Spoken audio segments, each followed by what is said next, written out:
A Mating in the Wilds. By Ottwell Binns. Chapter 1. The Man from the River. The man in the canoe was lean and hardy, and wielded the paddle against the slow-moving current of the wide river with a dexterity that proclaimed long practice. His bronzed face was that of a quite young man, but his brown hair was interspersed with gray, and his blue eyes had a gravity incompatible with youth, as if already he had experience of the seriousness of life, and had eaten of its bitter fruits. He was in a gala dress of tanned deerskin, fringed and worked by native hands, the which had quite probably cost him more than the most elegant suit by a Bond Street tailor, and the effect was as picturesque as the heart of a young male could desire. To be in keeping with such gay attire, he should have worn a smiling face, and sung some joyous chanson of the old voyagers, but he either sang nor smiled, paddling steadily on towards his destination. This was the northern post of the Hudson Bay Company, built in the form of a hollow square with a wide frontage open to the river. The trading store, the warehouse, and the factor's residence with its trim garden, occupied the other three sides of the square, and along the river front was a small floating wharf. A tall flagpole rose above the buildings, and the flag itself fluttered gaily in the summer breeze, taking the eye at once with its brave coloring. The young man in the canoe noticed it whilst he was half a mile away, and for a moment, ceasing his paddling, he looked at it doubtfully, his brow puckering over his grave eyes. The canoe began to drift backward in the current, but he made no effort to check it. Instead, he sat there staring at the distant flag, with a musing look upon his face, as if he were debating some question with himself. At last he spoke aloud, after the habit of men who dwell much alone. "The steamer can't have come yet. It probably means nothing except that the factor is expecting its arrival. Anyway, I must have the grub, and I can get away in the morning." He dipped his paddle again. The canoe ceased to drift and began to forge ahead towards the post. Before he drew level with it, he started to steer across the current, but instead of making for the wharf, beached his canoe on the rather marshy bank to the north of the buildings. Then, having lifted it out of the water, he stood to his full height and stretched himself, for he had been traveling in the canoe 11 days and was conscious of body stiffness owing to the cramped position he had so long maintained. Standing on the bank, he surveyed the river carefully. Except for a drifting log, there was nothing moving on its wide expanse. He listened intently. The soft wind was blowing down river, but it did not bring with it the throb of a steamer's screw which he half expected to hear. He nodded to himself. "Time enough!" Then he became aware of sounds for which he had not listened, the voices of men somewhere in the post's enclosure, and, nearer at hand, that of someone singing in some soft Indian dialect. He turned swiftly, and coming along the half-defined path between the willows, caught sight of the singer, a native girl of amazing beauty. She wore a tunic of beaded caribou skin, which fitting closely revealed rather than concealed the lines of her lithe young figure. Her face was light bronze in color, every feature clearly cut as a cameo, the forehead smooth and high, the nose delicately aquiline, the lips a perfect Cupid's bow, the eyebrows high and arched. The eyes themselves were soft and dark and had the wildness of the wilderness born, whilst the hair, black and luminous as the raven's wing, crisped in curls instead of hanging in the straight plaits of the ordinary native woman. She moved forward slowly with graceful stride of one whose feet had never known the cramping of civilized footgear, tall and straight and as royal-looking as Eve must have been when she left the hand of God. To the man, as he stood there, she seemed like an incarnate spirit of the wilds, like the soft breath of the northland spring, like— Similes failed him of the suddenest, for in that instant the girl grew aware of him and checked her stride and song at the same moment. For a fraction of time they stood there looking at each other, the man of the white dominant race, the girl of a vanishing people, whose origin is shrouded in the gray mists of time. There was wonder on the man's face, for never had he seen such beauty in a native, and on the girl's face there was a startled look such as the forest doe shows when the wind brings the breath of a presence that it does not see. Then the delicate nostrils quivered, the soft dark eyes kindled with sudden flame, and the rich blood surged in the bronze face from chin to brow. Almost unconsciously the man took a step forward. But at that the girl, turning suddenly, fled between the willows like the creature of the wild she was, and the man checked himself and stood watching until she was lost to view. There was a thoughtful look in his blue eyes which suddenly gave way as he smiled. "A tinted Venus," he murmured to himself. "I wonder where she belongs." Looking round, away across the willows, planted on the meadow above the marshy banks, he caught sight of the tops of a couple of moose-hide teepees, and nodded to himself. "Come with the family to barter the winter's fur catch." For a moment he stood there with his eyes fixed on the skin tents.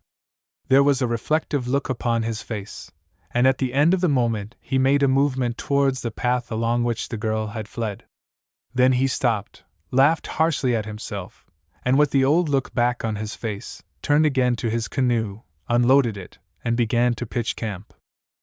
At the end of half an hour, having lit a pipe, he strolled towards the trading post. Entering the square of the enclosure, he looked nonchalantly about him. 2 men, half-breeds, were sitting on a roughly made bench outside the store, smoking and talking. Inside the store a tall Indian was bartering with a white man, whom he easily guessed to be the factor, and as he looked round from the open door of the factor's house, emerged a white woman whom he divined was the factor's wife. She was followed by a rather dapper young man of medium height, and who, most incongruously in that wild Northland, sported a single eyeglass. The man fell into step by the woman's side, and together they began to walk across the square in the direction of the store. The man from the river watched them idly, waiting where he was, puffing slowly at his pipe, until they drew almost level with him. Then he stiffened suddenly, and an alert look came in his eyes. At the same moment the other man, apparently becoming aware of his presence for the first time, stared at him calmly, almost insolently. Then he started. The monocle dropped from his eye, and his face went suddenly white. He half paused in his stride, then averting his gaze from the other man hurried forward a little. The factor's wife, who had observed the incident, looked at him inquiringly. "Do you know that man, Mr. Ainley?" The dapper young man laughed a short, discordant laugh. "He certainly bears a resemblance to a man whom I knew some years ago. He seemed to recognize you, Mr. Ainley. I saw that much in his eyes. Then probably he is the man whom I used to know, but I did not expect to meet him up here." "No?" She waited as if for further information which was not immediately forthcoming, then she continued. "There are many men up here whom one does not expect to meet, men who belong to the Legion of the Lost Ones, the cohort of the damned, who have buried their old selves forever. I wonder if that man is one of them?" Gerald Ainley's face had regained its natural color. Again he laughed as he replied, "If he is the man I knew, he is certainly of the Lost Legion, for he has been in prison." "In prison?" echoed the woman quickly. "He does not look like a jailbird. What was the crime?" "Forgery. The judge was merciful and gave him 3 years' penal servitude." "What is his name?" "Stain, Hubert Stain," replied the man shortly. As he spoke he glanced back over his shoulder towards the man whom they were discussing, then hastily averted his eyes. The man from the river had turned round and was looking at him with concentrated gaze. His face was working as if he had lost control of his facial muscles, and his hands were tightly clenched. It was clear that the meeting with Ainley had been something of a shock to him, and from his attitude it appeared that he resented the other man's aloofness. "The hound!" he whispered to himself. "The contemptible hound!" Then as Ainley and the factor's wife disappeared in the store, he laughed harshly and relit his pipe. As he did so, his fingers shook so that the match bobbed against the pipe bowl, and it was very manifest that he was undergoing a great strain. He stood there staring at the store. Once he began to move towards it irresolutely, then changed his mind and came to a standstill again. "No!" he whispered below his breath. "I'll wait till the cad comes out, I'll force him to acknowledge me." But scarcely had he reached the decision, when on the quiet air came the clear notes of a bugle sounding the alert and turning his thoughts in a new direction. The notes came from the river, and were so alien to that northern land that he swung round to discover their origin. At the same moment the 2 half-breeds leapt from the bench and began to run towards the wharf. John Rodwell, the factor and his wife, emerged from the store and hurried in the same direction, followed by the Indian who had been bartering. 2 other men appeared at the warehouse door, and as the strains of the bugle sounded again, also began to run towards the wharf, whilst from the factor's house came a boy and girl, followed by a white woman and a couple of Indian servants, all of whom followed in the wake of the others. The man in the square did not move. Having turned towards the river as the bugle call floated clear and silvery, and being unable to see upstream because of the fort buildings, he remained where he was, keeping one eye on the store. The man who had passed him in the square had not emerged. Stain stood there for 2 or 3 minutes watching first the river and then the door. At the end of that time, with a resolute look on his face, he began to stride towards the store. He was halfway there when the sound of a thin cheer reached him from the wharf. He turned and looked round. His change of position had given him an enlarged view of the river, and distant perhaps a quarter of a mile or so away he saw a brigade of boats. He stood and stared at them wonderingly for a moment, then resumed his way towards the store. As he entered he looked round, and, standing near the parchment window, he caught sight of the man for whom he was looking. Ainley was rather white of face, but his eyeglass was in its place, and outwardly he was collected and cool. Hubert Stain regarded him silently for a moment, then he laughed mirthlessly. "Well, Ainley," he said abruptly, "this is a strange meeting place." "Ah," said the other quickly. "It is you, Stain, after all. Surely you knew that just now?" was the reply in a cutting voice. "No, you wrong me there. I was not sure. You must remember that I was not expecting to see you up here. You had dropped out, and I had never heard a word of you since I went to Dartmoor." Stain laughed again his cold, mirthless laugh. "There is no need to mince matters, Ainley. All the world knows I went there, and you need not go to any trouble to spare my feelings. When a man has been through hell nothing else matters, you know." Gerald Ainley did not reply. He stood there with an embarrassed look on his face, obviously ill at ease, and the other continued. "You do not seem pleased to see me, an old friend. You cut me just now." "Why?" "Well, really, Stain, you ought to, be able to guess." "Perhaps I can," answered Stain ruthlessly. "Things are different now. I am a discharged convict, down and out, and old friendship counts for nothing." "Is that it?" "Well," replied Ainley, half apologetically, "you can scarcely expect that it so be otherwise. I suppose that, really, that is why you left England. It would have been impossible for you to resume your old life among the men you knew. You are the first of them that I have encountered, with one exception." "Indeed?" asked the other politely. "Who was the exception?" "It was Kingsley. You remember him? He came to see me just before I left Dartmoor. He believed in my innocence, and he wanted me to stay in England and clear my name. He also told me something that set me thinking, and latterly I have been rather wanting to meet you, because there is a question I want answering." The sound of the bugle playing a gay fanfare broke in on the silence that followed his words, and this was followed by a rather scattered cheer. Ainley started. "Really, Stain, you must excuse me just now. I must go down to the wharf. It is my duty to do so. At a more fitting opportunity I shall be glad, for the sake of old times, to answer any question that you may wish to ask me. But I really must go now. That is one of the governors of the company arriving. He will be expecting to see me." He took a step towards the door, but the other blocked the way. "I'm not going to be fobbed off with a mere excuse, Ainley. I want to talk with you, and if I can have it now, I must know when I can." "Where are you staying?" asked the other shakily. "My camp is just outside the post here." "Then I will come to you tonight, Stain. I shall be late, midnight as like as not." "I shall wait for you," answered Stain, and stepped aside. Ainley made a hurried exit, and the man whom he had left, moving to the door, watched him running towards the wharf, where a large Peterborough canoe had just swung alongside.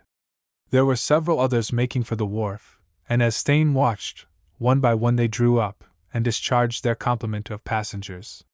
From his vantage place on the rising ground the watcher saw a rather short man moving up from the wharf accompanied by the obsequious factor, and behind him 2 other men and 4 ladies, with the factor's wife and Gerald Ainley. The sound of feminine laughter drifted up the square, and as it reached him, Stain stepped out from the store and hurried away in the opposite direction. Chapter 2. An attack at midnight. It was near midnight, but far from dark. In the northern heavens a rosy glow proclaimed the midnight Sunday. Somewhere in the willows a robin was chirping, and from the wide bosom of the river, like the thin howl of a wolf, came the mocking cry of a loon still pursuing its finny prey. And in his little canvas tent, sitting just inside, so as to catch the smoke of the fire that afforded protection from the mosquitoes, Hubert Stain still watched and waited for the coming of his promised visitor. He was smoking, and from the look upon his face it was clear that he was absorbed in thoughts that were far from pleasant. His pipe went out, and still he sat there, thinking. Half an hour passed, and the robin, making the discovery that it was really bedtime, ceased its chirping. The loon no longer mocked the wolf, but still the man sat behind his smoke smudge, tireless, unsleeping, waiting. Another half-hour crept by with leaden feet, then a new sound broke the stillness of the wild, the tinkling of a piano, sadly out of tune, followed by a chorus of voices lifted up in the homeland song. Should all the acquaintance be forgot, and never brought to min? Should all the acquaintance be forgot, and days o' lang syne? As the simple melody progressed, a look of bitterness came on Stain's face, for the song brought to him memories of other times and scenes which he had done his best to forget. He started to his feet, and stepping outside the tent began to walk restlessly to and fro. The music ended, and he stood still to listen. Now no sound except the ripple of the river broke the quiet, and after a moment he nodded to himself. Now he will come! The thin, pungent song of a mosquito impinged upon the stillness. Something settled on his neck, and there followed a swift sting like the puncture of a hypodermic needle. Instantly he slapped the place with his hand, and retreated behind his smoke smudge. There he threw himself once more on the pack that served him for seat and waited, as it seemed interminably. His fire died down, the smoke ceased to hide the view, and through the adjacent willows came the sudden sough of moving air. A robin broke into song, and once more the wail of the loon sounded from the wide river. Away to the north the sky flushed with crimson glory, then the sun shot up red and golden. A new day had broken, and Stain had watched through the brief night of the Northland summer for a man who had not appeared and he was now assured would not come. He laughed bitterly, and rising kicked the fire together, threw on fresh fuel, and after one look towards the still sleeping post, returned to the tent, wrapped himself in a blanket, and shortly after fell asleep. 3 hours later he was awakened by a clatter of voices and the clamor of barking dogs, passing from sleep to full wakeness like a healthy child. Kicking the blanket from him, he slipped on his moccasins and stepped outside, where the source of the clamor at once manifested itself. A party of Indians had just beached their canoes, and were exchanging greetings with another party, evidently that whose teepee stood on the meadow outside the fort, for among the women he saw the Indian girl who had fled through the willows after encountering him. He watched the scene with indifferent eyes for a moment or two, then securing a canvas bucket went down to the river for water, and made his toilet. That done, he cooked his breakfast, ate it, tidied up his camp, and lighting a pipe strolled into the enclosure of the post. Several Indians were standing outside the store, and inside the factor and his clerk were already busy with others, bartering for the peltries brought from the frozen north to serve the whims of fashion in warmer lands. In the square itself stood the plump gentleman who had landed the day before, talking to a cringing half-breed, whilst a couple of ladies with him watched the aborigines outside the store with curious eyes. Stain glanced further afield. 2 men were busy outside the warehouse, a second half-breed sprawled on the bench by the store, but the man for whom he had waited through the night was not in sight. With a grimace of disappointment he moved towards the store. As he did so a little burst of mellow laughter sounded, and turning swiftly he saw the man whom he was looking for round the corner of the warehouse, accompanied by a girl, who laughed heartily at some remark of her companion. Stain halted in his tracks and looked at the pair, who were perhaps a dozen yards or so away. The monocled Ainley could not but be aware of his presence, yet except that he kept his gaze resolutely averted, he gave no sign of being so. But the girl looked at him frankly, and as she did so, Hubert Stain looked back, and caught his breath, as he had reason to. She was fair as an English rose, molded in spacious lines like a daughter of the gods, with an aureole of glorious chestnut hair, shot with warm tints of gold and massed in simplicity about a queenly head. Her mouth was full, her chin was softly strong, her neck round and firm as that of a Grecian statue, and her eyes were bluey-gray as the mist of the northern woods. Fair she was, and strong, a true type of those women who, bred by the English meadows, have adventured with their men and made their homes in the waste places of the earth. Her gray eyes met Staines quite frankly, without falling, then turned nonchalantly to her companion, and Stain, watching, saw her speak, and as Ainley flashed a swift glance in his direction, and then replied with a shrug of his shoulders, he easily divined that the girl had asked a question about himself. They passed him at half a dozen yards' distance, Ainley with his face set like a flint, the girl with a scrutinizing sidelong glance that set the blood rioting in Staines' heart. He stood and watched them until they reached the wharf, saw them step into a canoe, and then, both of them paddling, they thrust out to the broad bosom of the river. Not till then did he avert his gaze, and turn again to the store. The great man of the company was still talking to the half-breed, and the other half-breed had risen from his seat and was staring into the store. He looked round as Stain approached him. "By gar," he said enthusiastically, "dat one very fine squaw girl dere." Stain looked forward through the open doorway, and standing near the long counter, watching a tall Indian bartering with the factor, saw the beautiful Indian girl from the neighboring camp. He nodded an affirmative, and seeing an opportunity to obtain information turned and spoke to the man. "Yes, but that girl there with Mr. Ainley." "We MCU. But she no squaw girl. She grand person who makes ze tour with ze governor." "Oh, the governor makes the tour, does he?" "Oui, oui. In the old style, with a brigade of boats, and a bugler. A summer trip, vous comprenez, a picnic to all ze posts in ze province. Thus it is to be a great man. And Mr. Ainley, what is he doing at Fort Malsun?" "Mcu Ainley. He also is ze great man. He is to be among the governors, one day. He also visits ze posts, and will no doubt travel with ze governor, whose protege he is." "Is that so?" "Dat is so. He is ze favorite, vous comprenez." "I did not know it." "Non? But so it is. And Louis and me, we go with him in ze canoe to serve him. Though by gar, I like to make stop here, and talk to dat squaw girl." Stain made no vocal reply to this. He nodded carelessly and passed into the store. Factor Rodwell looked round as he entered, and surveyed him with a measuring eye, as if taking stock of a new acquaintance, then gave him a curt nod and resumed his barter with the Indian. His assistant being also busy for the moment, Stain turned towards the Indian girl whose liquid eyes were regarding him shyly, and addressed her in her native dialect. "Little sister, why did you run from me yesterday?" The girl was covered with confusion at the directness of his question, and to help her over her embarrassment the young man laughed. "You did not mistake me for Morcine, the black bear, or the bald-faced grizzly, did you?" At the question the girl laughed shyly, and shook her head without speaking. "I am but a man, and not the grizzled one. Wherefore should you run from me, little sister? I had never seen such a man before." The directness of the answer, given in a shy voice, astonished him. It was his turn to be embarrassed, and he strove to turn the edge of the compliment. "Never seen a white man before!"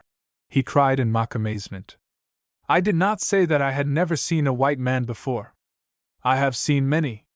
The priest up at Fort of God, the doctor priest at the Last Hope, the factor there, and Mcu Ainley who came to our camp yesternight. And there is also this fat man they call the governor, a great chief, it is said, though he does not look as such a great one should look. Yes, I have seen many white men, but none like thee before." Hubert Stain was routed once more by the girl's directness, but strove to recover himself by a return of compliments. "Well," he laughed, "for that matter there are none so many like thyself in the world. I wonder what thy name is?" The girl flushed with pleasure at the compliment, and answered his question without reserve. "I am Miss Gadid, the beauty of the spring." "Then thou art well named, little sister." The girl flushed with pleasure.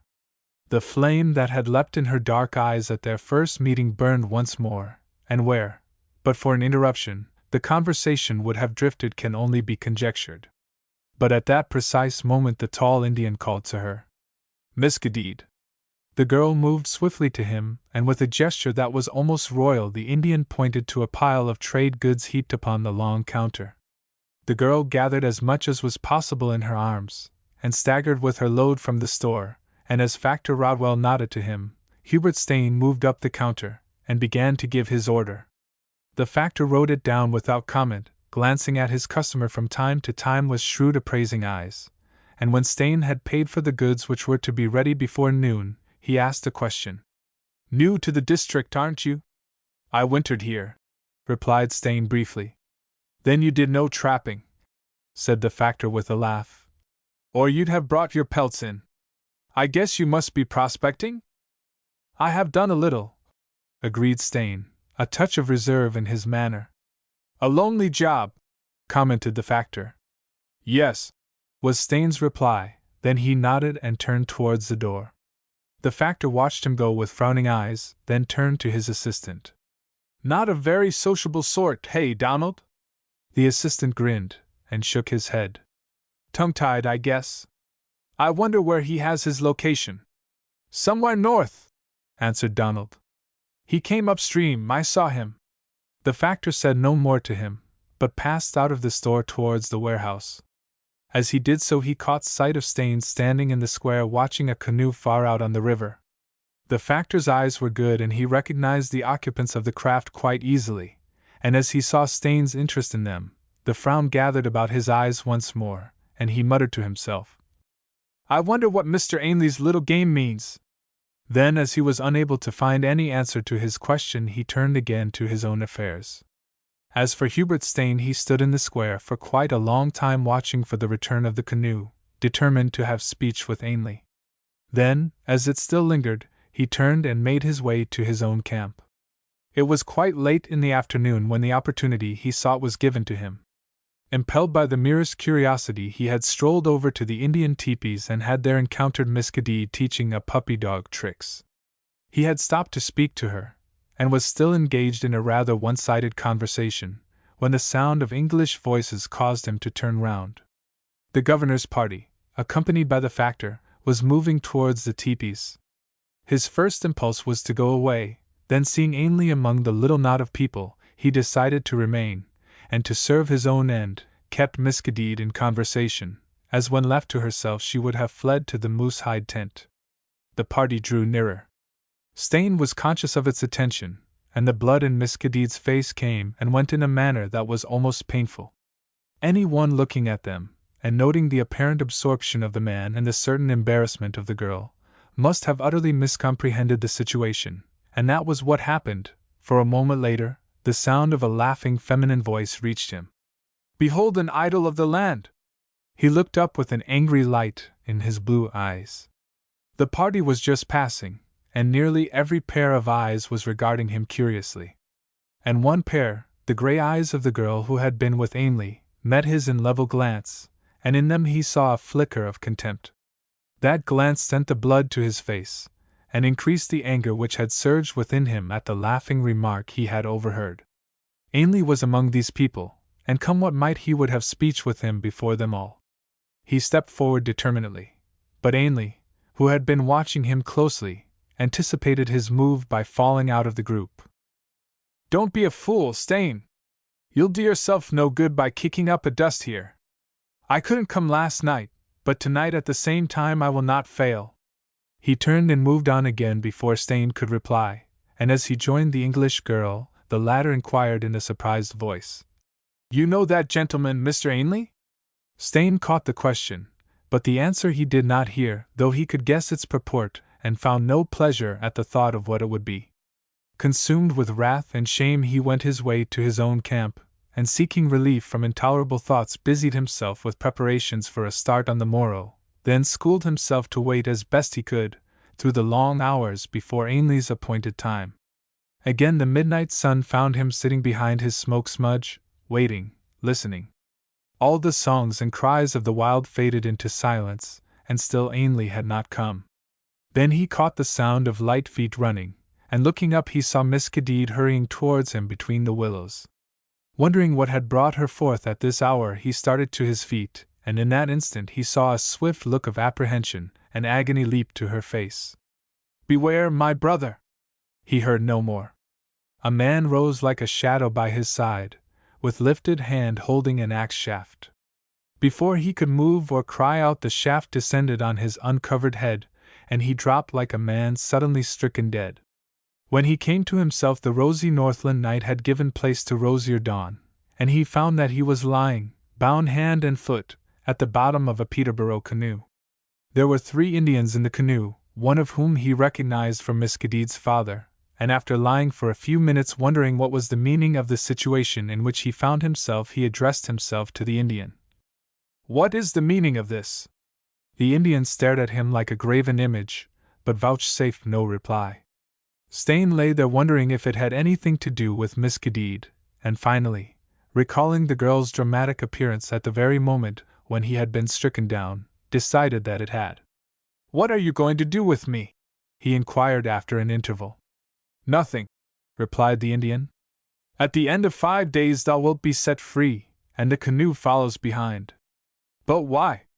"It is an order," said the Indian gravely, and beyond that Stain could learn nothing, though he tried repeatedly in the 5 days that followed. At the end of the 5th day they pitched camp as usual, at the evening meal, and lay down to sleep, Stain tied hand and foot with buckskin thongs. In the morning, when he awoke, he was alone and his limbs were free. Scarce believing the facts, he sat up and looked around him. Unquestionably his captors had gone, taking the Peterborough with them, but leaving his own canoe hauled up on the bank. Still overcome with astonishment, he rose to his feet and inspected the contents of the canoe. All the stores that he had purchased at the post were there intact, with his rifle, his little tent and camp utensils. So far as he could tell, not a single article was missing. What on earth was the meaning of it all? "Miss Cadide!" As he spoke the name, the possibility that his acquaintance with the girl had been misunderstood by her relations shot into his mind. But in that case, why had they dealt with him after this fashion? Then again he seemed to hear the Indian speaking. "It is an order!" "Whose order?" As his mind asked the question, he visioned Gerald Ainley, and was suddenly conscious of a great anger. Was it possible that He broke off the question in his mind without finishing it, but lifted his clenched hand and shook it before the silent wilderness. His attitude was full of dumb menace, and left in no doubt his belief as to who was the author of the event that had befallen him. Chapter 3. A Lost Girl. Mr. Gerald Ainley, standing in the meadow outside the post, looked towards the river bank with smiling eyes. Where Hubert Stain's little tent had been, the willows now showed an unbroken line, and he found that fact a source of satisfaction. Then between the willows he caught sight of a moving figure, and after one glance at it, began to hurry forward. A moment later the figure emerged from the willows and stood on the edge of the meadow, revealing its identity as that of the English girl with whom he had walked on the previous day. Without observing him, the girl turned round and began to walk towards the Indian encampment, and Ainley immediately altered his course, walking quickly so as to intercept her. He joined her about a score of paces from the tents, and smilingly doffed his cap. "Good morning, Miss Yardley. You are astir early." Helen Yardley laughed lightly. "It is impossible to do anything else in this country, where it is daylight all the time, and birds are crying half the night. Besides, we are to make a start after breakfast." "Yes, I know. I'm going with you." "You are going with us, Mr. Ainley?" There was a little note of surprise in the girl's tones. "My uncle has not mentioned it." "No. It was only finally decided last night, though from the beginning of the excursion it has been contemplated. Sir James is making notes of his journey which I am to supplement. I believe he has an idea of bringing out a book describing the journey." "Which you are to write, I suppose?" laughed the girl. "Well," countered the man, also laughing, "I am to act as amanuensis. And after all, you know, I am in the service of the company, whose fortunes Sir James directs." "He may direct them," answered the girl lightly. "But it is other men who carry them, the men of the wilds who bring the furs to the posts, and the traders who live in isolation from year's end to year's end.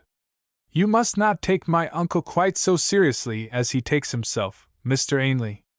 Gerald Ainley smiled.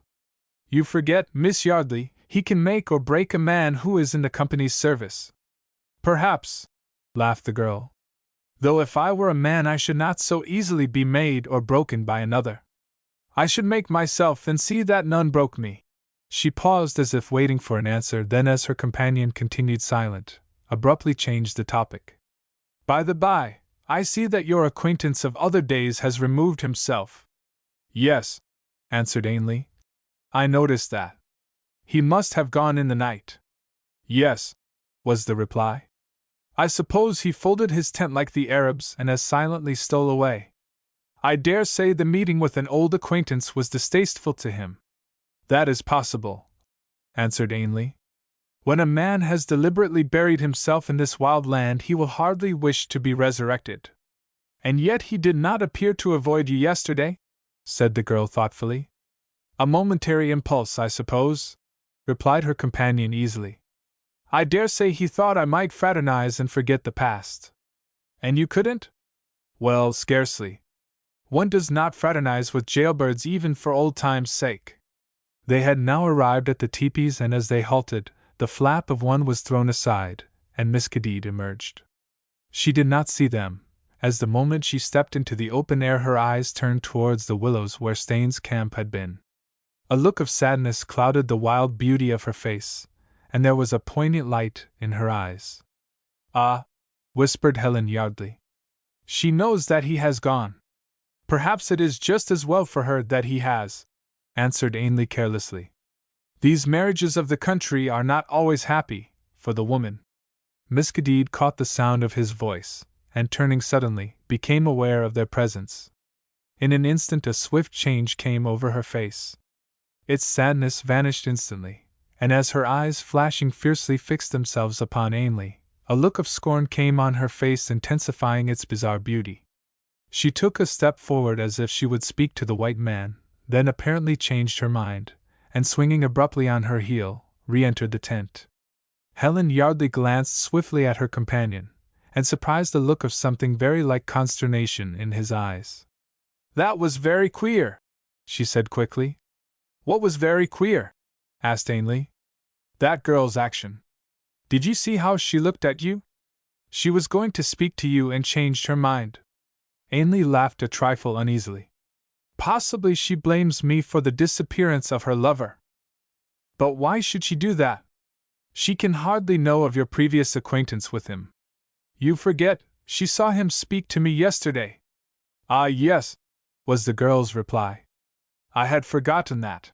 The notes of a bugle, clear and silvery in the still air, floated across the meadow at that moment, and Gerald Ainley laughed. The breakfast bell! We must hurry, Miss Yardley. It will scarcely do to keep your uncle waiting. They turned and hurried back to the post, nothing more being said in reference to Miss Cadide and Hubert Stain. And an hour later, in the bustle of the departure, the whole matter was brushed aside by Helen Yardley, though now and again through the day, it recurred to her mind as a rather unpleasant episode, and she found herself wondering how so fine a man as Stain could stoop to the folly of which many men in the North were guilty. At the end of that day her uncle ordered the camp to be pitched on a little meadow backed by a somber forest of spruce. And after the evening meal, in company with Gerald Ainley, she walked towards the timber where an owl was hooting dismally. The air was perfectly still, the sky above crystal clear, and the northern horizon filled with a golden glow. As they reached the shadow of the spruce, and seated themselves on a fallen trunk, a fox barked somewhere in the recess of the wood, and from afar came the long-drawn melancholy howl of a wolf. Helen Yardley looked down the long reach of the river, and her eyes fixed themselves on a tall bluff crowned with spruce, distant perhaps a mile and a half away. I like the wild, she said suddenly, breaking the silence that had been between them. It is all right, laughed Ainley, when you can journey through it comfortably as we are doing. It must have its attractions even when comfort is not possible, said the girl musingly. For the men who live here live as nature meant man to live. On straight moose meat, sometimes, laughed Ainley. With bacon and beans and flour brought in from the outside for luxuries. I was not thinking of the food, answered the girl quickly. I was thinking of the toil, the hardship, the Homeric labors of those who face the hazards of the North. Yes, agreed the man. The labors are certainly Homeric, and there are men who like the life well enough, who have made fortunes here and have gone back to their kind in Montreal, New York, London, only to find that civilization has lost its attraction for them. I can understand that, was the quick reply. There is something in the silence and wildness of vast spaces which gets into the blood. Only yesterday I was thinking how small and tame the lawns at home would look after this. She swept a hand in a half circle, and then gave a little laugh. I believe I could enjoy living up here. Ainley laughed with her. A year of this, he said lightly, and you would begin to hunger for parties and theaters and dances and books, and you would look to the Southland as to Eden. Do you really think so? She asked seriously. I am sure of it, he answered with conviction. But I am not so sure, she answered slowly. Deep down there must be something aboriginal in me, for I find myself thrilling to all sorts of wild things. Last night I was talking with Mrs. Rodwell. Her husband used to be the trader up at Kutlack, and she was telling me of a white man who lived up there as a chief. He was a man of education, a graduate of Oxford, and he preferred that life to the life of civilization. It seems he died, and was buried as a chief, wrapped in furs, a hunting spear by his side, all the tribe chanting a wild funeral chant. Do you know, as she described it, the dark woods, the barbaric burying, the wild chant, I was able to vision it all, and my sympathies were with the man, who, in spite of Oxford, had chosen to live his own life in his own way. Ainley laughed. You see it in the glamour of romance, he said. The reality, I imagine, was pretty beastly. Well, replied the girl quickly. What would life be without romance? A dull thing, answered Ainley, promptly, with a sudden flash of the eyes. I am with you there, Miss Yardley, but romance does not lie in mere barbarism, for most men it is incarnated in a woman. Possibly. I suppose the mating instinct is the one elemental thing left in the modern world. It is the one dominant thing, answered Ainley, with such emphasis of conviction that the girl looked at him in quick surprise. Why, Mr. Ainley, one would think that you. She hesitated, stumbled in her speech, and did not finish the sentence. Her companion had risen suddenly to his feet. The monocle had fallen from its place, and he was looking down at her with eyes that had a strange glitter. Yes, he cried, answering her unfinished utterance. Yes, I do know. That is what you would say, is it not? I have known since the day Sir James sent me to the station at Ottawa to meet you. The knowledge was born in me as I saw you stepping from the car. The one woman, my heart whispered it in that moment, and has shouted it ever since. Helen, I did not mean to speak yet, but well, you see how it is with me. Tell me it is not altogether hopeless. You know what my position is, you know that in 2 years. Helen Yardley rose swiftly to her feet. Her beautiful face had paled a little.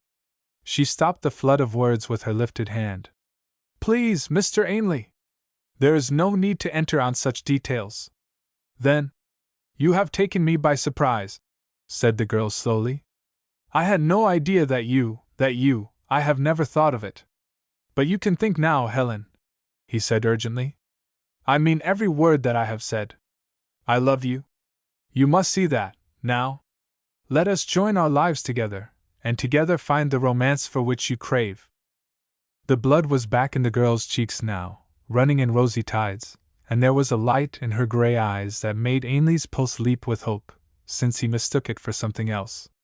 His passion was real enough, as the girl felt, and she was simple and elemental enough to be thrilled by it, but she was sufficiently wise not to mistake the response in herself for the greater thing. The gray eyes looked steadily into his for a moment, then a thoughtful look crept into them, and Ainley knew that for the moment he had lost. No, she said slowly. No, I am not sure that would be wise. I do not feel as I ought to feel in taking such a decision as that. And besides... Yes? He said urgently as she paused. Yes? Well... She flushed a little, and her tongue stumbled among the words. You are not quite the man that I have thought of, for. She broke off again, laughed a little at herself, and then blurted confusedly. You see, all my life, from being a very little girl, I have worshipped heroes. And I am not a hero, said Ainley with a harsh laugh. No! I am just the ordinary man doing the ordinary things, and my one claim to notice is that I love you. But suppose the occasion came? Suppose I. He broke off and stood looking at her for a moment. Then he asked, Would that make no difference? It might, replied the girl, the shrinking from the infliction of too severe a blow. Then I live for that occasion, cried Ainley. And who knows? In this wild land it may come any hour. As a matter of fact, the occasion offered itself 6 days later, a Sunday, when Sir James Yardley had insisted on a day's rest. The various members of the party were employing their leisure according to their inclinations, and Ainley had gone after birds for the pot, whilst Helen Yardley, taking a small canoe, had paddled downstream to explore a creek where, according to one of the Indians, a colony of beavers had established itself. When Ainley returned with a couple of brace of wood partridges, it was to find that the girl was still absent from the camp. The day wore on towards evening, and still the girl had not returned, and her uncle became anxious, as did others of the party. Someone had better go to look for her, Ainley, said Sir James. I gather that a mile or two down the river the current quickens, and that there are a number of islands where an inexpert canoeist may come to grief. I should never forgive myself if anything has happened to my niece. I will go myself, Sir James, and I will not return without her. Oh, I don't suppose anything very serious has happened, replied Sir James, with an uneasy laugh. But it is just as well to take precautions. Yes, Sir James. I will go at once and take one of the Indians with me, one who knows the river. And it may be as well to send upstream also, as Miss Yardley may have changed her mind and taken that direction. Possibly so, answered Sir James, turning away to give the necessary orders.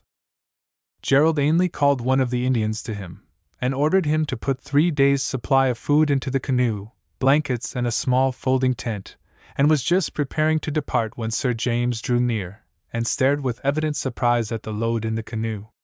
Why, Gerald, he said, you seem to have made preparations for a long search. That is only wise, Sir James. This river runs for 60 miles before it falls into the main river, and 60 miles will take a good deal of searching. If the search is a short one, and the food not needed, the burden of it will matter little. On the other hand, in God's name go, boy, and bring Helen back. I will do my best, Sir James. The canoe pushed off, leaping forward under the combined propulsion of the paddles and the current, and sweeping round a tall bluff was soon out of sight of the camp. The Indian in the bow of the canoe, after a little time, set the course slantingly across the current, making for the other side, and Ainley asked a sharp question. The Indian replied over his shoulder. The white klootchmen go to see the beaver. Beaver there! He jerked his head towards a creek now opening out on the further shore, and a look of impatience came on Ainley's face. He said nothing, however, though to any one observing him closely it must have been abundantly clear that he had no expectation of finding the missing girl at the place which the Indian indicated. As a matter of fact, they did not. Turning into the creek, they presently caught sounds that were new to Ainley, and he asked a question. It is the beavers. They smite the water with their tails. 2 minutes later they came in sight of the dam, and in the same moment the Indian turned the canoe towards a soft bar of sand. A few seconds later, having landed, he pointed to the sand. A canoe had been beached there, and plain as the footprints which startled Crusoe, were the marks of moccasined feet going from and returning to the sandbar. White klootchman been here, said the Indian. She go away. No good going to the beaver. He turned to the canoe again, and Gerald Ainley turned with him, without a word in reply. There was no sign of disappointment on his face, nor when they struck the main current again did he even glance at the shore on either side. But 7 miles further down, when the current visibly quickened, and a series of small spruce-clad islands began to come in view, standing out of the water for all the world like ships in battle line, a look of interest came on his face, and he began to look alertly in front of him and from side to side, all his demeanor betraying expectation. Chapter 4. A Piece of Wreckage. The canoe drew near the first of the islands, and the Indian directed it inshore, and in a quiet bay as the canoe floated quietly out of the current, they lifted up their voices and shouted again and again. Except for the swirl of the waters, everything was perfectly still, and any one on the island must have heard the shouting, but there came no response. "No good," said the Indian, and turned the bow of the canoe to the river once more. Island after island they inspected and hailed, meanwhile keeping a sharp lookout on either side of the river, but in vain. They were hoarse with shouting when the last of the islands was reached, and on Ainley's face a look of anxiety manifested itself. Landing at the tail of the island, the Indian hunted around until he found a dry branch, and this he threw into the water and stood to watch its course as it went down river. The drift of it seemed to be towards a bar on the eastern bank, and towards that, distant perhaps a couple of miles, the course of their canoe was directed. When they reached it, again the Indian landed, and began to inspect the flotsam on the edge of the bank closely. Ainley watched him with apprehension. Presently the Indian stooped, and after 2 or 3 attempts fished something from the water. He looked at it keenly for a moment, then he gave a shout, and began to walk along the bar towards the canoe. As he came nearer, the white man saw that the object he carried was the spoon end of a paddle. When close at hand, the Indian held it out for his inspection. "Him broke," he said in English. "And the break quite fresh." There was no question as to that. Notwithstanding that the paddle had been in the water, the clean wood of the fracture showed quite plainly, and whilst Ainley was looking at it, the Indian stretched a finger and pointed to a semicircular groove which ran across the broken end. "Him shot," he announced quite calmly. "Are you sure?" asked Ainley, betraying no particular surprise. The Indian nodded his head gravely, and fitted his little finger in the groove. "Bullet mark!" Ainley did not dispute the contention, nor apparently was he greatly troubled by the Indian's contention. He looked round a little anxiously. "But where is the canoe?" he asked. "And Miss Yardley?" The Indian waved a hand down river. "Canoe miss this bar, and go in the current like hell to the meeting of the waters. Better we keep straight on and watch out." As they started down river again, Ainley's face took on a settled look of anxiety. It was now close on midnight, but very light, and on either bank everything could be clearly seen. They kept a sharp lookout, but found no further trace of the missing canoe, and the early dawn found them in a quickening current, racing for the point where the tributary river joined the main stream. Presently it came in sight, and between walls of spruce and a foaming crest of water they swept into the broader river, which rolled its turbid way towards its outfall in one of the great northern lakes. The canoe pranced like a frightened horse at the meeting of the waters, and when they were safely through it, Ainley looked back and questioned his companion.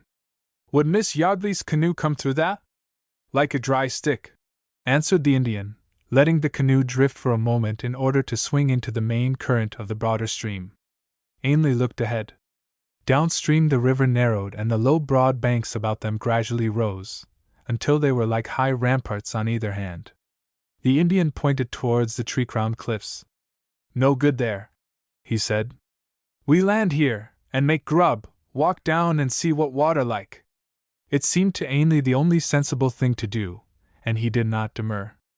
Accordingly, the Indian, seeing a favorable beach, turned the canoe inshore, and whilst his companion was preparing breakfast, the white man walked downstream towards the ramparts of rocks through which the river ran. When he reached them, he looked down at the water. It ran smooth and glassy and swift, whirling against the rocky sides a good foot higher than between the earthen banks upstream.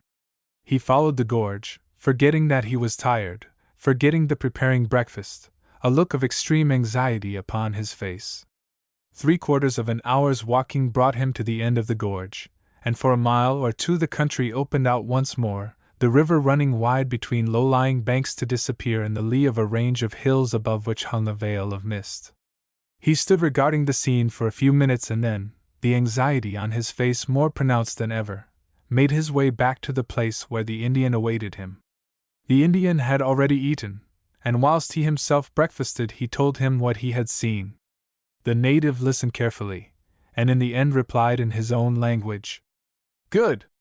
We go through the cliffs, in place of making the portage. It is the swifter way, and if the white klootchman come this way, she has gone through these gates of the waters. We follow, but not very far, for again we come to the hills, and to a place where the earth is rent, and the waters fall down a wall that is higher than the highest spruce. If the klootchman's canoe go there, it is the end. Falls.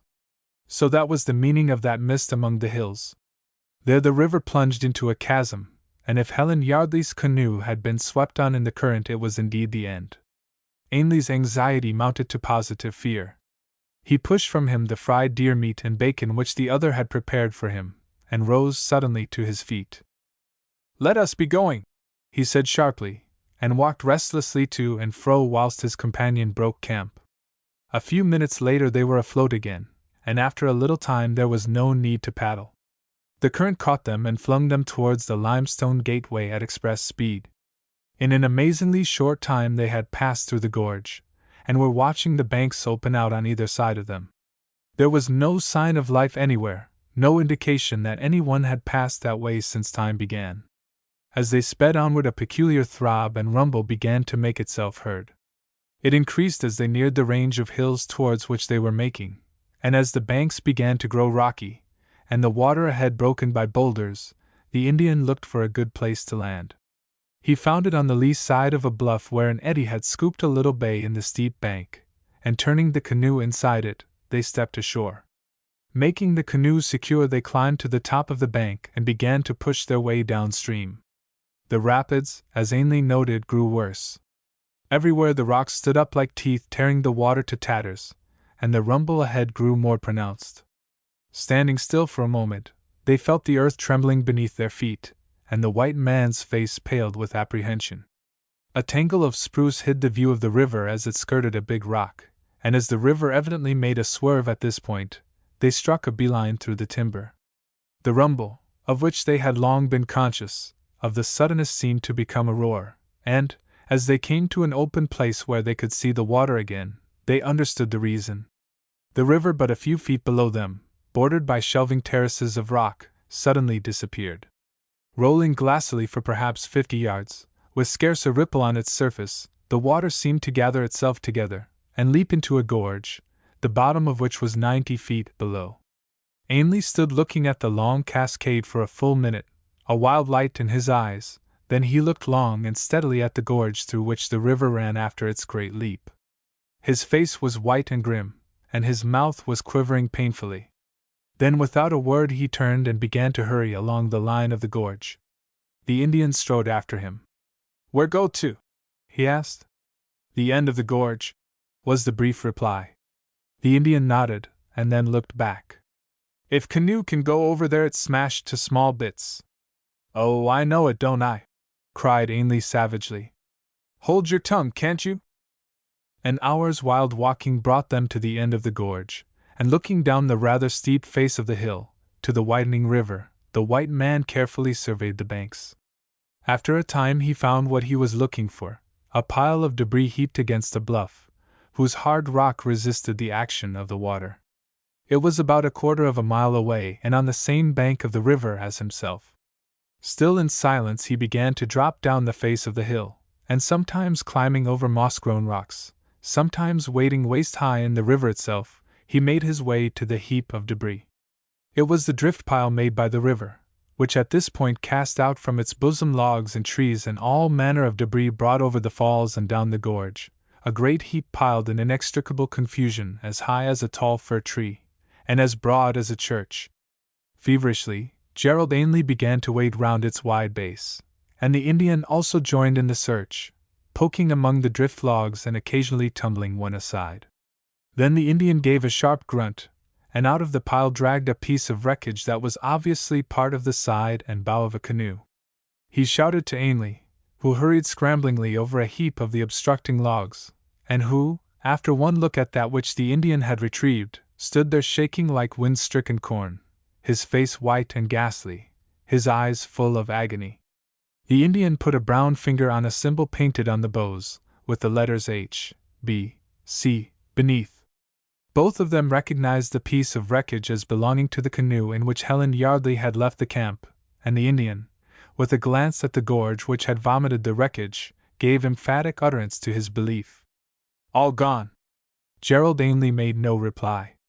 He had no doubt that what the Indian said was true, and the truth was terrible enough. Turning away, he began anew to search the drift pile, looking now for the body of a dead girl, though with but little hope of finding it. For an hour he searched in vain, then began to scramble down river, searching the bank. A mile below the first drift pile he came upon a second, caught by a sandbar, that, thrusting itself out in the water, snared the smaller debris.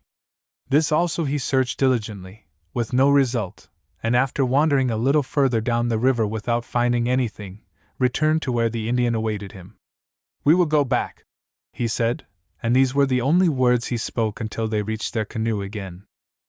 The Indian cooked a meal, of which Ainley partook with but little care for what he was eating, his eyes fixed on the ochre-colored water as it swept by, his face the index of unfathomable thoughts.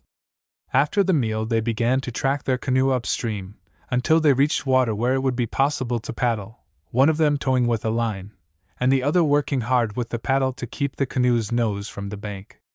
A little way before they reached the limestone ramparts to which they had swept at such speed a few hours before, the Indian, who was at the towline, stopped and indicated that they must make a portage over the gorge, since the configuration of the cliffs made it impossible to tow the canoe through. In this task, a very hard one, necessitating 2 journeys, one with the canoe and one with the stores, they were occupied the remainder of the day, and when they pitched camp again and had eaten the evening meal, the Indian promptly fell asleep. But there was no sleep for Gerald Ainley. He sat there staring at the water rushing by, reflecting the crimson flare of the northern night. And it was not crimson that he saw it, but ochre-colored as he had seen it earlier in the day, hurrying towards the rapids below, and to that 90-foot leap into the gorge.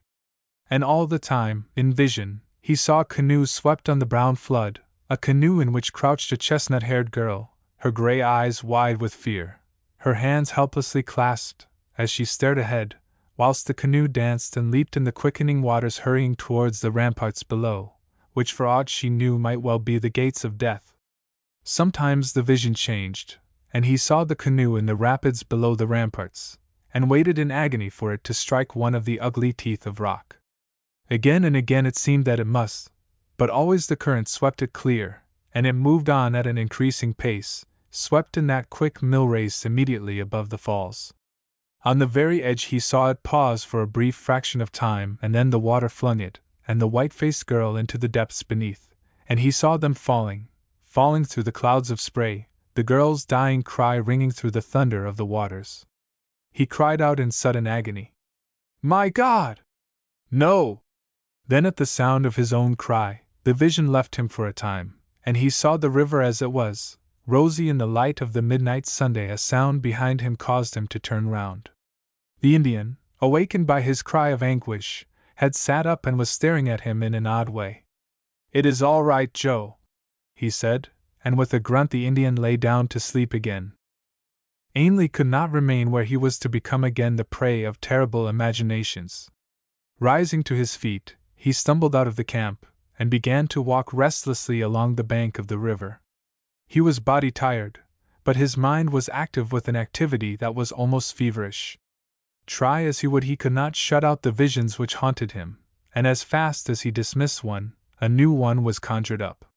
Now, as already shown, it was the canoe with the girl dancing to destruction, now that final leap, then again it was that broken piece of flotsam by the drift pile at the end of the gorge, and later, in some still reach far down the river, a dead girl, white-faced, but peaceful, like drowned Ophelia.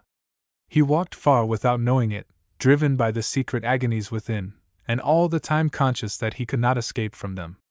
Then that befell which put a term to these agonizing imaginings. As he walked he came suddenly on the ashes of a camp fire. For a moment he stared at it uncomprehendingly. Then his interest quickened, as the state of the ashes showed someone had camped at this place quite recently. He began to look about him carefully, walking down the shelving bank to the edge of the river. At that point there was a stratum of soft clay, which took and preserved the impression of everything of weight which rested upon it, and instantly he perceived a number of footmarks about a spot where a canoe had been beached twice. Stooping, he examined the footmarks minutely. There was quite a jumble of them, mostly made by a long and broad moccasined foot, which was certainly that of a man.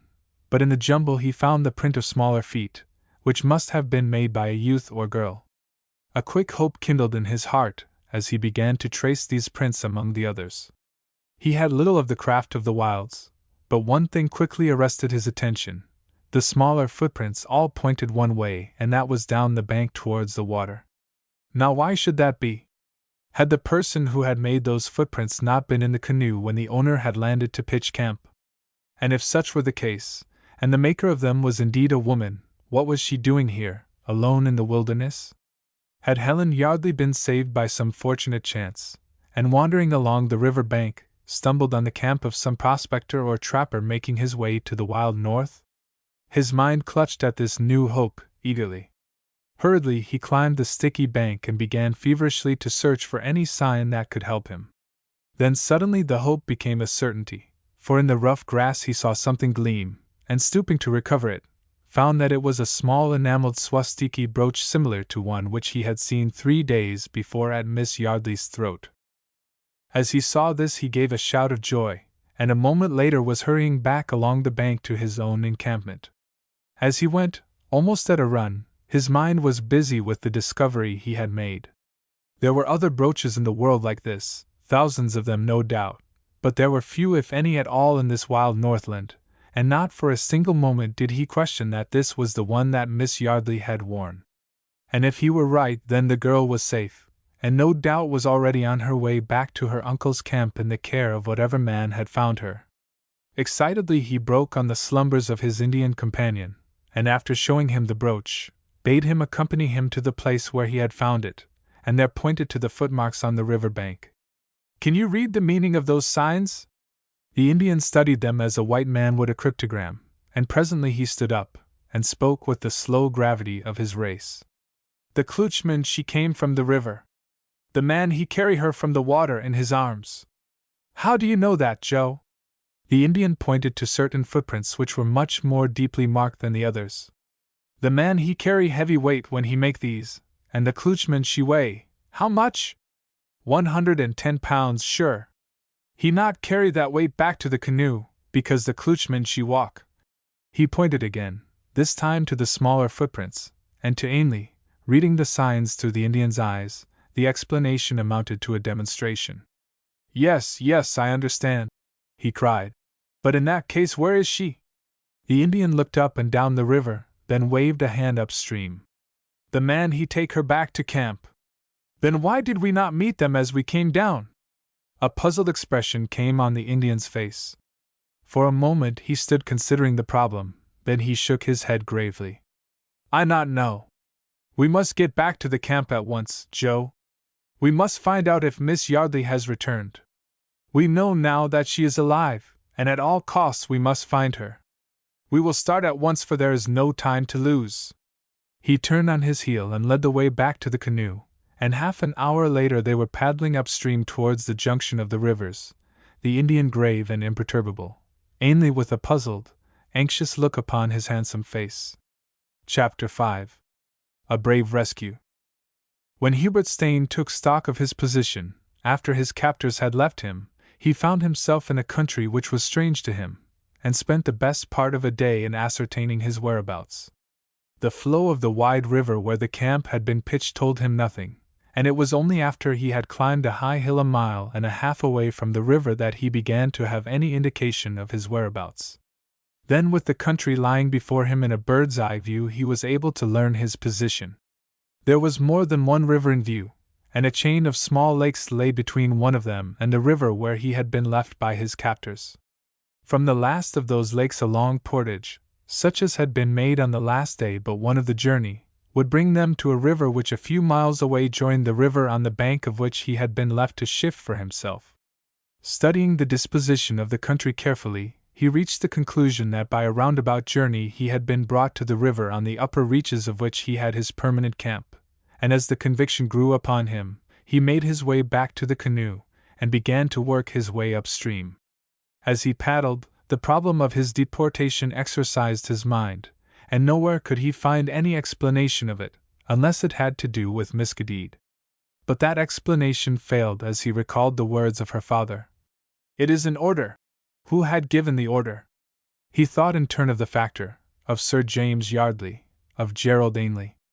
The first two were instantly dismissed, but the thought of Ainley remained fermenting in his mind. It was an odd coincidence that he should have been attacked whilst awaiting Ainley's coming, and in view of his one-time friend's obvious reluctance to an interview and of his own urgent reasons for desiring it, the suspicion that Ainley was the man who had issued the order for his forcible deportation grew until it became almost a conviction. "I will find out about this, and the other thing," he said aloud. "I can't go back now, but sooner or later my chance will come. The cur!" That evening he camped at the foot of a fall, which he had heard of, but never before seen, and spent the whole of the next day in portaging his belongings to navigable water, and on the following evening well beyond the rocky ramparts, where the river ran so swiftly, made his camp, happily conscious that now the river presented no barrier for 200 miles. As he sat smoking outside his little tent, an absent, thoughtful look upon his face, his eyes fixed dreamily on the river, his mind reverted once more to the problem of recent happenings, and as he considered it, there came to him the picture of Miscadid as he had seen her running towards him between the willows just before the blow which had knocked him unconscious. She had cried to him to put him on his guard, and the apprehension in her face as he remembered it told him that she knew of the ill that was to befall him. His mind dwelt on her for a moment as he visioned her face with its bronze beauty, her dark, wild eyes flashing with apprehension for him, and as he did so his own eyes softened a little. He recalled the directness of her speech in their first conversation, and smiled at the naivete of her estimate of himself. Then the smile died, leaving the absent, thoughtful look more pronounced, and in the same moment the vision of Miscadid was obliterated by the vision of Helen Yardley, the woman of his own race, fair and softly strong, and as different as well as could be from the daughter of the wilds. Again, as he recalled the steady scrutinizing glance of her gray eyes, he felt the blood rioting in his heart, and for a moment his eyes were alight with dreams. Then he laughed in sudden bitterness. "What a confounded fool I am!" he said. "A discharged convict." The utterance was suddenly checked, and an interested look came on his face. There was something coming down the river. He rose quickly to his feet in order to get a better view of the object which had suddenly floated into his line of vision. It was a canoe. It appeared to be empty, and thinking it was a derelict drifting from some camp up river, he threw himself down again, for even if he salved it, it could be of no possible use to him. Lying there he watched it as it drifted nearer in the current, wondering idly whence it had come. Nearer it came, swung this way and that by various eddies, and drifting towards the further side of the river where about 40 yards above his camp a mass of rock broke the smooth surface of the water. He wondered whether the current would swing it clear, and now watched it with interest since he had once heard a riverman declare that anything that surrendered itself completely to a current would clear obstructions. He had not believed the theory at the time, and now before his eyes it was disproved, for the derelict swung straight towards the rocks, then twisted halfway round as it was caught by some swirl, and struck a sharp piece of rock broadside on. Then happened a totally unexpected thing. As the canoe struck, a girl who had been lying at the bottom raised herself suddenly, and stared at the water overside, one hand clutching the gunwale. A second later the canoe drifted against another rock and suddenly tilted, throwing the girl into the broken water. By this time, taken by surprise though he was, Stain was on his feet, and running down the bank. He did not stop to launch his canoe but just as he was flung himself into the water, and started to swim across the river, drifting a little with the current, striving to reach a point where he could intercept the girl as she drifted down. It was no light task he had set himself, for the current was strong, and carried him further than he intended to go, but he was in front of the piece of human flotsam which the river was claiming for its prey, and as it came nearer he stretched a hand and grasped at it. He caught a handful of chestnut hair that floated like long weed in the river's tide, and the next moment turned the girl over on her back. She was unconscious, but as he glimpsed at her face, his heart leaped, for it was the face of that fair English girl of whom but a few minutes before he had been dreaming. For a second he was overcome with amazement, Then stark fear leapt in his heart as he looked at the closed eyes and the white, unconscious face. That fear shook him from his momentary inactivity. He looked for something else to hold by, and finding nothing, twisted the long strand of hair he had gripped into a rope, and held it with his teeth. Then he glanced round. The current had carried him further than he had realized, and now quickened for its rush between the rocky ramparts, so that there was some danger of their being caught and swept through. As he realized that, he began to exert all his strength, striking across the current for the nearest bank, which was the one furthest from his camp. The struggle was severe, and the girl's body drifting against him impeded his movements terribly. It seemed impossible that he could make the bank, and the ramparts frowned ominously ahead. He was already wondering what the chances were of making the passage through in safety, and was half inclined to surrender to the current and take the risks ahead, when his eye caught that which spurred him to fresh efforts. 100 yards downstream, a huge tree, by some collapse of the bank, had been flung from the position where it had grown for perhaps 100 years, and now lay with its crown and 3/4 of its trunk in the river.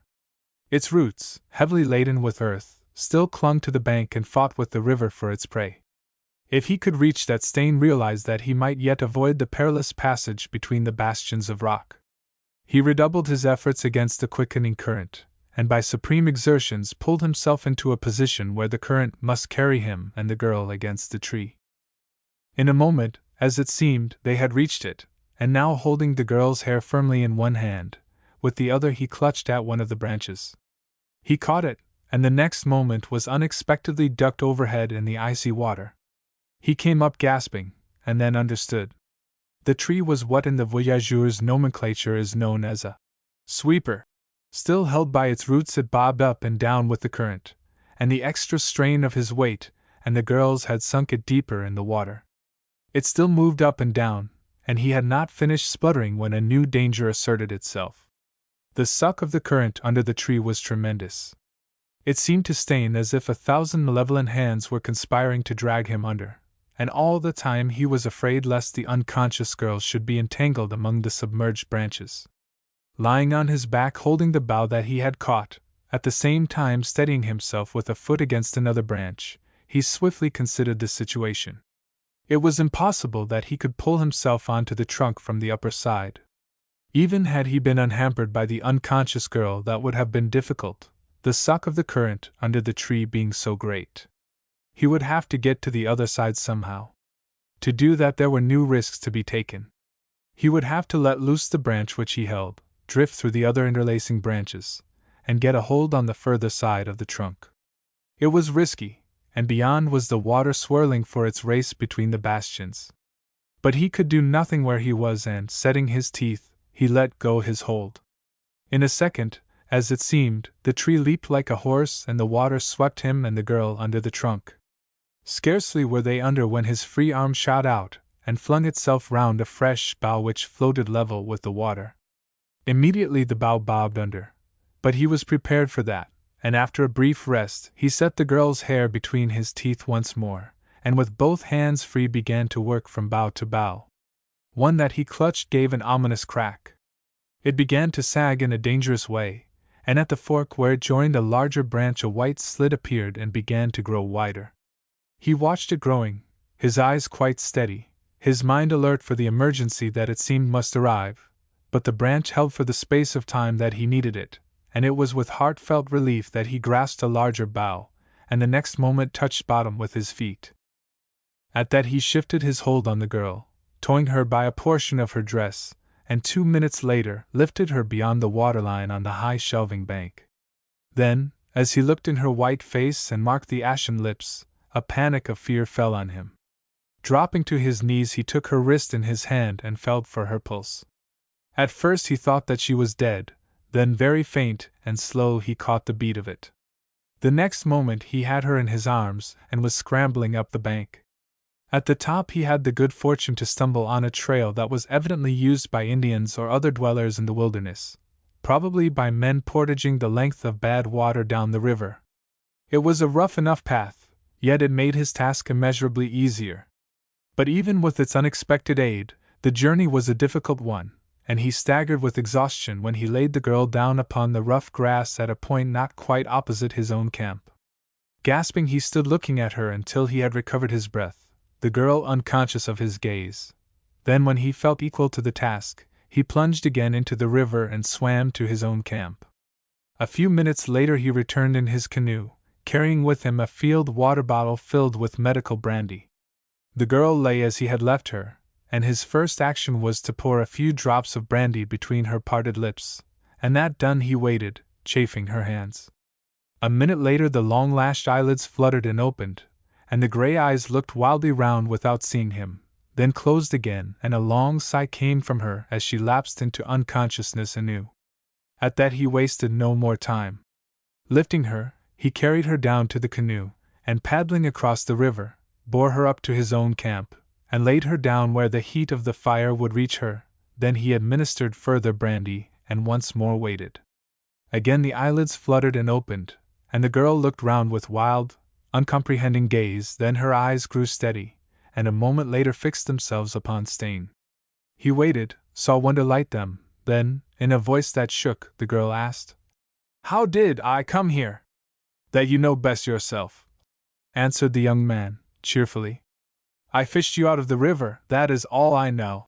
The girl made as if to reply, but Stain prevented her. "No, don't try to talk for a little while. Wait. Take a little more of this brandy." He held it towards her in a tin cup, and with his hand supporting her head, the girl slowly sipped it. By the time she had finished, a little blood was running in her cheeks and her lips were losing their ashen color. She moved and made as though to sit up. "Better wait a little longer," he said quietly. "No," she said. "I feel better." She lifted herself into a sitting posture, and he thoughtfully rolled a small sack of beans to support her back. Then she looked at him with a quick, questioning gaze. "I have seen you before, have I not? You are the man who was at Fort Malsun, aren't you? The man whom Mr. Ainley used to know?" "Yes," he answered with sudden bitterness. "I am the man whom Ainley used to know. My name is Hubert Stain, and I am a discharged convict, as I dare say he told you."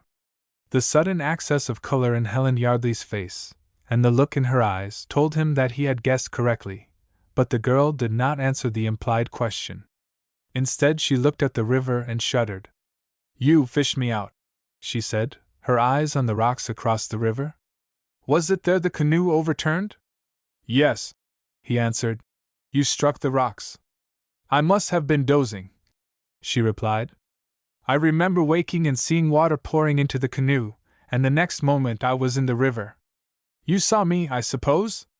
Stain nodded. "I was sitting here and saw the canoe coming down the river. I thought it was empty until it struck the rocks, and you suddenly sat up. And then you came after me?" "Yes," he answered lightly. Her gray eyes looked at him carefully, noted his dripping clothes and dank hair, and then with sudden comprehension asked, "How did you get me? Did you do it with your canoe or—" "The canoe wouldn't have been any use," he interrupted brusquely. "It would have upset if I had tried to get you out of the water into it." "Then you swam for me?" persisted the girl. "Had to," he answered carelessly. "Couldn't let you drown before my eyes, even if I am a convict." Helen Yardley flushed a little. "I do not think you need mention that again. I am very grateful to a brave man." "Oh, as to that," he began, but she interrupted him. "Tell me where you got me? I remember nothing about it." He looked down the river. "As near as I can tell you, it was by that clump of firs there, though I was not able to land for quite a long distance beyond. You were unconscious, and I carried you along the opposite bank, then swam across for my canoe and ferried you over. There you have the whole story." He broke off sharply, then before she could offer comment he spoke again. "I think it would be as well if you could have a change of clothes. It is not cold, but to let those you have dry on you might bring on all sorts of ills. There are some things of mine in the tent. I will put them handy, and you can slip them on whilst I take a stroll. You can then dry your own outfit." He did not wait for any reply, but walked to the little fly tent, and 3 or 4 minutes later emerged, puffing a pipe. He waved towards the tent, and turning away began to walk rapidly upriver. Helen Yardley sat where she was for a moment looking after him. There was a very thoughtful expression on her face. "The whole story," she murmured as she rose to her feet. "I wonder? That man may have been a convict, but he is no braggart." She walked to the tent, and with amused eyes looked at the articles of attire obviously arranged for her inspection. A gray flannel shirt, a leather belt, a pair of Bedford cord breeches, a pair of moccasins, miles too large for her, and a Mackinaw jacket a little the worse for wear. She broke into sudden laughter as she considered them, and after a moment went to the tent door and shyly looked up the river. The figure of her rescuer was still receding at a rapid rate. She nodded to herself, and then dropping the flap of the tent, faced the problem of the unaccustomed garments. Chapter 6. A Mysterious Shot. 20 minutes later, as Hubert Stain returned along the river bank, he saw the girl emerge from the tent and begin to arrange her own sodden attire where the heat of the fire would dry it. The girl completed her task just as he arrived at the camp, and stood upright, the rich blood running in her face. Then a flash of laughter came in her gray eyes. "Well?" she asked, challenging his gaze. "You make a very proper man," he answered, laughing. "And I am as hungry as two," she retorted. "I have eaten nothing for many hours. I wonder if— What a fool I am," he broke in brusquely. "I never thought of that. I will do what I can at once." Without further delay he began to prepare a meal, heating an already roasted partridge on a spit, and making coffee, which, with biscuit, he set before her. "It is not exactly a Savoy supper, but it will be better," she broke in gaily, "for I was never so hungry in my life." "Then eat. There are one or two little things I want to attend to, if you will excuse me." "Certainly," she replied laughingly. "It will be less embarrassing if there is no witness of my gluttony." Stain once more left the camp, taking with him a hatchet, and presently returned dragging with him branches of young spruce with which he formed a bed a little way from the tent, and within the radius of the heat from the fire. On this he threw a blanket, and his preparation for the night completed, turned to the girl once more. "I never enjoyed a meal so much in my life," she declared, as she lifted the tin plate from her lap. "And this coffee is delicious. Won't you have some, Mr. Stain?" "Thank you, Miss Yardley is my name," she said quickly. "Helen Yardley." He took the coffee as she handed it to him in an enameled mug, then he said, "How did you come to be adrift, Miss Yardley?" As he asked the question, a thoughtful look came on the girl's beautiful face. "I was making a little trip by myself," she said slowly, "to see a beaver dam in a creek a little below our encampment, and someone shot at me." "Shot at you?" Stain stared at her in amazement as he gave the exclamation. "Yes, twice. The second shot broke my paddle, and as I had no spare one, and as I cannot swim, I could do nothing but drift with the current." "But who can have done such a thing?" cried the young man. "I have not the slightest idea, unless it was some wandering Indian, but I am quite sure it was not an accident. I saw the first shot strike the water close to the canoe. It came from some woods on the left bank, and I cried out to warn the shooter whom I could not see. It was about 4 minutes after when the second shot was fired, and the bullet hit the shaft of the paddle, so that it broke on my next stroke, and I was left at the mercy of the river." "And no more shots were fired?" "None." Stain sat there with a very thoughtful look upon his face, and after a moment Miss Yardley spoke again.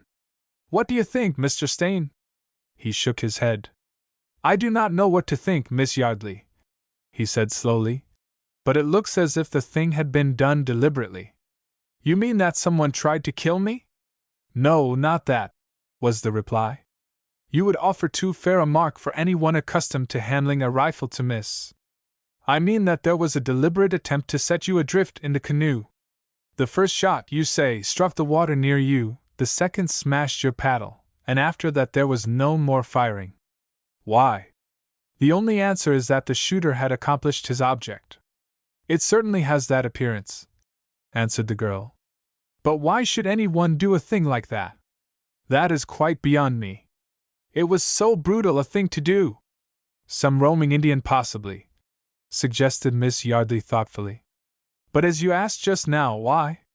Indians are not so rich in cartridges that they can afford to waste them on a mere whim. No, perhaps not, said the girl. But I can think of no one else. She was silent for a moment, then she added, Whoever did the vile thing frightened me badly. It is not nice to sit helpless in a canoe drifting out into such a wilderness as this. She waved her hand round the landscape as she spoke, and gave a little shudder. You see, I never knew what was coming next. I passed some islands and hoped that I might strike one of them, but the current swept me clear, and for hours I sat staring, watching the banks go by, and wondering how long it would be before I was missed, and then, I suppose I must have fallen asleep, because I remember nothing more until just before I was thrown into the water. It was a very fortunate thing you struck those rocks, said Stain meditatively. Fortunate, Mr. Stain? Why? Because in all probability I should not have seen you if you had not, and a few miles below here, there are some bad rapids, and below them the river makes a leap downwards of nearly 100 feet. A fall? Cried the girl, her face blanching a little, as she flashed a glance downstream. Oh, that would have been terrible! It was fortunate that you were here. Very, he agreed earnestly. And I am beginning to think that it was providential, though all day I have been cursing my luck that I should have been in this neighborhood at all. I have no business here. Then why? She began, and stopped as if a little afraid that her question was too frankly curious. It was so that Stain understood the interrupted utterance. He laughed a little, and then answered, You need not mind asking, Miss Yardley, because the truth is that my presence in this neighborhood is due to a mystery that is almost as insoluble as the one that brought you drifting downstream. On the night after you arrived at Fort Malsun, I was waiting at my tent door for, a man whom I expected a visit from, when I was knocked on the head by an Indian, and when I came to, I found I was a prisoner, under sentence of deportation. We traveled some days, rather a roundabout journey, as I have since guessed, and one morning I awoke to find my captors had disappeared, leaving me with my canoe and stores and arms absolutely untouched. That was a strange adventure, Mr. Stain. So I think, answered Stain with conviction. What do you think was the reason for your deportation? I do not know, answered Stain thoughtfully. My chief captor said it was an order, but that may have been a lie, and such wildly possible reasons that I can think of are so inherently improbable that it is difficult to entertain any of them. And yet, he broke off, and an absent look came in his eyes.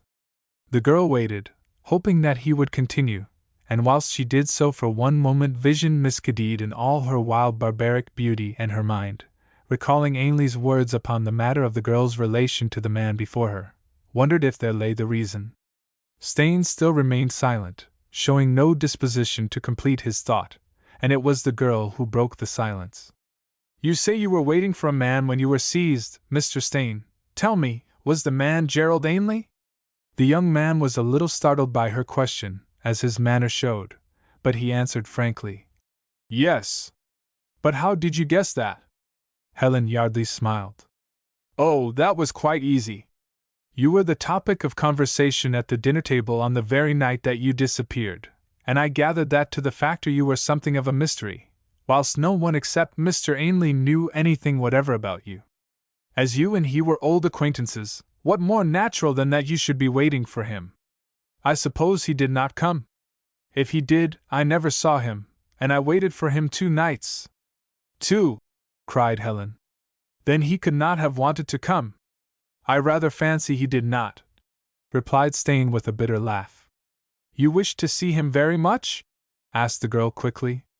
It was important that you should. I wished to question him upon a matter that was important to me. Ah, said the girl in a tone that was full of significance. Stain looked at her sharply, and then asked a question. What are you thinking, Miss Yardley? Oh, I was just thinking that I had guessed one of your wildly possible reasons, Mr. Stain, and to tell the truth, if Mr. Ainley was really anxious to avoid answering your questions, it does not seem to me so inherently improbable as you appear to think. What convinces you of that, Miss Yardley? Well, she replied quickly, you say the Indian told you that it was an order. I asked myself, whose order? There were very few people at Fort Malsun to give orders. I think of them in turn. The factor? You were a stranger to him. My uncle? He never heard of you except in gossip over the dinner table the night you were deported. Gerald Ainley? He knew you. He had made appointments with you that he twice failed to keep, which, quite evidently, he had no intention of keeping. He had, may I guess, some strong reason for avoiding you, and he is a man of some authority in the company and moving to still greater. He would not know the Indians who actually carried you away, but Factor Rodwell would, and factors are only human, and sooner or later Gerald Ainley will be able to considerably influence Mr. Rodwell's future. Therefore, well, QED, do you not agree with me? I find your argument convincing, answered Stain grimly. Then he lapsed into thoughtful silence, whilst the girl watched him, wondering what was in his mind. Presently she knew, for most unexpectedly the young man gave vent to a short laugh. What a fool the man is, he declared. He must know that we shall meet again some time. But, Miss Yardley, I am keeping you from your rest. We must start betimes in the morning if I am to take you back to your uncle. If you take me back? There is no question of that, he answered promptly. I could not dream of leaving you here. I was about to say you would very likely meet Gerald Ainley. He has joined my uncle's party. So much the better, cried Stain. I shall certainly go. There was a flash in his blue eyes, a grim look in his face, and instinctively Helen Yardley knew that the matter which lay between this man and Gerald Ainley was something much more serious than forced deportation. What it was she could not guess, and though after she had retired to the tent she lay awake thinking of the matter, when she fell asleep she was as far off as ever from anything that offered a solution of the question which troubled her. And outside, staring into the fire, his strong face the index of dark thoughts, Hubert Stain sat through the short night of the Northland summer, never once feeling the need of sleep, reviewing from a different angle the same question as that which had perplexed the mind of the girl in the tent. At the first hint of dawn, Stain rose from his seat, gathered up the girl's now dry raiment, and put it in a heap at the tent door. Then procuring a canvas bucket of water he set that beside the clothes and busied himself with preparing breakfast. After a little time Helen emerged from the tent. Her eyes were bright, her beautiful face was radiant with health, and it was clear that she was no worse for her experience of the day before. "Good morning, Mr. Stain," she said in gay salutation. "You are the early bird. I hope you slept well. May I reciprocate the hope, Miss Yardley?" "Never better, thank you. I think hunger and adventure must be healthful. I slept like the 7 sleepers rolled into one. I feel as fresh as the morning, and as hungry as, well, you will see," she ended with a laugh. "Then fall to," he said, joining in the laughter. "The sooner the breakfast is over the sooner we shall start." "I warn you I am in no hurry," she retorted gaily. "I quite like this. It is the real thing, whilst my uncle's camps are just civilization imposing itself on the wilderness. But your uncle! You must think of him, Miss Yardley. You have now been away an afternoon and a night. He will be very anxious." "Yes," she said. "That's the pity of it. If it were not for that—" She broke off suddenly, gave a little laugh, and for no apparent reason her face flushed rosily. "But you must restore me to the bosom of my family soon." "More's the pity," said Stain to himself under his breath, his heartbeats quickening as he looked at her radiant face and laughing eyes, whilst openly he said, "I will do my best. You will be able to help me to paddle against the current, and no doubt in a little time we shall meet a search party coming to look for you. Then my little jaunt will be over. But you must not surrender me until you have seen my uncle, Mr. Stain." Stain laughed. "I will hold you against the world until then, Miss Yardley. And perhaps you will see Gerald Ainley as you wish," she said, glancing at him to watch the effect of her words. The laughter died swiftly from his face, and a stern light came into his eyes. "Yes," he said grimly. "Perhaps I shall. Indeed, that is my hope." Helen Yardley did not pursue the matter further. Again she glimpsed depths that she did not understand, and as she ate her breakfast she glanced from time to time at her companion, wondering what was between him and Ainley, and wondering in vain. Breakfast finished, they struck camp, launched the canoe, and began to paddle upstream. The current was strong, and their progress slow, but after some 3 hours they arrived at the junction of the two rivers. Then Stain asked a question. "Which way did you come, Miss Yardley?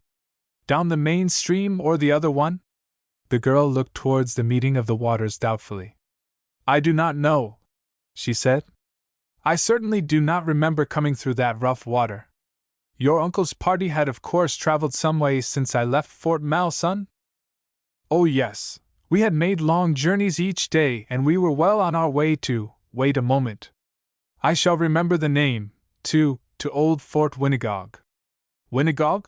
said Stain. "Yes. That is the name.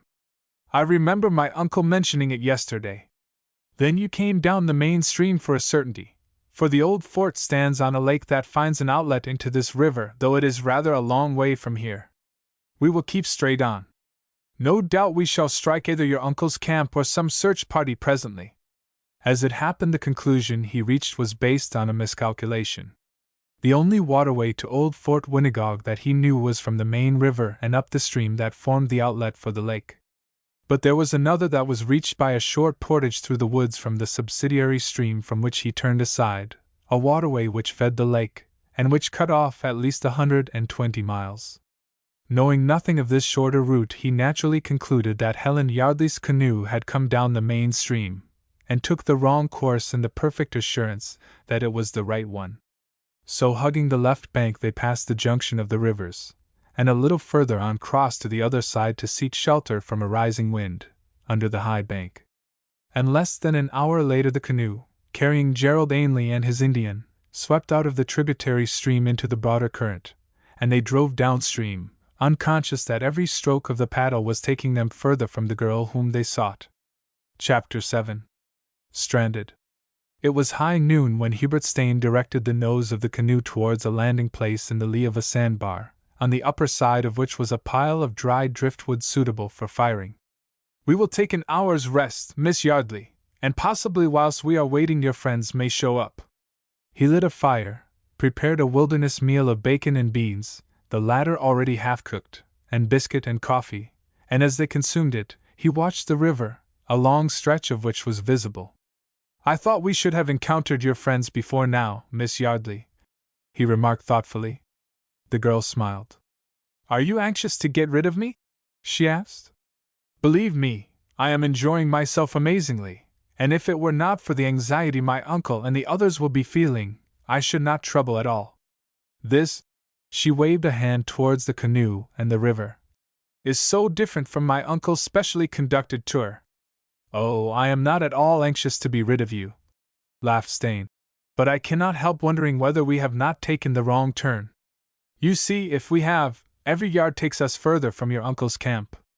"But this is the way to Fort Winagog?" asked the girl. "It is the only way I know." "Then we must be going right, for I distinctly heard my uncle say we were within a day's journey of the place. The thing that worries me is that we have met no one looking for you. No doubt they will thoroughly search the neighborhood of the camp and the beaver dam before going further afield. Also, you must remember that it might be dinner time last night before I was missed." "Yes," he agreed. "That is very likely. On which bank of the river was the camp?" "This bank, the left coming down." "Then we will hug the shore this afternoon, and no doubt we shall find it before supper time." But in that anticipation he was mistaken. The long day drew to its close and the camp they sought had not appeared, nor had any search party materialized. As they pitched camp for the night, the doubt which all day had been in Stain's mind became a certainty. "I am afraid we have made a mistake, Miss Yardley. You must have come down the other river. It is impossible that we can have missed the camp, and we must have seen any boat coming down this empty water. But we are going towards Fort Winagog?" "Yes." "On the other hand, you must remember that a paddle-driven canoe travels much faster than a merely drifting one, and that we ourselves, assuming that we are on the right way, all day have been shortening the distance that a search party would have to travel. We ought to have met some time ago. I think we shall have to turn back in the morning." "Must we?" asked the girl. Can we go on to Fort Winagog? I can wait there till my uncle appears, and I shall not be taking you further out of your way. I am afraid I am putting you to a good deal of trouble, and wasting your time. Time is not of much account to me, laughed Stain shortly. And what you suggest is impossible. Why? Demanded Helen. Because old Fort Winagog is a fort no longer. It is a mere ruin like old Fort Selkirk. There may be an Indian or two in the neighborhood. There is certainly no one else. Then we shall have to go back? Said the girl. It seems to be the only way, was the reply. If we are wrong, as I am convinced we are, every yard we go takes us further from your people. I am sorry to give you all this trouble, said the girl contritely. Please, please, he answered in quick protest. Believe me, it is a pleasure to serve you, and with me a few days do not matter. I shall have enough of my own company before long. You live alone? Asked Helen. I have an old Indian for companion. And what do you do, if you will permit me to be so curious? Oh, he laughed. I hunt, I pursue the elusive nugget, and I experiment with vegetables. And this winter I am going to start a trapping line. But you are rich, she cried. You have no need to live in exile. Yes, he answered with sudden bitterness. I am rich. I suppose Ainley told you that. But exile is the only thing for me. You see, a sojourn in Dartmoor spoils one for county society. Oh, she cried protestingly. I cannot believe that you. Thank you, he said as the girl broke off in confusion. I cannot believe it myself. But 12 good men and true believed it. An expert in handwriting was most convincing, and if you had heard the judge. But you did not do it, Mr. Stain, I am sure of that. No, he answered. I did not do the thing for which I suffered. But to prove my innocence is another matter. You have not given up the endeavor, I hope. No. I have a man at work in England, and I myself make small endeavors. Only the other day I thought that I. Apparently he remembered something, for he broke off sharply. But why discuss the affair? It is only one of the world's small injustices which shows that the law, usually right, may go wrong occasionally. But Helen Yardley was not so easily to be turned aside. Whilst he had been speaking, a thought had occurred to her, and now took the form of a question. I suppose that the other night when you were waiting for Mr. Ainley, it was on this particular matter that you wished to see him? What makes you think that? Stain asked quickly. Helen Yardley smiled. It is not difficult to guess. You told me last night that you wished to question him on a matter that was important to you. And this matter, well, it needs no argument. It might be something else, Miss Yardley, was the evasive reply. Yes, it might be, answered the girl. But I do not think it is. Stain made no reply, but sat looking in the fire, and the girl, watching him, drew her own conclusion from his silence, a conclusion that was far from favorable to Gerald Ainley.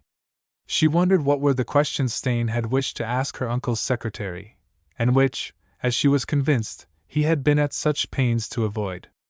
Was it possible that her rescuer believed that his one-time friend had it in his power to prove his innocence of the crime for which he had suffered? All the indications seemed to point that way, and as she looked at the grave, thoughtful face, and the graying hair of the man who had saved her from death, she resolved that on the morrow, when she reached her uncle's camp, she would herself question Gerald Ainley upon the matter. But, as events befell, the opportunity that the morrow was to bring was not given. For that night, whilst she slept in the little tent, and Stain, wrapped in a blanket, slumbered on a bed of spruce boughs, perhaps 6 yards away, a man crept cautiously between the trees in the rear of the encampment, and stood looking at it with covetous eyes. He was a half-breed of evil countenance, and he carried an old trade gun, which he held ready for action whilst he surveyed the silent camp. His dark eyes fell on Stain sleeping in the open, and then looked towards the tent with a question in them. Evidently he was wondering how many travelers there were, and found the thought a deterrent one, for though once he lifted his gun and pointed it to the sleeping man, he lowered it again, his eyes turning to the tent anew. After a period of indecision, the intruder left the shadow of the trees, and crept quietly down to the camp, his gun still at the ready, and with his eyes fixed on the unconscious Stain. Moving very cautiously, he reached the place where the canoe was beached, and looked down into it. A gleam of satisfaction came into his dark eyes as he saw a small sack of beans reposing in the stern. Then again a covetous look came into them as their gaze shifted to the stores about the camp.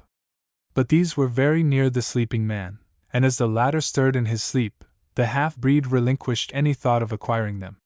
Stealthily he conveyed the canoe down to the water's edge, launched it, and then with a grin on his evil face as he gave a last look at the man in the blanket, he paddled away. A full 3/4 of an hour later Stain awoke, and kicking aside the blankets, replenished the fire, and then went a little way upstream to bathe. At the end of half an hour he returned. His first glance was towards the tent, the fly of which was still closed. Then he looked round the camp and a puzzled look came on his face. There was something a little unfamiliar, something not present which... Great Scott! The canoe! As the words shot from him, he hurried forward. Quite distinctly he remembered carrying it up the bank the night before, and now. Inside half a minute he found himself looking at the place where it had lain. The impression of it was quite clear on the dewy grass, and there were other impressions also, impressions of moccasined feet going down to the edge of the water. For a moment he stared unbelievingly, then as a thought occurred to him he glanced at the tent again. Had the girl in his absence taken the canoe and... The thought died as soon as it was born, and he began to follow the tracks on the damp grass, backward. They skirted the camp in a small semicircle, and led to the forest behind, where on the dry pine needles they were not quite so easy to follow. But follow them he did, and in a couple of minutes reached a place where it was evident someone had stood for a considerable time. This spot was in the shadow of a great spruce, and standing behind the trunk he looked towards the camp. The fire and the white tent were plain to be seen. Then he understood what had happened. Someone had seen the encampment and had waited in the place where he now stood, probably to reconnoiter, and then had made off with the canoe. A thought leaped into his mind at that moment, and brought with it a surge of fear. The stores! If... At a run he covered the space between him and the camp, and as he looked round and saw that most of the stores reposed where he had placed them the previous night, relief surged in his heart. Thank heaven! Mr. Stain, what is the matter? You look as if something had startled you. He swung round instantly. Helen Yardley was standing at the tent door with a smile on her face. The matter is serious enough, he explained quickly. Someone has stolen the canoe in the night. Stolen the canoe? Echoed the girl. Yes. You can see his tracks in the grass, going up to the place where he stood and watched us. He must have come down whilst we slept. But who can have done such a thing? Stain shook his head. I cannot think. A wandering Indian most likely. Hard put to it, I expect. He has taken a sack of beans with him. Then we are stranded? Asked the girl quickly. In a way, yes, he agreed. But we are not in a desperate case. We have food, I have my rifle, and it will be possible to make a raft and float down the river until we meet your uncle's people. The girl looked at the river doubtfully. What sort of control shall we have over a raft? Well, he said, I should make a steering oar. And if the current took control, Mr. Stain? Please believe me when I say I am not afraid, but I cannot help thinking of those falls you mentioned. Stain looked thoughtful. For the moment he had forgotten the falls, and as he remembered the quickening of the current at the meeting of the rivers he recognized there was reason in the girl's question.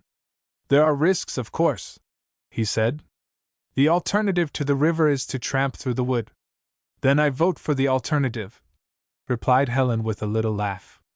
I've had my full of drifting like a fly caught in an eddy. Stain looked down the river and from the river to the woods which lined its banks. It will be difficult, he said. This is virgin forest. Pooh, retorted the girl lightly.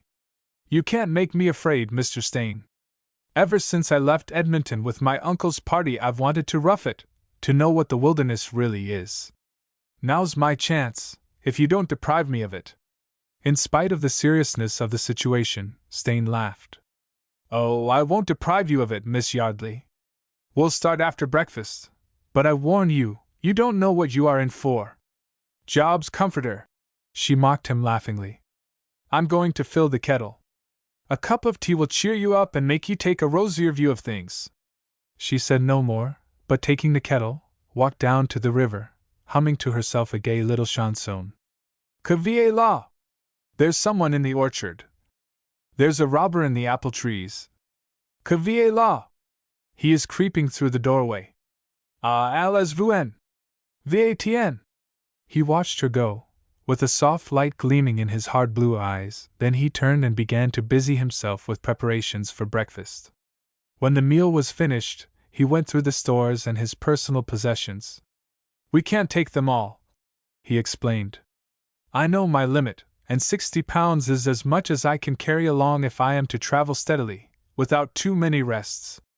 We shall have to cash a goodish bit. You are forgetting me, aren't you? Asked the girl, quietly. I'm fairly strong, you know. But I think I must insist, she interrupted with a smile. You are doing all this for me, and quite apart from that, I shall be glad to know what the trail is like under real conditions. Stain argued further, but in vain, and in the end the girl had her way, and took the trail with a pack of perhaps 25 pounds, partly made up of the clothes she had changed into after her rescue. Stain knew the woods. He guessed what havoc the trail would make of skirts, and for that reason he included the clothing in her pack, foreseeing that there would be further need of them. As they started, the girl began to hum. Some talk of Alexander, and some of Hercules. Stain laughed over his shoulder. I'm afraid a quick step will be out of keeping soon, Miss Yardley. Why? She asked, interrupting her song. Well, packing on trail is necessarily a slow business, and there's rough country between these two rivers. You are trying to scare me because I'm a tenderfoot, she retorted with a laugh that was like music in Stain's ears. But I won't be scared. She resumed her song with a gay air of bravado, passing from one chanted to another in a voice fluty as a blackbird. Stain smiled to himself. He liked her spirit, and he knew that that would carry her through the difficulties that lay before them, even when the flesh was inclined to failure. But presently the springs of song dried up, and when the silence had lasted a little time he looked round. The girl's face was flushed, and the sweat was dropping in her eyes. Nothing the matter, I hope, Miss Yardley? No, thank you, she answered with a little attempt to laugh. But one can't sing, you know, with mosquitoes and other winged beasts popping into one's mouth. They are rather a nuisance, he agreed and plodded on. Packing one's worldly possessions through the pathless wilderness is a slow, grinding misery. The lightest pack soon becomes a burden. At the beginning of a march it may seem a mere nothing, in an hour it is an oppression, in 3 a millstone is a feather compared with it, and before night the inexperienced packer feels that, like Atlas, he bears the world upon his shoulders. It was therefore little wonder that Helen Yardley ceased to sing after they had marched but a very little way, and indeed the trail, apart from the apparently growing weight of the pack, was not favorable to song. There was no sort of path whatever after they had left the river bank, nothing but the primeval forest, with an undergrowth that was so dense that the branches of one bush were often interwoven with its neighbors. Through this they had to force their way, head down, hands and clothes suffering badly in the process. Then would come a patch of jackpine, where trees 7 to 10 feet high grew in such profusion that it was well nigh impossible to find a passage between them, and on the heels of this would follow a stretch of muskeg, quaking underfoot, and full of boggy traps for the unwary. In the larger timber also, the deadfalls presented an immense difficulty. Trees, with their span of life exhausted, year after year, had dropped where they stood, and dragging others down in their fall, cumbered the ground in all directions, sometimes presenting tangled barriers which it was necessary to climb over, a method not unaccompanied by danger, since in the criss-cross of the branches and trunks a fall would almost inevitably have meant a broken limb. The ground they traveled over was uneven, intersected here and there by gullies, which were only to be skirted by great expense of time and energy, and the crossing of which was sometimes dangerous, but had perforce to be accomplished, and by noon, when they reached the bank of a small stream, the girl was exhausted and her face wore a strained look. Stain saw it, and halting, took off his pack. Time for grub, he said. Then unstrapping his pack he stretched a blanket on the sloping ground. The girl watched him with interest. Why? She began, only to be promptly interrupted. For you, he explained briefly. Lie down and relax your limbs. Pull this other blanket over you, then you won't chill. But I want to help, she protested. I don't like to feel that you are working and You will help best by obeying orders, he said smilingly. We shall have to push on after an hour, and if you don't rest you will be too done up to keep the trail till evening. Then I must obey, she said. He turned to look for wood with which to make a fire, and when he returned she was lying on the blanket with another drawn over her, and her eyes smiled at him as he appeared. The next minute they were closed, and 2 minutes later she was fast asleep. Stain, as he realized the fact, smiled a little to himself. Of spirit compact, he murmured to himself, and went forward with preparations for a meal. It was 2 hours later when the girl awoke, and the meal was ready, a quite substantial one. Have I slept long? Inquired Helen, moving towards the fire. 2 hours. But don't worry about that. We have lost no time really, for I have done a little exploring. There's a stretch of high ground in front of us, a kind of height of land between the river we have left and the one we are making for. Once we are well across that we shall find the going easier. We'll tackle it this afternoon. I've found something, like a path, an old trapping line I should think by the way the trees have been blazed. When the meal was finished they put out the fire and started anew, and by evening, had passed the crest of the high land between the rivers, and were moving down the wooded slopes on the further side looking for a camping place. The timber thickened, and they suddenly encountered a tremendous barrier of deadfall 10 or 11 feet high, with the fallen trunks crisscrossing in all directions. From the further side of it came the ripple of running water proclaiming a stream and the water they were seeking.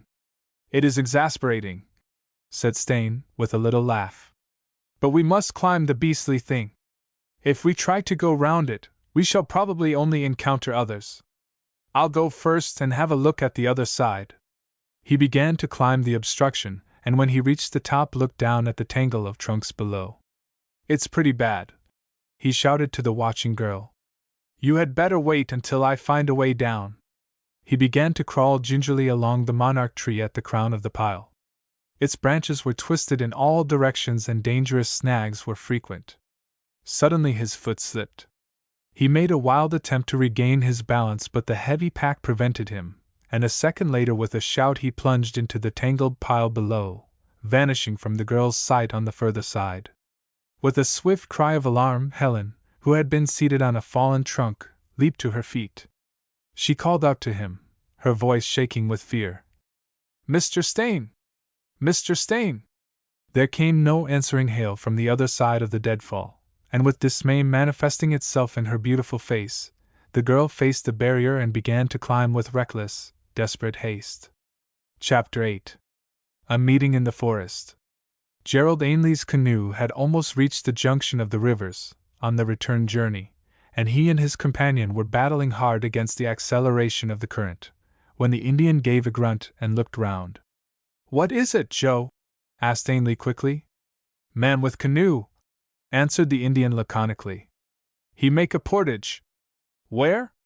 Up river, replied the Indian with a jerk of his head.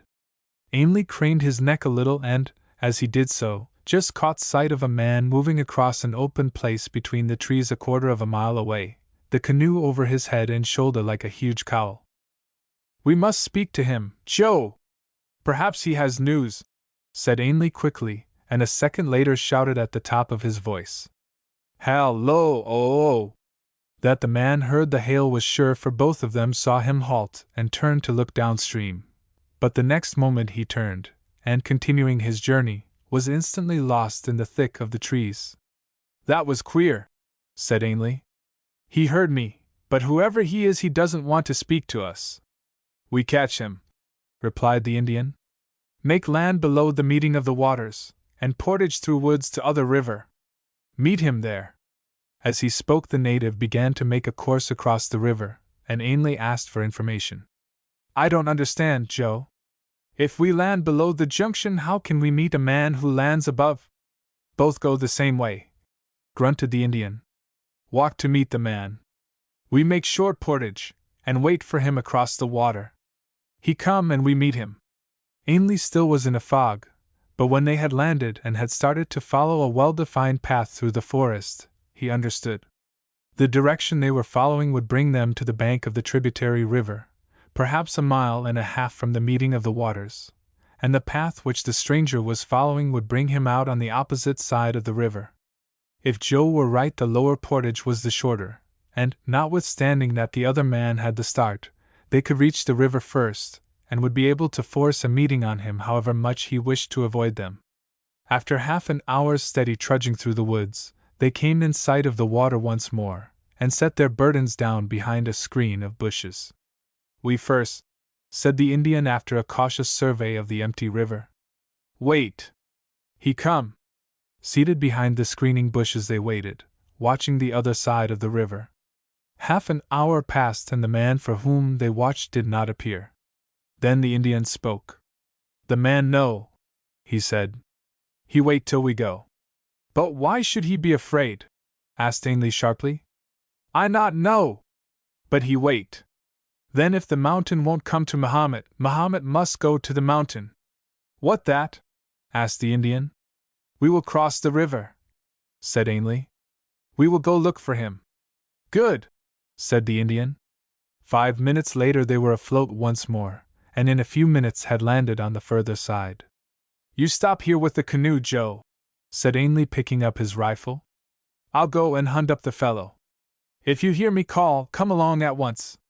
The Indian nodded and proceeded to fill a pipe, whilst the white man, following the track made by many feet portaging from one river to the other, moved into the woods.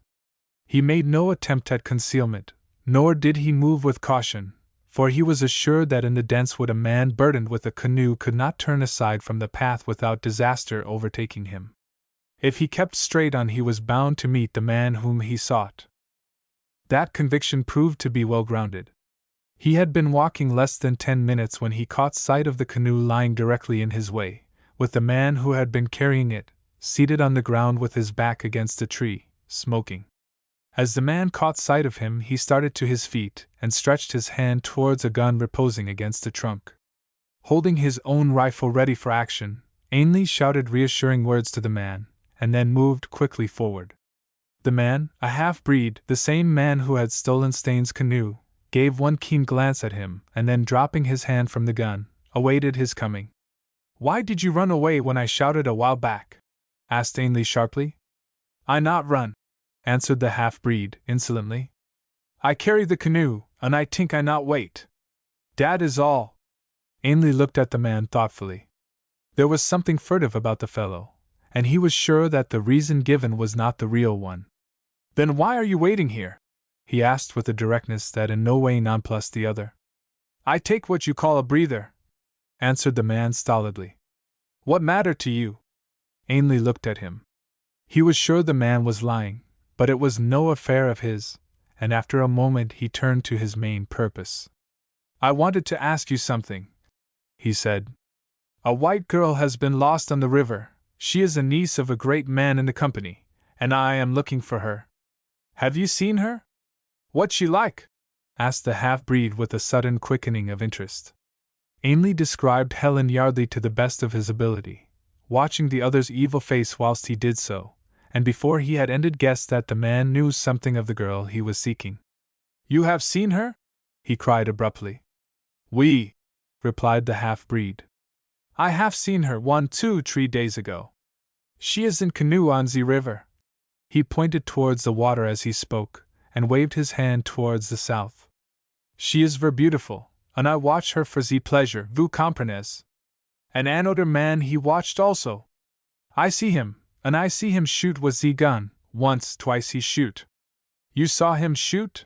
Ainley's face had gone suddenly white, and there was a tremor in his voice as he asked his questions. Do you mean he shot the girl? No. No. Not the girl. He very bad shot if he try. Non. It was ze paddle he try for, and he get it ze second shot. I in the woods this side ze river and I see him, as he stand behind a tree to watch what ze girl she will do. You saw him? Asked Ainley, in a faltering voice. Who was he? I not know, answered the half-breed quickly. But I tink I see him again since. You think? Oui. I tink I talk with him now. There was a look of malicious triumph on the half-breed's face, and an alert look in his furtive eyes as he made the accusation. For a moment stark fear looked out of Ainley's eyes and he visibly flinched, then he recovered himself and broke into harsh laughter. You think? Then you think wrong, and I wouldn't say that again if I were you. It might lead to sudden trouble. If I were the man who fired those shots, why should I be spending my time looking for her as I am? I not know, said the half-breed sullenly.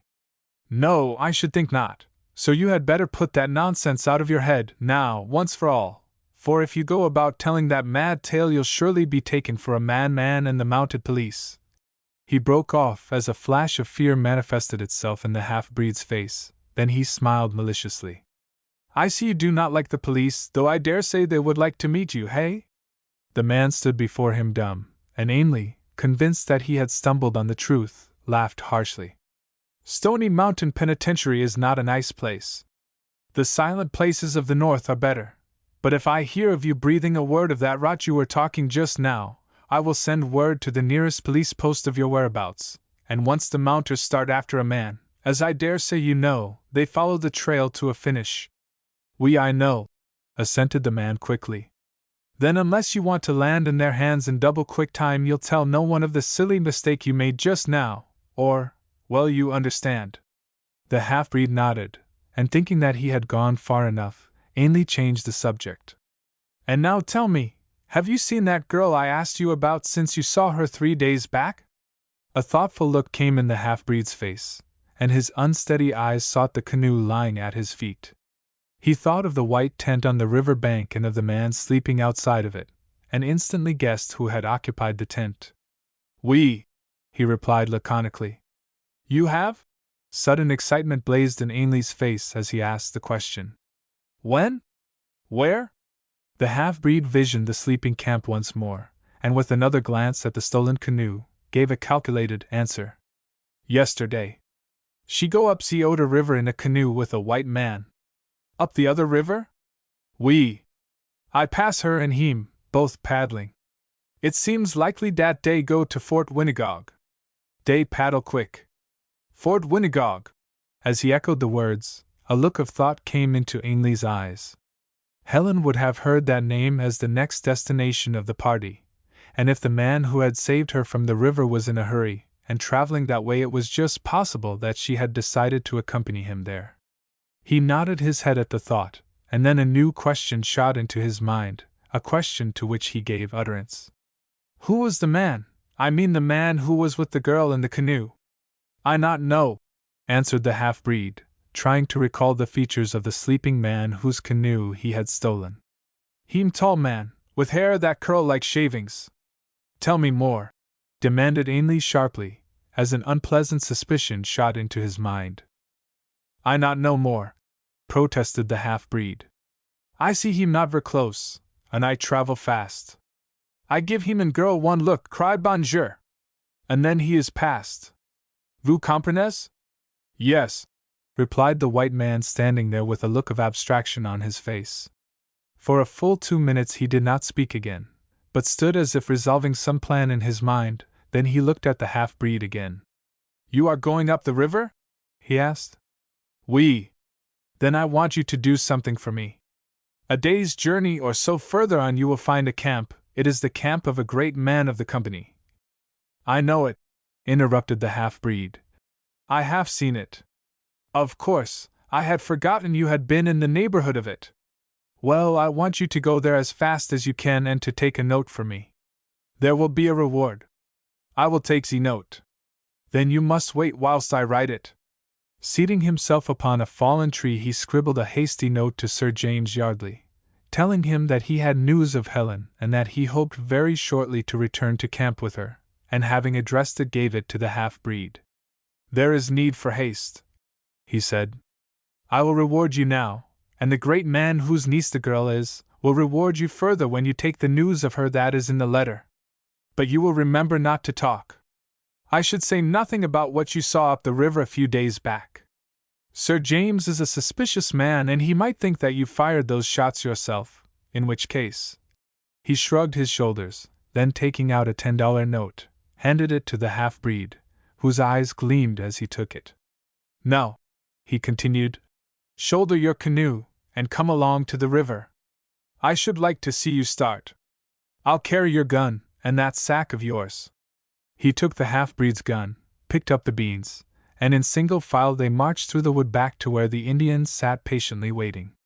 On their appearance he looked round, and as his eyes fell on the half-breed's face a momentary flash came into them, and then as it passed he continued to look at the newcomer curiously. Ainley rapidly explained the situation, and the Indian listened without comment. He waited until the half-breed was actually afloat and out of earshot, and then he spoke. Bad man, he said. No good. Him liar. I have seen him before. Maybe, answered Ainley lightly. So much the better, for one thing. But there's no reason why he should lie about this matter, and I think he was telling the truth about that meeting up the other river. We'll follow the trail anyway, and we will start at once. Will the portage or the river be the better way? Portage, said the Indian, following the half-breed with his eyes. Then we had better get going. We've no time to lose, and you needn't worry yourself about that fellow. He'll do what I've asked him, for the sake of himself. He can have no reason for doing otherwise.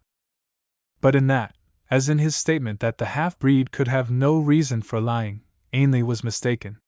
The stolen canoe was a very ample reason, and so little inclined was the thief to seek the presence of Sir James Yardley, that when he reached a creek 3 miles or so up the river, he deliberately turned aside, and at his first camp he used Ainley's note to light his pipe, tossing what was left of it into the fire without the least compunction. Then, as he smoked, a look of malice came on his face. No, I not mistake. Dat man fires he shots. I sure of dat, and by gar. I get him one of dese days, and I make him pay for it, good and plenty. Mays, I wonder why he shoot. I wonder if ze white Mays she knew. And whilst he sat wondering, Gerald Ainley and his Indian companion, traveling late, toiled on, following the river trail to Fort Winnegog on a vain quest. Chapter 9. Under the Greenwood Tree. Slowly, and with the pungent taste of raw brandy in his mouth, Hubert Stain came to himself. The first thing he saw was Helen Yardley's white face bending over him, and the first sound he heard was a cry of sobbing gladness. Thank God! Thank God! He did not understand, and at her cry made an attempt to move. As he did so, sharp pains assailed him, and forced a groan from his lips. Oh! cried the girl. You must lie still, Mr. Stain. I am afraid you are rather badly hurt, indeed I thought you were killed. I am going to do what I can for you, now that I know that you are not. Your leg is broken, I think, and you have other injuries, but that is most serious, and I must manage to set it, somehow. To set it, he began, and broke off. Yes. I am afraid I shall not prove a very efficient surgeon, but I will do my best. I hold the St. John's ambulance medal, so you might be worse off, she said, with a wan smile. Much, he agreed. Now that you are conscious, I am going to leave you for a few minutes. I must find something that will serve for splints. Without more ado she departed, taking with her an axe, and presently through the stillness of the forest there reached him the sound of chopping. In spite of his pain he smiled to himself, then after listening for a while, he began to try and ascertain the extent of his injuries for himself. There was a warm trickle on his face, and he guessed that there was a gash somewhere. His body seemed to be one great sore, from which he deducted that he was badly bruised, whilst his leg pained him intolerably. Lying as he was on the flat of his back, he couldn't see the leg, and desiring to do so he made a great effort and sat up. As he did so, he groaned heavily, and incontinently fainted. He was still unconscious when the girl returned, and after one quick look of alarm she nodded to herself. A faint, she whispered. Perhaps it is just as well. With a knife she ripped the breeches leg right up the seam, then with the aid of moss and a blanket, together with the rough splints she had cut, she made a shift to set the broken leg. Twice during the operation Stain opened his eyes, groaned heavily, and passed into unconsciousness again. Helen did not allow these manifestations of suffering to deflect her from her task. She knew that her unskilled surgery was bound to pain him severely, and she welcomed the lapses into unconsciousness, since they made her task easier. At last she gave a sob of relief and stood up to survey her handiwork. The splicing and the binding looked terribly rough, but she was confident that the fractured ends of bone were in position, and in any case she had done her best. After that she busied herself with building a fire, and after heating water, washed the wound on Stain's forehead, and carefully examined him for other injuries. There were bruises in plenty, but so far as she could discover no broken bones, and when she had satisfied herself on that point, she turned to other tasks. Cutting a quantity of young spruce boughs, she fashioned them into a bed close beside where he lay, and filled all the interstices with springy moss, laying over all a blanket. That done, she turned once more to Stain, to find him with eyes wide open, watching her. "I have set your leg," she said, in a matter-of-fact voice. "I've done the best I could, though I am afraid it is rather a rough piece of work." He raised his head slightly, and glanced down at the bandaged limb, then he smiled a trifle wanly. "It has a most workmanlike look," he said in a faint voice. "Now I want to get you on this bed. I ought to have done so before I set your leg. I had forgotten that there was no one to help me lift you onto it. But perhaps we shall be able to manage, though I am afraid it will be a very painful ordeal for you. Still, it must be done. We can't have you lie upon the ground." The ordeal was certainly a painful one, but by no means so difficult as the girl had anticipated. Making a sling out of the pack ropes, Helen held the injured leg clear of the ground, while Stain, using his arms and his other leg, managed to lift himself backward onto his improvised couch. The strain of the effort tried him severely, and he lay for a long time in an exhausted condition, with his eyes closed. This was no more than Helen had expected, and she did not let the fact trouble her unduly. Working methodically, she erected the little tent in such a position that it covered the injured man's bed, and then prepared a meal of such things as their resources afforded, lacing the coffee she had made with a little brandy. Stain was too done up to eat much, but he swallowed a fair quantity of coffee, whilst the girl forced herself to eat, having already realized that the welfare of both of them for the time being depended upon her and upon her strength. When the meal was ended, she found his pipe, charged it for him, and procured him a light, and with a murmur of thanks, Stain began to smoke. From where he lay, through the open tent fly, he could see a portion of the windfall barrier which had been the cause of the disaster. "I thought I was done for," he said as he looked towards the tangled trunks. "I slipped and plunged right into a sort of crevasse, didn't I?" "Yes," answered Helen quietly. "It was a little time before I could find you. There was a kind of den made by cross trunks, and you had slipped between them into it. How did you manage to get me out?" he asked, his eyes on the amazing jumble of trunks and branches. "Well," was the reply, given with a little laugh. "As I told you this morning, I am fairly strong. But it was a hard task for all that. I had to cut away quite a number of interlacing branches, and hoist you out of the crevasse with the pack ropes, then slide you down the deadfall as best I could. It took me a full hour to get you clear of the trees and safely to the ground, and all the time I was oppressed with the thought that you were dead, or would die before I could do anything to recover you. When I got you to the ground, I went through your pack and found the brandy which I saw you place there this morning. The rest you know." Stain looked at her with eyes that glowed with admiration. "You make it a little thing," he said gratefully, "but I know what it means. You have saved my life, Miss Yardley." The girl flushed crimson, and then laughed a little to hide her embarrassment. "Oh, as to that, we are quits, Mr. Stain." "Not quite," he said quietly. "What do you mean?" she asked quickly. "Well," he answered, speaking slowly and considering every word, "I am tied here for some time, for weeks certainly. I can't move and I can't be moved." "You?" "I." she interrupted sharply. I shall remain here. I shall nurse you. There is nothing else to be done. I could not go forward a mile in this wilderness of trees without being lost, and I certainly couldn't find my way back to the river, even if I wanted to. But your uncle and friends, they will be looking for you, they will think you are lost. There's no help for that, she answered resolutely. You will be able to do nothing for yourself. As you said just now, you are tied here for weeks, and I am tied with you. There is simply nothing else for it. You were at my service when I needed you, and I am at your service now that you need me. I think that is all that need be said. Perhaps some wandering Indian may show up, he said meditatively. Then, I shall refuse to leave you before you are well, replied Helen with a little laugh. You are my patient, Mr. Stain, the very first that I have had the chance of practicing on, and you don't suppose I am going to surrender the privilege that fate has given me? No! If my uncle himself showed up at this moment, I should refuse to leave you until I saw how my amateur bone-setting turned out. So there! That is my ultimatum, sir.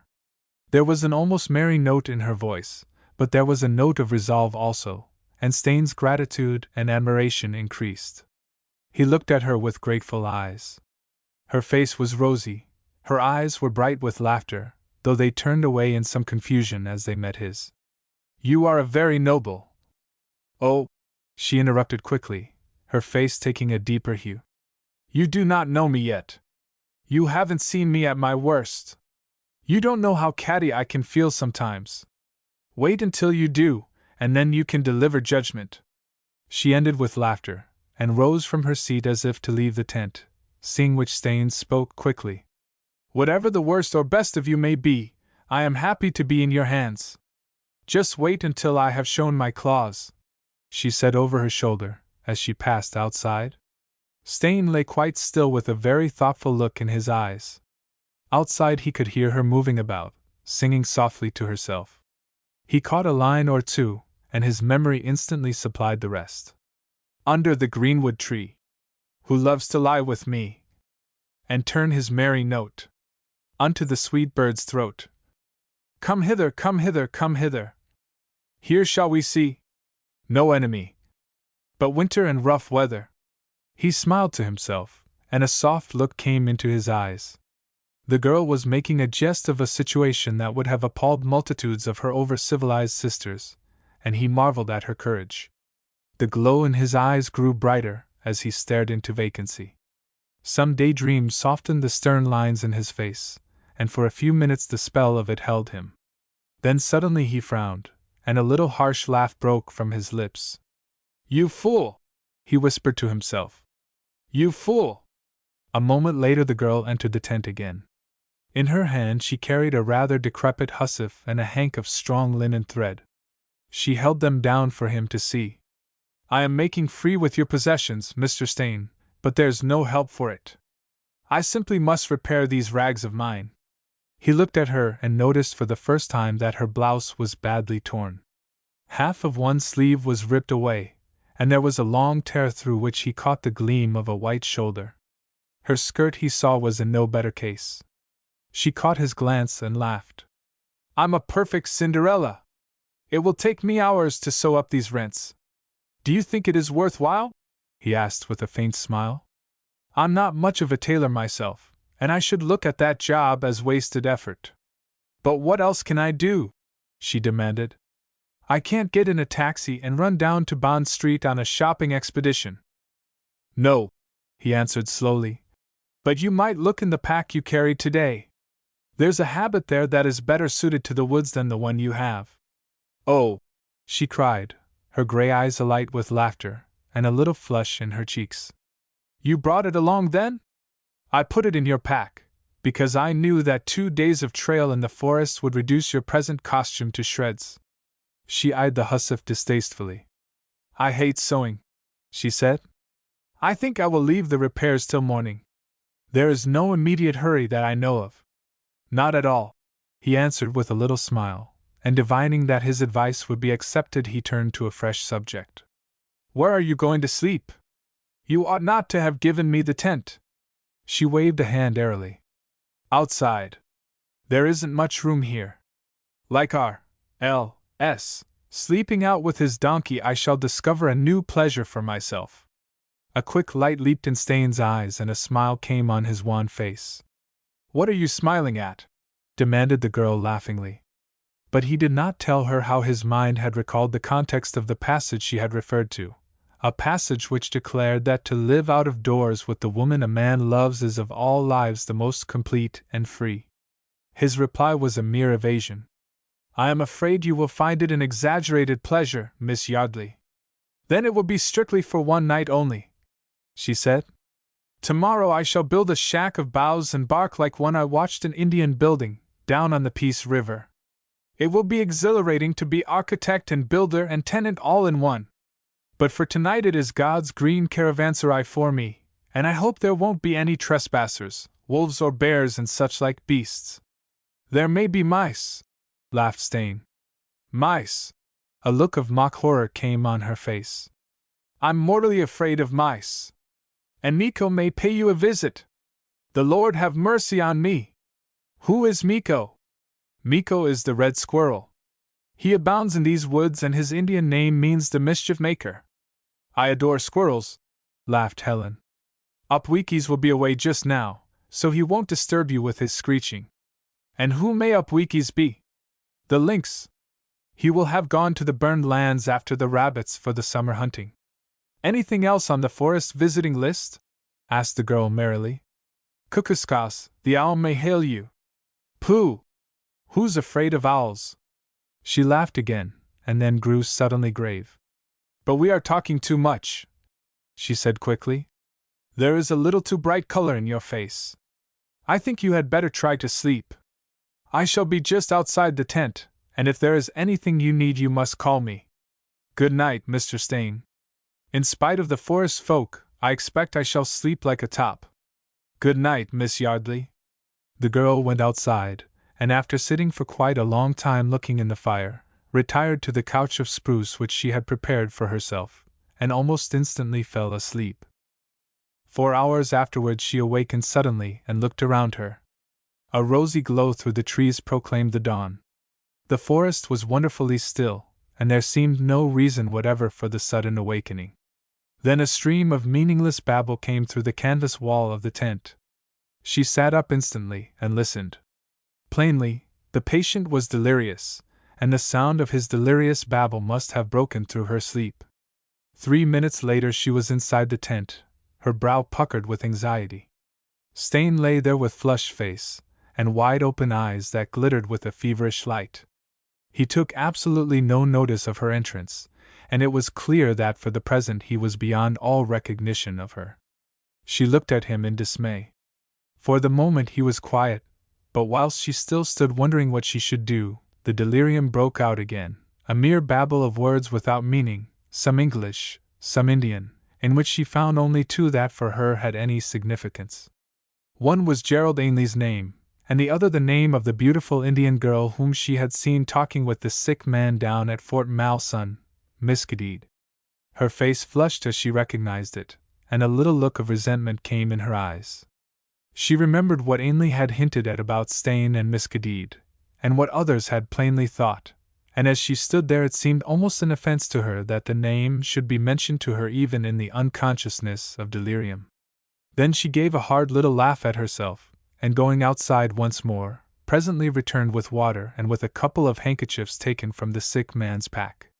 She poured a few drops between his lips, and then after laving his face, she laid one of the wet handkerchiefs on his brow, renewing it, from time to time, in order to cool his head.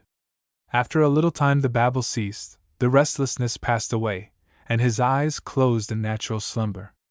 Seated on the ground, she still watched him, her face the index of troublesome thoughts. But after a little time, she began to nod, her chin dropped to her chest, and she fell into a profound sleep. Miss Yardley! Miss Yardley! Stain's voice awakened her 2 hours and a half later. She looked round in some bewilderment, and as her eyes saw his tired, white face, she started up. I am afraid I must have fallen asleep, she began hurriedly. Have you been watching me all night? He asked in a rather weak voice. No, not all night, she protested. I awoke outside a little time ago, and heard you talking deliriously. I came in the tent to do what I could, and then seated myself to watch. I must have been very tired or… Please, please, Miss Yardley. You must not reproach yourself. I cannot allow it. I blame myself for giving you so much trouble. How do you feel? Asked Helen, changing the subject. Rather groggy, he replied with a poor attempt at gaiety. She stretched a hand and took his. The palm was moist. Ah, she said. You feel weak, no doubt, but the fever has left you. I will go and attend to the fire and prepare breakfast. She turned a little abruptly and left the tent, and Stain looked after her with frowning eyes. Something had gone wrong. There was an air of aloofness and austerity about her that had not been there yesterday, and she had spoken in formal terms that had nothing of the camaraderie which had characterized their acquaintance until now. He could not understand it. In no way could he account for it, and he lay there puzzling over the matter and listening to the sound of her movements outside. Never for a single moment did it enter his mind that the daughter of civilization was jealous of that daughter of the wilds whose name he had uttered in the unconsciousness of delirious hours. Nor did it enter the mind of Helen herself. As she recalled the name she had heard on his lips in the night, whilst she busied herself with unaccustomed tasks, the feeling of resentment that was strong within her, to her appeared a natural feeling due to a sense of outraged convenances when in reality it had its origin in the strongest and deepest of primal passions. Chapter 10. A canoe comes and goes. Lying on his back, his head pillowed on a rolled-up blanket, Hubert Stain became aware that the sound of the girl's movements had ceased. He wondered where she had gone to, for it seemed clear to him that she had left the camp, and as the time passed without any sound indicating her presence he began to feel alarmed. She was unused to the woods, it would be easy for her to lose herself, and if she did… Before the thought was completed he heard the sound of a snapping stick, and knew that she had returned. He smiled with relief and waited for her appearance, but a few minutes passed before she entered the tent, bearing in her hand a tin cup. He looked at her inquiringly. "What have you there, Miss Yardley?" "Balsam," was the reply, "for the cut upon your head. It is rather a bad one, and balsam is good for healing. But where did you get it? From I forget how many trees. There are quite a number of them hereabouts. I didn't know you knew so much of wood lore," he said smilingly. "I don't," she retorted quickly. "I am very ignorant of the things that really matter up here. I suppose that balsam would have been the very first thing an Indian girl would have thought of, and would have searched for and applied at once, but I only thought of it this morning. You see, one of my uncle's men had a little accident, and an Indian went out to gather the gum. I happened to see him pricking the blisters on the trees and gathering the gum in a dish, and I inquired why he was doing it. He explained to me, and this morning when I saw the cut, it suddenly came to me that if I could find balsam in the neighborhood it would be helpful. And here it is, and now with your permission I will apply it." "I wonder I never thought of it myself," he answered with a smile. "It is a very healing unguent. Apply to your heart's content, Miss Yardley." Deftly, with gentle fingers, the girl applied the balsam and then bound the wound with a strip of linen torn from a handkerchief. When the operation was finished, still kneeling beside him, she leaned back on her heels to survey the result. "It looks quite professional," she said. "There isn't an Indian girl in the north could have done it better. There isn't one who could have done it half as well," he answered with a laugh. "Are you sure?" she asked quickly. "How about Miss Gadid?" "Miss Gadid?" He looked at her wonderingly. "Yes, that beautiful Indian girl I saw you talking with up at Fort Malsun." Stain laughed easily. "I know nothing whatever about her capacity as a healer," he said. "I have only spoken to her on 2 occasions, and on neither of them did we discuss wounds or the healing of them." "Then," she began, and broke off in sudden confusion. He looked at her in some surprise. There was a look on her face that he could not understand, a look of mingled gladness and relief. "Yes?" he asked inquiringly. "You were about to say, what?" "I was about to say the girl was a comparative stranger to you." "Quite correct," he replied. though she proved herself a friend on the night I was kidnapped, for I saw her running through the bushes towards my tent, and she cried out to warn me, just as I was struck. If she knew that you were to be attacked, she ought to have warned you before," commented Helen severely. "Perhaps she had only just made the discovery, or possibly she had not been able to find an opportunity." "She ought to have made one," was the answer in uncompromising tones. "Any proper-spirited girl would have done." Stain did not pursue the argument, and a moment later his companion asked, "Do you think her pretty?" "That is hardly the word for Miss Cadide," answered Stain. "Pretty has an ineffective sort of sound, and doesn't describe her quality. She is beautiful with the wild beauty of the wilds. I never saw an Indian girl approaching her before." Helen Yardley frowned at the frank enthusiasm with which he spoke. "Wild? Yes," she said disparagingly. "That is the word. She is just a savage, with, I suppose, a savage's mind. Her beauty is, well, the beauty of the wilds, as you say. It is barbaric. There are other forms of beauty that—" She broke off abruptly, and the blood ran rosily in her face. Stain saw it and smiled. "Yes," he answered gaily. "That is true. And I think that, however beautiful Miss Cadide may be, or others like her, their beauty cannot compare with that of English women." "You think that?"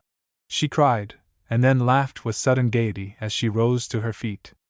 "But this is not a debating class, and I've work to do, a house to build, a meal to cook, 100 tasks appealing to an amateur. I must go, Mr. Stain, and if you are a wise man you will sleep." She left the tent immediately, and as he lay there thinking over the conversation, Stain caught the sound of her voice. She was singing again. He gave a little smile at her sudden gaiety. Evidently she had recovered from the mood of the early morning, and as he listened to the song, his eyes glowed with admiration. She was, he told himself, in unstinted praise, a girl of 1,000, accepting a rather desperate situation with light heart, and facing the difficulties of it with a courage altogether admirable. She was no helpless bread-and-butter miss to fall into despair when jerked out of her accustomed groove. Thank heaven for that!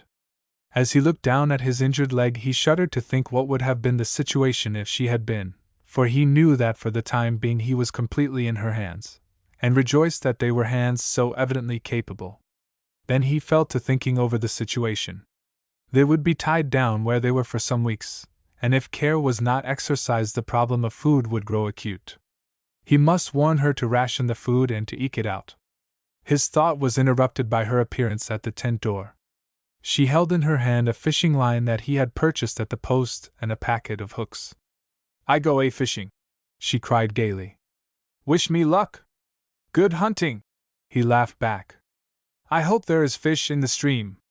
Herds, flocks, coveys, schools, what you like. I saw them when I was hunting for the balsam." "That is fortunate," he said quietly.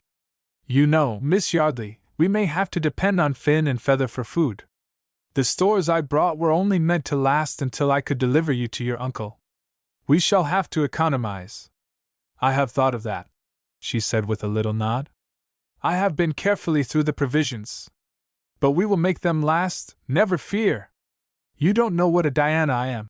She smiled again, and withdrew, and an hour later returned with a string of fish which she exhibited with pride. "The water is full of them," she said. "And I've discovered something. A little way from here the stream empties into a small lake which simply swarms with wild fowl.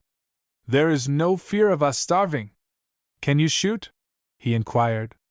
"I have killed driven grouse in Scotland," she answered with a smile. "But I suppose ammunition is valuable up here, and I'm going to try the poacher's way." "The poacher's way?" "Yes. Snares. There is a roll of copper wire in your pack. I've watched a warrener at home making rabbit snares, and as there's no particular mystery about the art, and those birds are so unsophisticated, I shall be sure to get some. You see if I don't. But first I must build my house. The open sky is all very well, but it might come on to rain, and then the roofless caravanserai would not be very comfortable. It is a good thing we brought an axe along." She turned away, and after perhaps half an hour he caught the sound of an axe at work in the wood a little way from the tent. The sound reached him intermittently for some time, and then ceased, and after a few minutes there came a further sound of burdened steps, followed by that of poles tossed on the ground close to the tent. Then the girl looked in on him. Her face was flushed with her exertions, her forehead was bedewed with a fine sweat, her hair was tumbled in awry, and he noticed instantly that she had changed her torn blouse and skirt for the clothing which his foresight had burdened her pack with. The gray flannel shirt was a little open at the neck, revealing the beautiful roundness of her throat. The sleeves of it were rolled up above the elbows after the workmanlike fashion of a lumberman, and showed a pair of forearms, white and strong. His eyes kindled as he looked on her. She was radiantly beautiful and strong, he thought to himself, a fit mate for any man who loved strength and beauty in a woman, rather than prettiness and softness, and his admiration found sudden vent in words. "Miss Yardley, you are wonderful!" The color in her face deepened suddenly, and there was a quick brightening in her gray eyes. "You think so?" she cried, laughing in some confusion. "I certainly do," he answered fervently. "Why?" she demanded. "Well," he replied quickly, and not uttering what had been in her mind, "you adapt yourself to difficult circumstances so easily. I don't know another girl in the world who would so cheerfully do what you are doing."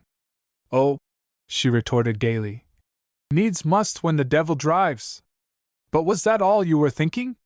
She knew it was not, for she had seen the look in his eyes, and her question was recklessly provocative and challenging. She knew it was such as she had flung it at him, and Hubert Stain knew too.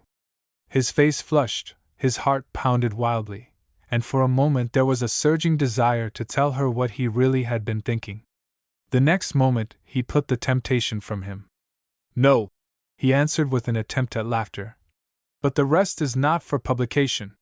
There was a little tremor in his voice as he spoke which Helen Yardley did not fail to notice. For a moment she stood there undecided.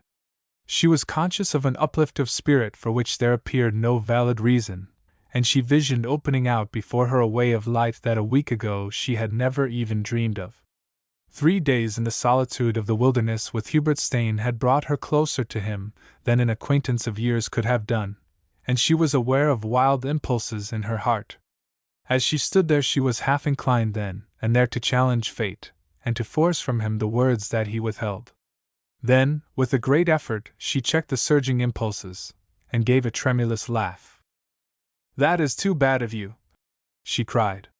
"The unpublished thoughts are always the most interesting ones. But I must away to my house building, or I shall have to spend another night under the stars." She turned and walked abruptly away. In her eyes as she went was a joyous light, and her heart was gay. As she swung the axe upon her shoulder and moved towards the trees she broke into song, the words of which reached Stain. "It was a lover and his lass, with a hey, and a ho, and a hey nonino, that o'er the green cornfield did pass. In the springtime, the only pretty ring time, when birds do sing, hey ding a ding ding. Sweet lovers love the spring." He lay there beating out the melody with his fingers. A musing look came in his eyes that remained there when once more the sound of her axe came through the forest stillness. Then it died away and his face grew grim. "It's nonsense, the merest madness," he whispered to himself. "And even if it were not, a man can't take advantage of such circumstances. It would be too caddish for words." For a long time he lay there listening to the sound of her movements, which told him when she was near and when further away, and presently he heard her fixing the lean-to of her improvised hut. She worked steadily, sometimes singing to herself, but she did not enter the tent again until noon, when she came in to inquire if he were comfortable and to say that a meal would be ready shortly. "How does the hut go?" he asked. "Oh, finely!" she cried with enthusiasm. "The framework is up, though I've used all the pack ropes over the job. I wish I had some nails. I'm sure I could drive them straight." "I'm sure you could," he replied laughingly. "Girls are not nearly so incapable as they let men make them out to be. I never built a house before, but I am sure this one of mine is going to be a success.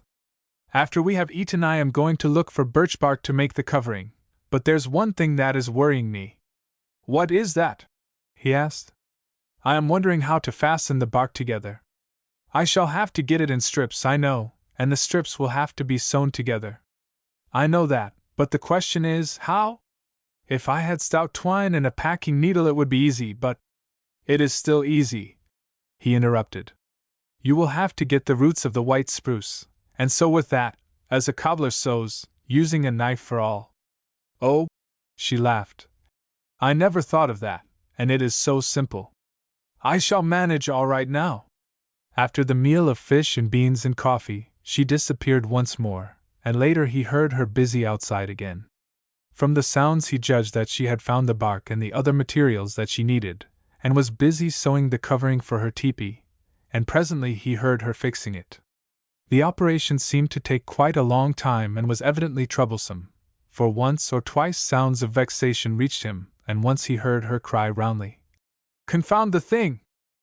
He laughed silently to himself at the heartiness of her expression, then wished that he could go out and help her. But as he could not, and as she did not come to him in her difficulty, he refrained from asking what the difficulty was, and from offering advice. Half an hour later she stood in the tent doorway, flushed but triumphant. "Finished!" she cried. "And Sir Christopher Wren was never more proud than I am." "I should like to see your castle," laughed Stain. "You shall, sir," she cried gaily. "You shall. I will lift the canvas of the tent that you may feast your eyes on my handiwork." A moment later she was busy rolling up the canvas at one side of the tent, and presently he found himself looking out on a very fair imitation of an Indian hunting teepee. He gave the work his ungrudging admiration. "It is a very creditable piece of work, Miss Yardley." "Yes," she responded lightly. "And I'm not going to pretend that I'm not proud of it. I am, and having done that, I don't think Robinson Crusoe was so very wonderful after all. I think that I could have managed as well as he did on his desert island. But here's a fanfare on my own trumpet. And I've work yet to do, and I must do it before my doll's house goes completely to my head." She dropped the canvas of the tent, fastened it into its place, and then proceeded to arrange a bed of young spruce boughs for herself. That done to her satisfaction, she prepared the last meal of the day, and then in the stillness of the bright Northland evening, she went off towards the lake she had discovered in the morning, with the intention of setting the snare that she had spoken of. But she did not do so that night, for before she came in sight of it she was aware of an alarmed clamor of the waterfowl, and wondering what was the cause of it, she made her approach with caution. The stream, which she had followed, fell over a small cliff to the shore of the lake, and as she reached the head of the fall she became aware of two men beaching a canoe. Instantly she slipped behind a tree, and from this point of vantage looked again. The men had lifted the canoe clear of the water, and were now standing upright with their faces to her, not 25 yards from the place of her concealment. On this second glance she recognized them instantly. One of the men was Gerald Ainley, and the other was the Indian, Joe. For a moment she stood there without moving, then very cautiously she drew back into the wood behind her, and gradually worked her way to a place along the lakeside where the undergrowth was very thick, and where she could watch without fear of discovery. She was less than a quarter of a mile away from the place where the two had landed, and as she watched them making camp, the smell of their fire was blown across to her. Neither of the two travelers showed any disposition to leave the lakeside, and she watched them for quite a long time, a look of deep perplexity on her face. They were friends. She had no doubt that they were looking for herself. They represented ease and safety, and a quick return to the amenities of civilization, but she had no desire to discover herself to them. She thought of the injured man lying in the tent a mile away. It was possible that the coming of these two, if she made her presence known, might prove to be beneficial for him. She weighed that side of the matter very carefully, and her eyes turned to the canoe in which the men traveled. It was, she recognized, too small to carry 4 people, one of whom would have to lie at length in it, and she knew instinctively that Ainley would propose to leave the Indian behind to look after Stain whilst he took her back to her uncle. And she was conscious of a surprising aversion to any such course, aware that she was satisfied with things as they were. She crouched there for quite a long time, then a whimsical smile came on her face, and without a regret she crept quietly away through the forest, leaving the two searchers unaware of her presence. When she reached the encampment, she looked into the hut and found that Stain was fast asleep.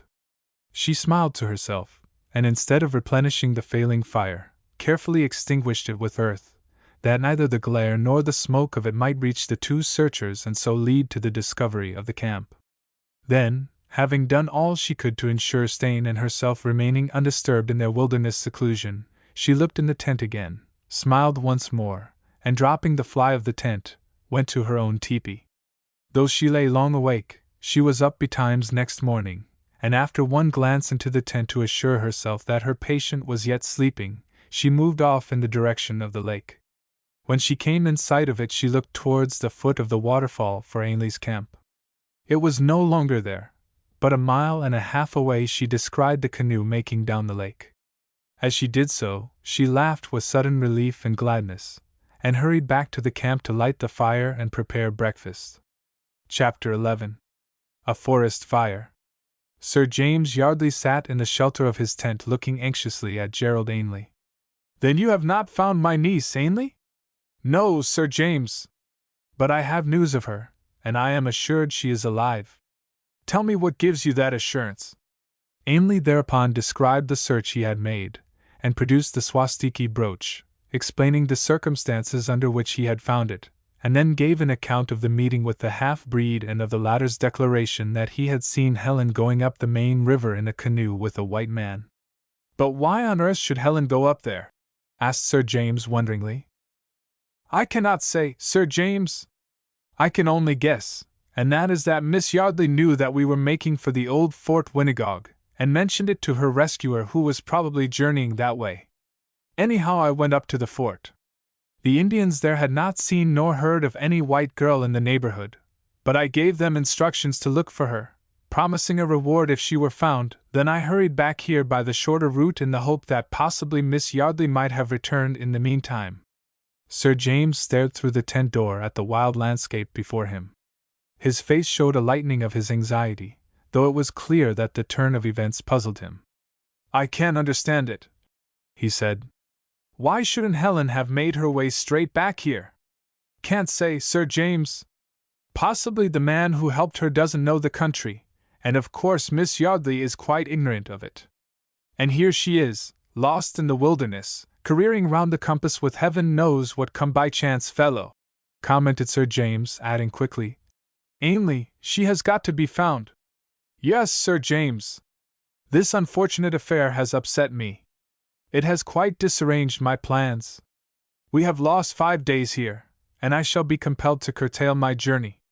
I have decided to cut out the visits to the posts north of this, and to work across to the Peace River, and so southward." "You are going back?" cried Ainley in some consternation. "You are going to leave Miss Yardley?" "No, my dear fellow," interrupted Sir James, anticipating the conclusion of his subordinate's sentence. "I am not going to leave her to her fate. I am going to leave you to find her. I have thought the matter out very carefully. I shall leave 4 Indians with you, and shall establish a camp at this point, so that in the event of Helen returning here you will not miss her by any chance. I shall send a messenger to Rodwell, at Fort Malsun, instructing him to send you down an outfit that will last the winter if necessary, and you will have carte blanche to follow your own plans. Only you must understand, Ainley, my niece must be found. Even though you have to comb this country through with a dust comb, she must be found." "She shall be, Sir James," answered Ainley with conviction. "It is, of course, just possible that the man with whom your half-breed saw her was making north to the post at Lobstick Creek, and it will be as well to make an early inquiry there." "Yes, Sir James, I have thought of that. By the way, did you get any description of the man whom my niece was with?" "Yes." "You remember that man who was at Fort Malsun, and who departed quietly one night? You mean that fellow whom you knew at Oxford, and who has since gone under?" "That is the man, Sir James. I am convinced of it, from the half-breed's description." A look of anxiety came on the great man's face. "A discharged convict, wasn't he, Ainley?" "Yes, Sir James. He is of good family, and I fancy he is wealthy, for he succeeded to the estate whilst he was in prison, and came out here, I imagine, because the old country was impossible to him. What was the crime that knocked him out of things? Forgery. Was the reply. Things might have been worse. Possibly the fellow will remember that he used to be a gentleman. Possibly, agreed the younger man. Anyhow, you know exactly who you have to look for, and that ought to make your task much easier. Rodwell will instruct all the Indians who show up at Fort Malsun to keep a bright lookout, and no doubt in a few days you will get track of her. But as I said just now, she must be found. At all costs she must be found. Yes, Sir James. I shall spare no effort to that end, and I may say that, if possible, I am even more anxious about her than you. A half-smile came on the great man's face, as he nodded. I understand, Ainley. I am not blind. It was for that reason I decided that you should have charge of the search party, seeing that you have, extra inducements. Find my niece, bring her back to me, and then we can talk over the matter. And now you had better go and think out your plans carefully. I shall have to leave here in the morning, but now that I know Helen is alive, I shall go with a comparatively easy heart. Gerald Ainley went to his own tent with a smile on his face. For the furtherance of his ultimate plans, things could scarcely have fallen out better. It was true that Helen yet remained to be found, but he was to be left to find her, and was to have a free hand in the matter. After a week or two in the wilderness, Helen would be glad enough to meet with an old friend bringing deliverance, and the intimacy of daily travel together would inevitably bring her to his arms. His brow darkened a little as he thought of her present protector. Then it cleared again. Helen was very proud. Circumstances for the present had thrown her into Staines' company, but she was the last person in the world to forget that Staines was an ex-convict, and as he thought of that, all apprehension of possible complications in that quarter vanished instantly. Had he known all, or had he even at that moment been granted a vision of the camp by the great deadfall, he would scarcely have been so complacent of mind. For at the very time when he was congratulating himself on the opportunity opening out before him, Helen Yardley was seated on a log by the side of the man whom he hated. There was a high color in her face, and she was laughing a little nervously as she looked at the astonished face of the sick man who had been her rescuer, and was now her patient. "Miss Yardley," cried Staines, "do you really mean what you say?" "Of course I do," replied the girl lightly. "And Gerald Ainley with another man camped within 2 miles of here 2 nights ago?" "I should say the distance to the lake is even less than that," replied Helen with a little laugh. "And you let them go without a sign?" "I hid myself in the bushes," replied the girl gaily. "But do you realize that they were probably searching for you?" "Yes. And I was afraid that they might find me. I even put out the fire that they should not discover our camp and come up to investigate. When I saw them going away yestermorning, I could have clapped my hands for gladness." Staines looked at her incredulously. Here was something that was beyond him. Why did you let them go?" he cried sharply. "You wish I had revealed myself?" she asked with compunction, misunderstanding his question. "You think I ought to have brought them up here?" "That was for yourself to decide," he answered quietly, adding with a little laugh. "I am well content with things as they are. But I am curious to know why you let deliverance from the hardships of this situation pass by on the other side." "Oh," replied Helen in some confusion, "I remembered that you did not like Gerald Ainley." "But," he protested, "there was yourself to think of." "Yes," was the reply, given with laughter. "And I was doing so, if you only knew it." "How?" "I cannot see it." "You forget my pride as amateur surgeon and nurse," she retorted. "I like to see the end of things that I begin, and if I had brought Mr. Ainley up here he would have wanted to take me away, and leave you with the Indian." She broke off, and looked at him with a gay smile. "Perhaps you would have preferred—" "No! No!" he interrupted protestingly. "And there is another reason, quite as selfish as the last. You see, Mr. Staines, I have been delicately reared, boarding school, Newnham, the usual round you know. London in the season, Scotland in the autumn, and the Shires for the hunting months. It is an inane sort of life, as I have always felt, pleasant enough at first, but inane for all that, and after a time rather a bore. Can you understand that?" "Yes," he said with a nod. I think I can. Most of the men of our set have something to do. Either they are in the army, or in Parliament, or managing estates, but the women, well, they live a butterfly life. There seems to me no escape for them. Do what they will, unless they become suffragettes and smash windows or smack fat policemen, their life drifts one way. Charity, it ends in a charity ball. Politics, it means just garden parties or stodgy weekends at country houses, with a little absurd canvassing of rural laborers at election times. Sometimes I used to consider it, and with that bus driver of Stevenson's who drove to the station and then drove back, cry, my God, is this life? There was nothing real anywhere. Nobody ever expected a woman in our set to do anything worth doing. She broke off, and gave a little laugh, then continued. Now I have my chance to prove I'm something better than a doll, and I'm not going to be robbed of it by Gerald Ainley, my uncle, or anyone else. This camp depends on me for a time at least, and I'm going to make good, and prove myself for my own satisfaction. Do you understand? Yes, answered Stain, his eyes shining with admiration. That is what I meant when I said that if you only knew it, I was thinking of myself. It would strike some people as a little mad.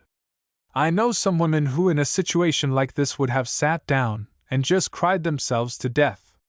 So do I, lots of them. I don't feel that way. I feel rather like a man I know at home who was brought up on the sheltered life system, nursery governess, private tutor, etc., who when he came of age just ran amok, drank, fought with the colliers on his own estate, and then enlisted in an irregular corps and went to fight the Spaniards in Cuba, just to prove to himself that he wasn't the ninny his father had tried to make him. He shocked his neighbors thoroughly, but he's a man today, listened to when he speaks and just adored by the miners on his estate. I want to make good, and though Mrs. Grundy would chatter if she knew that I had deliberately chosen to remain and nurse a sick man in such conditions, I don't care a jot. You needn't worry about Mrs. Grundy. He laughed. She died up here about 1898, and was buried on the road to the Klondike. Helen Yardley joined in his laughter. May she never be resurrected, though I am afraid she will be. Where there are half a dozen conventional women, Mrs. Grundy is always in the midst. But I'm free of her for the time, and I'm just going to live the primitive life whilst I'm here. I feel that I have got it in me to enjoy the life of the woods, and to endure hardships like any daughter of the land, and I'm going to do it. Not that there is much hardship about it now. It is just an extended picnic, and I wouldn't have missed it for anything. Stain smiled. I am very glad you feel like that, he said. I myself shall be much happier in mind, and I count myself lucky to have fallen in such capable hands. Capable? She looked at her scratched and rather grimy hands. Kitchen maids are more capable. But I can learn, and I will, however much I bungle. Now, as the universal provider, I am going out to look at my snares. She rose and left the tent, and he heard her pass into the wood singing to herself. A thoughtful look came on Stain's face, and presently gave place to a smile. Happy in these circumstances, he murmured to himself. What a treasure of a girl! And there was no question that Helen Yardley was happy. She radiated gladness as she made her way towards the lake carrying an express rifle in the crook of her arm. Except for the barking of squirrels, and the distant cry of waterfowl, the land was very still, the silence that of an immense solitude. But it affected her not at all. She was not even conscious of loneliness, and she hummed gaily to herself as she went along the path which now was beginning to define itself. As she reached the lakeside, however, her song was suddenly checked, and she looked round, sniffing the air thoughtfully. There was a fire somewhere, for there was the smell of burning spruce in the atmosphere. She thought of her own campfire, and looked back in the direction of it. Never before had the aromatic odor reached her so far away, and she was a little puzzled that it should do so now. There was little movement in the air, and in order to discover the direction of it she wet her hand and held it up, and as one side grew cooler than the other, looked southward. The slight wind was blowing from that quarter towards the camp and not away from it, so it could not be her own fire, which thus filled the air with odor. There was another encampment somewhere in the neighborhood. Having reached that conclusion, she looked about her carefully for any revealing column of smoke, and found none. She examined the shore of the lake expecting to discover a canoe or canoes beached there, but there was nothing of the sort to be seen. For a time she stood there frankly puzzled, wondering what was the explanation of the smell of fire which was in the air, but the reason for which did not appear. Then, after searching the lake bank once more, she gave up the problem and addressed herself to the task which had brought her from the camp. There was nothing in her snares, but as she approached a large patch of water reeds, a flock of wild geese rose into the air, honking in alarm. Instantly the rifle was at her shoulder, and as she fired, a gander jerked in the air, and then fell like a stone back into the reeds. It took her some time to retrieve it, and when she had done so, she looked round again. The sound of her rifle in that great stillness would travel a long way, and if there had been any traveler camped in the neighborhood he must have heard it. But there was no one to be seen anywhere, though the smell of fire was as strong as ever. Puzzled, she returned to the camp, looked at her own fire which was burning low and which could not possibly be the explanation of that which was perplexing her, and without saying anything to her companion about it, turned in for the night. She awoke early to find a wind humming in the treetops, and immediately there impinged upon her nostrils the odor of burning wood. She rose instantly and dressing hastily went to the tent and looked in. Stain was still sleeping, and without awakening him she hurried down to the lakeside, very conscious that the smell of fire was much stronger than on the previous night. When she reached the shore she looked southward in the direction from which the wind was blowing. As she did so, for one brief moment her heart seemed to stop and a great fear leaped up within her. Up the lakeside the shore was hidden under rolling clouds of smoke, the dark green of the woods was shrouded by the same bluish veil, and the air seemed full of distant crackling. Out of the veil of smoke, as she watched, broke a long leaping tongue of yellow flame, and the air blowing towards her seemed hot as a furnace. Her face paled before the terror in front. Though she had never seen the like before, on the way up to Fort Malsun, she had seen the blackened patches where such fires had been. She had heard stories of men surprised by them, and she knew that the forest full of dry deadfall and resinous trees was on fire. Her first thought was for the sick man who was in her care. The camp was directly in the line of fire, and if the wind kept up, must inevitably burn. She would have to get him away. But how? The question was beating in her brain as she hurried back, and through the reiteration of it she became conscious of moving life about her. A weasel almost crossed her foot without a glance at her, and she saw others moving in front of her. Small wood mice swarmed, fleeing from the terror they could not see, and a great timber wolf, followed by a couple of cubs, fled by without more than a sidelong look. The squirrel in the trees screeched alarm, and once she caught sight of a big, dark lumbering body crashing through the undergrowth to the left of her, and divined that it was a bear. All the creatures of the wood had taken the alarm and were fleeing before the fiery horror against which none could stand. When she reached the camp she went straight to the tent.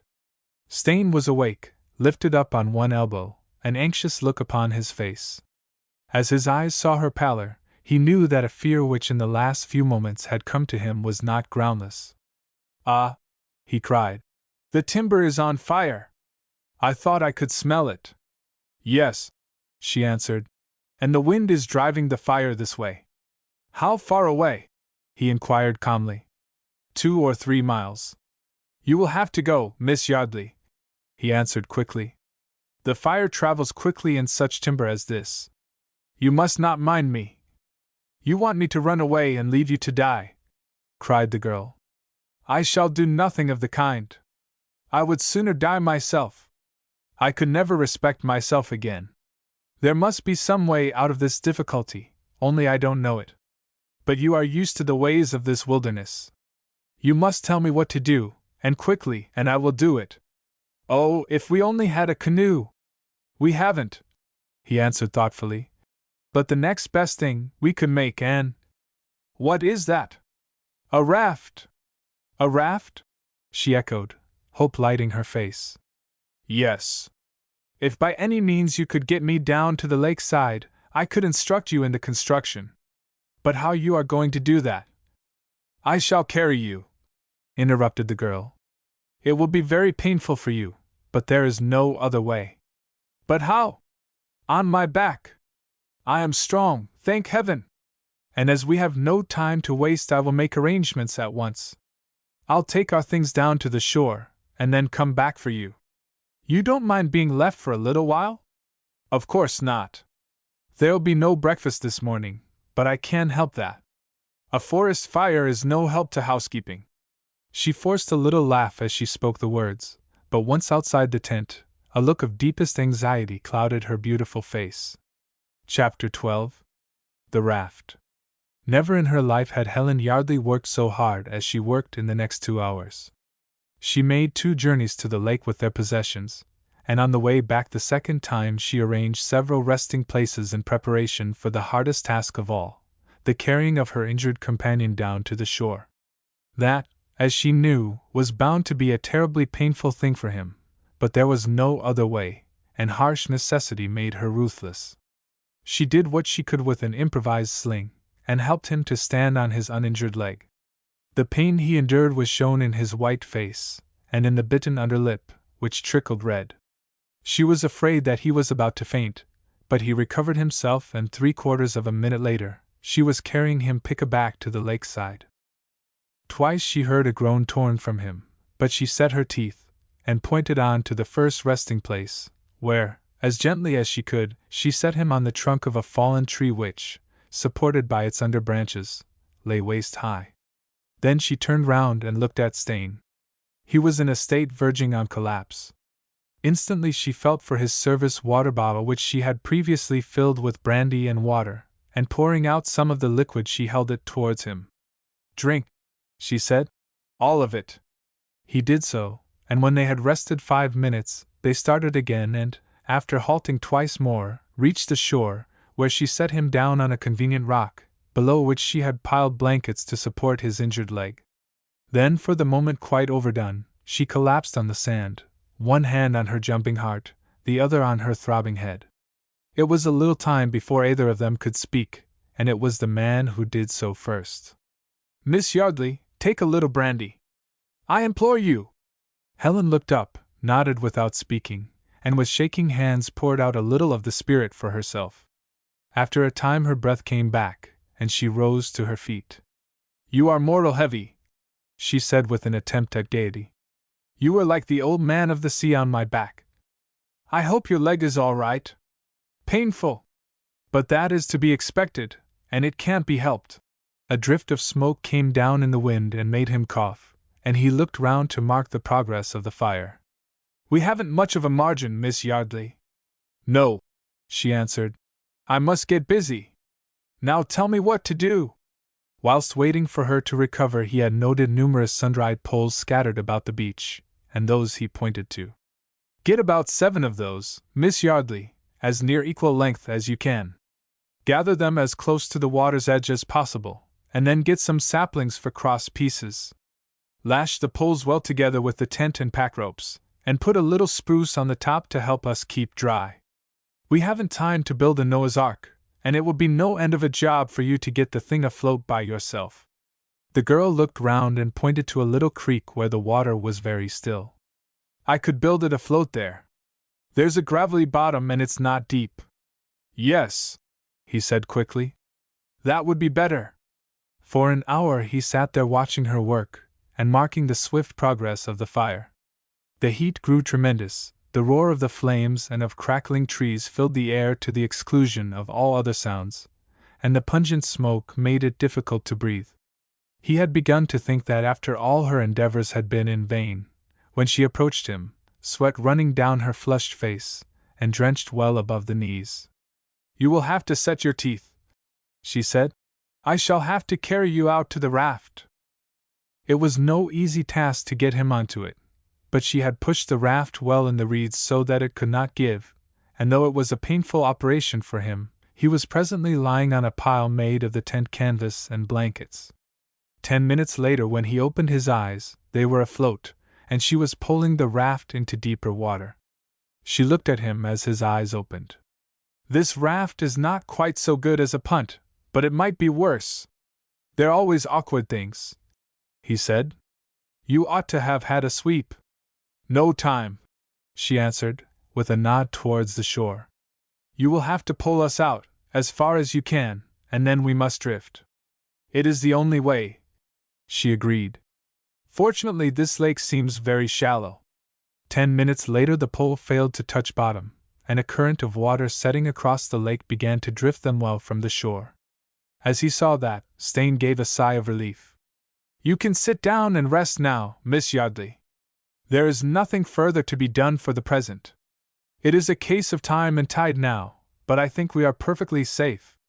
Helen glanced towards the shore, and gave an involuntary shudder. The fire was running through the forest like a wild beast. Clouds of smoke, black or leaden-colored, rolled in front, the vanguard of the destroyer, and out of them leaped spouts of fiery sparks, or long tongues of yellow flame, and behind this, the forest under the fan of the wind was a glowing furnace. She looked at the belching smoke and the rocketing flames and listened to the roar of it all, fascinated. How terrible! She cried. And how beautiful! The inferno! Said Stain. I've seen it before. And you wanted me to leave you to that? She cried. Pardon me, no! I did not want you to be caught in it, that is all. Listen! Across the water came what might have been the sound of a fusillade of rifles, and with it mingled another sound as of shrieking. What is it? Asked the girl. Branches bursting in the heat, trees falling. How long will it last?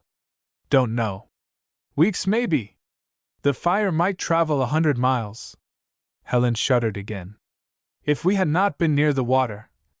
Finus, he said with a little laugh, and they fell silent again, watching the awful thing from which they had so narrowly escaped. The raft drifted slowly along, borne by a current towards the northern end of the lake and crossing it obliquely, and the girl crouched in her place apparently absorbed in the spectacle the fire afforded. An hour passed, and then glancing at her, Stain saw that she had fallen asleep. A little smile came on his face, and was followed by an ardent look of admiration as he continued to stare at her. She was flushed with sleep, and grimy with sweat and smoke and dirt. The gray shirt sleeves, rolled up above the elbows, showed her scratched forearms, and on one hand, hanging across her knee in the abandon of sleep, with startling incongruity gleamed a diamond ring. The beautiful chestnut hair had escaped from its fastenings, and hung in tumbled masses, and there were ragged tears here and there in the borrowed raiment. Never, thought Stain to himself, had he seen a lady more disheveled or more beautiful, and as he watched her sleeping, worn out with her Herculean labors, his heart warmed to her in gratitude and love. She slept for quite a long time, and when she opened her eyes, she looked round in surprise. The fire still roared on its way through the woods on the distant shore, over which hung a huge pall of smoke, but the raft was now a long way from the zone of destruction and drifting slowly but surely towards the northern end of the lake. She measured with her eyes the distance they had drifted, and looked towards the shore which they were steadily approaching. Then she spoke. I must have slept for a long time. 3 hours, I should say, answered Stain with a smile. And you? How is your leg? Fairly comfortable, he answered. I am glad of that. I was terribly afraid that it might have suffered some new injury. How hungry I am! Naturally, was the reply. It is now past noon, and we have not yet had breakfast. There is some cold bacon somewhere, left over from yesterday, and that small box of biscuits. I will find them. We must eat. Fortunately, we're not likely to be short of water. She laughed a little as she spoke, then rising, began to look for the food, which, when she had found it, she divided between them. There is not much bacon, but there are biscuits galore for present needs, she said as she put the food before him. Fall to, sir! She herself ate the simple meal with a relish that surprised herself, and then looked round once more. They had drifted nearer the shore, and looking overside she could see the bottom of the lake. At that she clapped her hands. The water is shallowing, she cried. I believe I can resume my punting.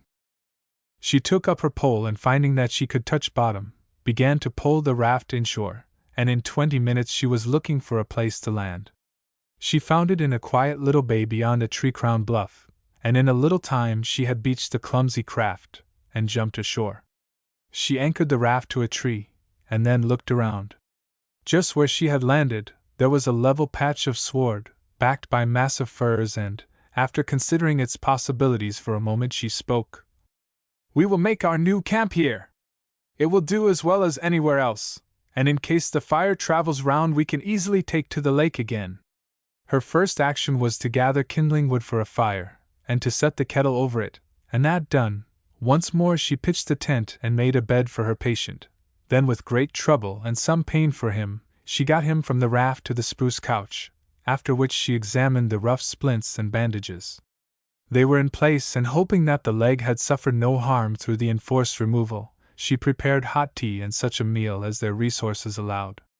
"I shall have to build a new house for myself, tomorrow," she laughed as she sipped the tea. "And I shall insure it against fire. I shall be quite an expert architect and builder by the time I reach civilization. If you ever do," he laughed. She looked round the wild landscape, then she also laughed. "I should not care much if I never did. This sort of life has its attractions, and it offers real interests and real excitements. There are worse things than the wilderness. You have not been up here in winter, have you, Miss Yardley?" "No," she replied. "But I should like to have the experience." He puffed meditatively at his pipe and made a calculation, then he said rather enigmatically, "You may yet have the chance, Miss Yardley, if you remain to look after me." "I certainly shall remain," was the uncompromising reply. "But what do you mean, Mr. Stain?" "Well," he explained, "it will be some weeks at least before I can face the trail, and that means that autumn will be on us before we can move. And you have had a little experience of what trailing and packing one's goods in this country means. Even when we are able to start, we shall not be able to travel fast, and the nearest point of civilization is Fort Malsun. How long will it take us to reach the fort?" "I do not know," he replied, shaking his head thoughtfully. "I have only been there on the one occasion you know of, and then by water. Much will depend on the sort of country that lies between here and there, but I am afraid we shall have hard work to make it before winter overtakes us." "Then we shall have to make the best of things," answered the girl lightly. "There is, of course, the chance that we may be found by some search party sent out by your uncle, and there's the further possibility that we may stumble on some Indian camp. But apart from these contingencies, I am afraid we can expect no help but what we can find in ourselves, and it will be very necessary to husband our resources, as I warned you 2 days ago." The girl refused to be daunted. "This is a game country," she replied cheerfully. "We shall not starve. Tomorrow I shall go hunting, and you will see, Mr. Stain, oh, you will see! After all, it was not for nothing that I went to Scotland every autumn. I will fill the pot, never fear." He looked at her smiling face, remembered what she had already done, and then spoke enthusiastically. "I believe you will, Miss Yardley." No more was said upon the matter until next day, when whilst she was engaged in building a new tepee for herself she hurried into the camp, and picked up the rifle. "What is it?" he asked. "Meat," she whispered laughingly. "On 4 legs and with horns. I don't know the precise name of it, but I think it is a woodland caribou. It has come down to the water just the other side of the bluff. I am going to stalk it." She hurried away from the camp. 10 minutes passed, and Stain still listened for her shot. Then it came, and sharp and clear on the heels of it came a cry of triumph. The injured man smiled with pleasure. A few minutes later, when Helen returned, there was a gleeful look upon her face. "Got it!" she cried. "We'll have a change of diet today." "You have still plenty of work before you," said Stain, after congratulating her. "The beast will need skinning and—" "Ugh!" she interrupted with a little grimace. "I know, and that will be messy work for me, since I know nothing at all about it." "It is an inevitable part of the work in trailing through the wilds," said Stain with a smile. "But I wish I could take the work over." "You can't," she interrupted cheerfully enough. "And if you could, I am not sure I should let you now. I've an ambition to complete my wilderness education, and though I'm no butcher, I'll manage this piece of work somehow. You will have to give me instructions, and though I may botch the business, I'll save the meat. Now just give me a lecture in the art of skinning and cleaning and quartering." As well as he could he gave her instructions, and armed with his long hunting knife, she presently departed. It was 2 hours before she returned, carrying with her a junk of meat wrapped in a portion of the skin. There was a humiliated look on her face. "Ask me no questions," she cried with a little laugh of vexation. "I am down in the dust, but I've got most of the meat, and that is the essential thing, though what we are going to do with all of it I don't know. We can't possibly eat it whilst it is fresh. We will dry, and smoke some of it, or turn it into pemmican." "Pemmican!" As she echoed the word, her face brightened. "I have read of that," she laughed, "in novels and tales of adventure. It has a romantic sound." "It isn't romantic eating," he laughed back, "as you will find if we come down to it. But if the worst comes to the worst, it will save us from starvation." "Then we will make pemmican," she said, smiling. "Or rather, I shall. It will be another thing towards the completion of my education, and when this pilgrimage is over I shall demand a certificate from you, and set up as a guide for specially conducted parties to the wilds. I think I shall be able to give you one, quite conscientiously," Stain retorted laughingly. "You certainly are a very apt pupil. Ah, you haven't seen that hideous mess on the other side of the bluff. The fact is I shudder at the thought of viewing it again. But we must have the meat, I suppose?" Having rested a little, she turned and left the camp again, and the man followed her with eyes that glowed with admiration. As he lay there he thought to himself that however she might shudder at the thought of a vilely unpleasant task, she would not shirk it, and as he reflected on the events of the past few days, there was in his heart a surge of feeling that he could not repress. He loved this delicately nurtured girl who adapted herself to the harsh ways of the wilderness with so gay a spirit, and though a look of bitterness came on his face as he reflected that circumstances must seal his lips, in his heart he was glad that they should have met, and that she should be his pupil in the ways of the wild. Chapter 13. A Lodge in the Wilderness. It was 6 weeks later. The dawn came less early, and nightfall perceptibly sooner.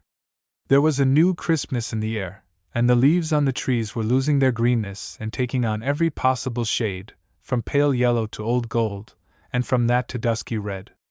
Both Stain and Helen Yardley noticed the signs. Autumn was upon them, and they were still in their camp by the lake, though now Stain was able to hobble about with a pair of crutches made from a couple of forked sticks, padded with moss at the forks for his arms, and covered with caribou skin. Helen herself was busy from dawn to sunset. From words that he had dropped she knew that they had lost in the race with the seasons, and that winter would be on them before he would be able to take the trail. She faced the dreary prospect light-heartedly, but under his instruction omitted no precautions that would make a winter sojourn in the wild land tolerable.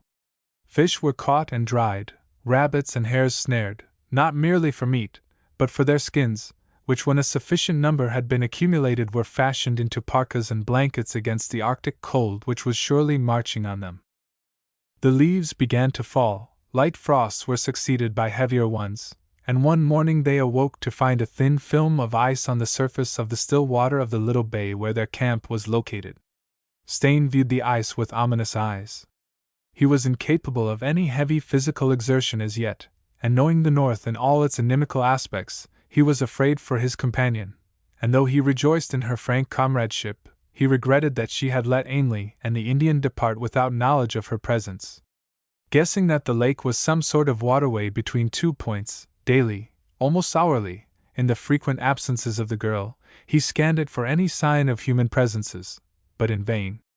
The lake's surface was unbroken by the movement of canoe or boat, its shores showed no telltale column of smoke. They were indeed alone in the wilderness. But one afternoon the girl returned from a hunting expedition with excitement shining in her gray eyes. "I have found something," she announced abruptly. "What is it?" "There is a cabin up the lake, about 3 miles away." "A cabin?" "Yes, and a very nice one, logs with a stone chimney and a parchment window. There was no one about, and the door was only held by a hasp and a wooden peg, so I ventured to look in. It has a stove, a rough table, a bunk, and a couple of logs plainly meant for chairs." Stain considered her news for a moment, and then gave an obvious explanation. "It is some trapper's hut. He is away, and will probably return for the trapping season." Yes, she answered with a nod. I thought that was the explanation. But there is nothing to prevent us taking possession until the owner returns, if he ever does, is there? No, he answered slowly. Then tomorrow we will remove house, she said with a little laugh. It's the only sensible thing to do. The place is clean and warm and comfortable, and if we take possession of it we shall be under no temptation to take the trail before you are really fit. But me no buts, she cried in mock reproval. You know that it is the really wise thing to do, for if the weather turns bad, where are we, with a canvas tent and a rather leaky birch bark teepee? It would be the very rankest folly not to take advantage of my discovery, and you know it. Stain was compelled to admit that she was right, and said so. Then tomorrow I will raft you up to our new abode, she answered cheerfully. There is no wind, and has been none for days. It will be easy to pull the raft along the shore. Having announced this decision, she began to busy herself about the camp, singing softly to herself, and Stain watched her with appreciative eyes. She was thinner than when they had first met, her face was bronzed, her chestnut hair in its outer folds bleached almost golden by the strong sunlight of the past summer. She radiated health and vitality, and though she was dressed masculinely, femininity was the dominant note about her. In the weeks that had passed since he had saved her from the river she had developed amazingly. Apparently there was nothing of the softness of the over-civilized left in her.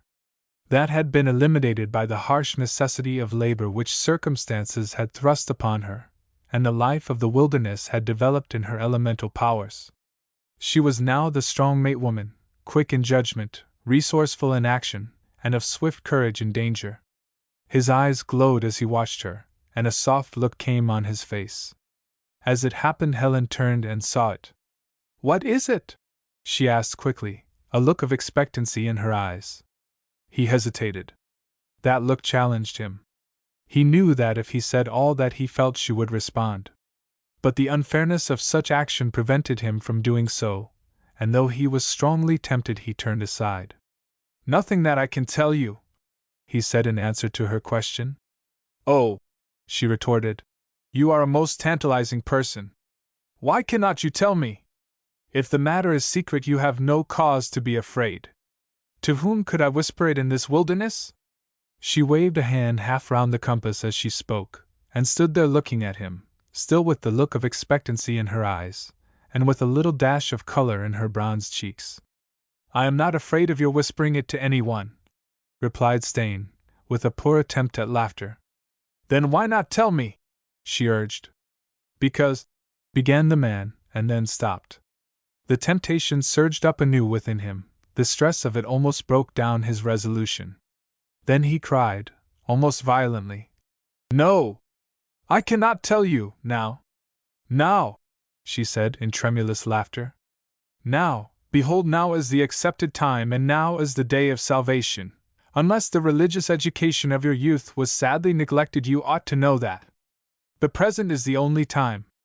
But if you will not tell me this tantalizing secret now, you will sometime? Sometime, he answered. It is a promise. She insisted, and now there was no laughing note in her voice, and her face was very serious. Yes, he answered, it is a promise. Then I write it on the tablets of my mind. I shall hold you to it, and some day I shall demand its fulfillment. She turned and resumed her work and singing at the same time, and Stain lay there looking at her with the love shining plainly in his eyes. He had no doubt that she divined that which he would not speak, that indeed it was no secret to her, and that she was glad in the knowledge he could hardly question. Her bearing as well as her singing told him that, and he knew that in the last few minutes they had traveled a very long way towards full revelation of each other, and that the day when he should speak would bring to her nothing that was not already within the sphere of her knowledge. The next day was spent in removal to the cabin further up the lake, both of them working at pulling the raft with all their stores. The cabin was well situated on a small bay, where a fair-sized stream emptied into the lake, and behind it stretched the forest, dark and impenetrable. As he hobbled through the open door, Stain looked round, and under the bunk discovered a number of steel traps which the girl on her first visit had overlooked. Also on a peg in a dark corner he found a set of dogs' harness hung just as the owner had left it, probably months before. He pointed the traps out to the girl. As I guessed, it is a trapper's cabin, Miss Yardley. Any day may bring the owner back. Possession is 9 points of the law. She laughed. What is the term the gold seekers use? Jump? Yes, we will jump the claim, for the present at any rate. The owner may come back while there is open water, or he may wait for the ice. But we are tenants of the furnished cabin meanwhile, she answered cheerfully, and may as well make ourselves at home. I'm going to light the stove. Inside the cabin there was a little woodpile, and with a few well-chosen logs and dried sticks she soon had the stove roaring, and then began to bestow their possessions tidily. By the time that was accomplished the shadows were creeping across the lake and deepening in the woods, and it was time for the evening meal, and when it was ready they ate it at the rough table, with a sense of safety and comfort that had long been lacking. This place is quite cozy, said Helen, looking round the firelit cabin. Tomorrow I shall make a curtain for the doorway out of caribou's skins. Tomorrow, laughed Stain. The owner may return. But he will not turn us out, cried Helen.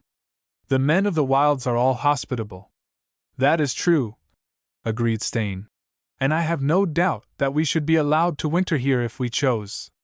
But if the man comes there is a better way.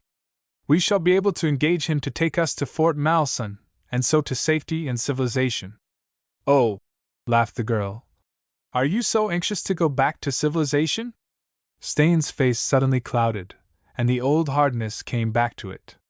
There is no going back for me, yet, he answered bitterly. But you will return some day, she answered quietly. I have no doubt of that at all. But I was not thinking of that when I spoke. I was wondering whether you were tired of this primitive life. For my part, one quite enjoy it. It is really exhilarating to know that one has to depend upon oneself, and to find unexpected qualities revealing themselves at the call of circumstances. I think I shall never be the same again. My old life seems contemptibly poor and tame when I look back upon it. I can understand that, he answered, turning from his bitterness. The wilderness gets into one's blood. Particularly if it is a little wild to start with, she replied cheerfully, as I really believe mine is. There are men who have lived up here for years, enduring hunger and every kind of hardship, hazarding life almost daily, who, having stumbled suddenly upon a fortune, have hurried southward to enjoy their luck. They have been away a year, 2 years, and then have drifted back to the bleak life and hazard of the north. It is not difficult to believe that, answered Helen. The life itself is the attraction up here. Stain permitted himself to smile at her enthusiasm, and then spoke. But if you had to live it day by day, year in and year out, Miss Yardley, then— Oh then, she interrupted lightly, it might be different. But— She broke off suddenly, and a sparkle of interest came in her eyes. Pointing to the pile of wood in the corner, she cried, Mr. Stain, I am sure there is something hidden under that wood. Stain started and stared at the stacked-up logs, a slight look of apprehension on his face. The girl laughed as she caught the look. It is nothing to be alarmed at, but those logs are misleading, I am sure, for at one place I can see something gleaming. What it is I don't know, but I am going to find out. Rising quickly, she began to throw down the logs and presently uncovered a large square tin that at some time or another had contained biscuits. Pursuing her investigation, she uncovered 2 similar tins and for a moment stood regarding them with curious eyes. Then she lifted one. It is heavy, she exclaimed. What do you think it is, gold? Stain laughed. Judging by the ease with which you lift it, I should say not. I'm going to learn, she replied, and promptly began to operate on a close-fitting lid. It took her a little time, but at last, with the aid of Stain's knife, she managed to remove it. Then she gave an exclamation of disappointment. What is it? asked Stain. I don't know. It looks like— Wait a minute. She took a small pinch of the contents, and lifting it to her mouth, tasted it. Flour! Flour! You don't say? There was a joyous, exulting note in the man's voice that made the girl swing round and look at him in surprise. You seem delighted, she said wonderingly. I am, he replied. But, well, I don't exactly see why. If it were gold, I could understand. One always finds gold in these deserted cabins, according to the storybooks. And we find flour, and you rejoice. I do, answered Stain joyfully. Miss Yardley, that flour is a godsend. We were very short, as you told me, only a pound or two left, and I was afraid that we might have to live on meat and fish alone, and you don't know what that means. I do. I lived for 3 weeks on moose meat last winter, and I haven't forgotten it yet. For heaven's sake, open the other tins. The girl obeyed him, and presently the remaining tins revealed their contents. One held about 9 pounds of rice, and the other was 3 parts filled with beans. We're in luck, great luck, cried Stain. Just the things we need. Any time during the last fortnight I would have given 1,000 pounds for those stores. I expect the owner, if he returns, will be glad to sell them you for a good deal less, she retorted with mock petulance. It was treasure trove I was hoping for. You can't live on gold, laughed Stain. And you can on the contents of these tins. We must annex them. If the owner has deserted the cabin, it won't matter, and if he returns, he will bring fresh stores with him, those being but the surplus of his last winter's stock. Nothing could have been more fortunate. But flour, and rice and beans, protested Helen in simulated disgust. They are so unromantic. It will sound so poor if ever I tell the story in a drawing room. Stain laughed again. There's nothing romantic about straight meat without change. Those cereals are the best of treasure trove for us. Well, conceded the girl, laughing with him. You ought to know, and if you are satisfied, I must be. If these stores will carry us through the time until we start for civilization, I won't grumble. To Stain, the discovery of the stores was a great relief, far greater than the girl knew. Of starvation he had had no fear, for they were in a good game country. But he knew the danger of a meat diet alone, and now that for the time being that danger was eliminated, he was correspondingly relieved, the more so when, 2 mornings later, the door of the hut being opened, they beheld a thin powdering of shot-like snow. Winter is here, said Helen, a little sobered at the sight of the white pall. Yes, he answered. You found this hut just in time. No more snow fell for over a fortnight. And during that time, despite the cold, Stain spent many hours practicing walking without crutches.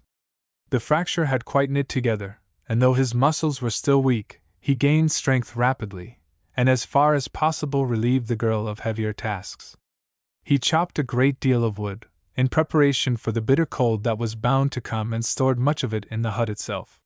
He was indefatigable in setting snares, and one day, limping in the wood with a rifle, he surprised a young moose bull and killed it, and cached the meat where neither the wolves nor the lynxes could reach it.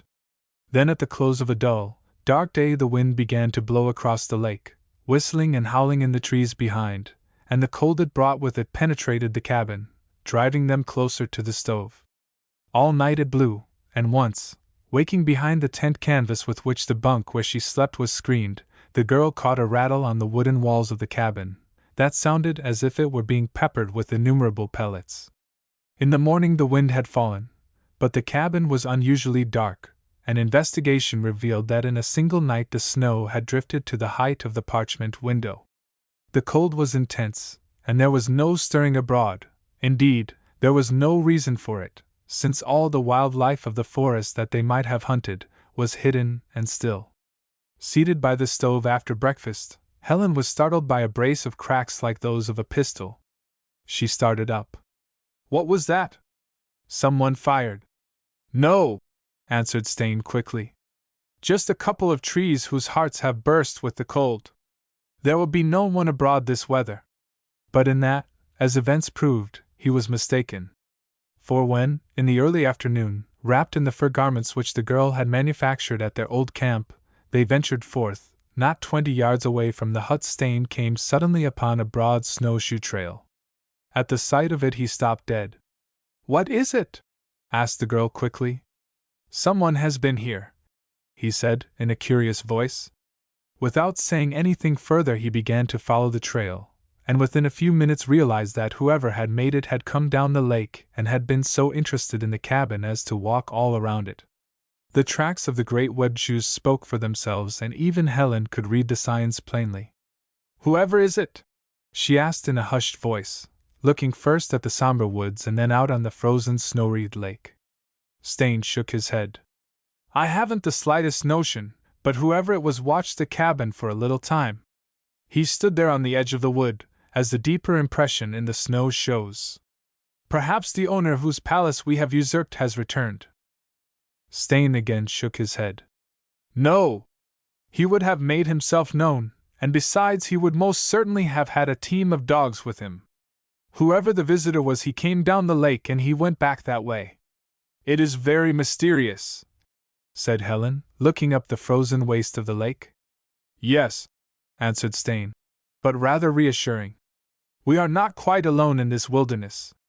There must be a camp somewhere in the neighborhood, but whether of white men or of Indians one can only guess." "And which do you guess?" asked Helen quickly. "Indians, I should say, for a white man would have given us a call. And if Indians, they may be friendly or otherwise?" "Yes." "Then," she said with a little laugh, "we shall have to keep our eyes lifting and bolt the door o' nights." "It will be as well," agreed Stain, as he began to circle round the cabin again. "Indians are not always law-abiding, particularly in the north here. In any case we must try and find out where this one comes from, for if he is friendly we may be able to get dogs, and with dogs our journey to civilization will be easy." He spoke lightly, but there was a grave look on his face, and as she watched him following the snowshoe tracks to the edge of the ice-bound lake, Helen Yardley knew that he was much disturbed by the mysterious visit of the unknown man. Chapter 14. Mysterious Visitors. It was snowing again, driving across the lake in the hard wind and drifting in a wonderful wreath about the cabin. To go out of doors would have been the uttermost folly, and Stain busied himself in the fashioning of snowshoes which now would be necessary before they could venture far afield. The girl was engaged in preparing a meal, and the cabin had an air of domesticity that would probably have utterly misled any stranger who had chanced to look in. Stain, as he worked, was very conscious of the girl's presence, and conscious also that from time to time his companion glanced at him, whilst he bent over the tamarack frames, weaving in and out the webbing of caribou rawhide. Those glances made his heart leap, though he strove hard to appear unconscious of them. He knew that in her, as in him, the weeks of intimate companionship so dramatically begun had borne its inevitable fruit. The promise she had forced from him but a few days ago came to his mind as he stooped lower over the half-finished snowshoe. Would he ever be able to redeem it? Would he ever be able to tell her what was in his heart, what indeed had been there since the moment of their first meeting at Fort Malsun? Between him and the desire of his heart rose those bitter years in prison. Until the stain upon his name was removed and the judgment of the court expurged, he felt he could not tell her what he wished, what indeed he was sure she would not be averse to hearing. Of Helen herself he had no doubt. She already had declared her faith in his innocence, and the generosity of her nature in all its depth and breadth had been revealed to him. To her, the years of his prison life were as though they had never been, or at the most were an injustice which he had suffered, and his name in her eyes had suffered no soiling. That if he spoke she would respond, finely, generously, with all the fullness of her splendid womanhood, he had no doubt. And yet, he told himself, he must never speak until he could do so without blame, for whilst to her the past was nothing, the people among whom she ordinarily moved would remember, and if she united her life with his she would, like himself, become a social exile. And there was a further reason for silence. If he allowed the girl to commit herself to him whilst they were alive in the wilderness, it would be said that he had taken advantage of a rather delicate situation, using it for his selfish ends, and his pride as a man revolted against that. He clenched his teeth at the thought, and unconsciously frowned. No, it should never be said that he— "Why that dark scowl?" asked the girl laughingly. "Is my lord displeased with the odors of the dinner that his servant prepares?" Stain joined in her laughter. "I was not aware that I was frowning. The dinner has a most appetizing smell. If only I had a Mrs. Beaton," sighed Helen, Though I dare say she wouldn't give any recipe for frozen moose and rice and beans, without even an onion to flavor.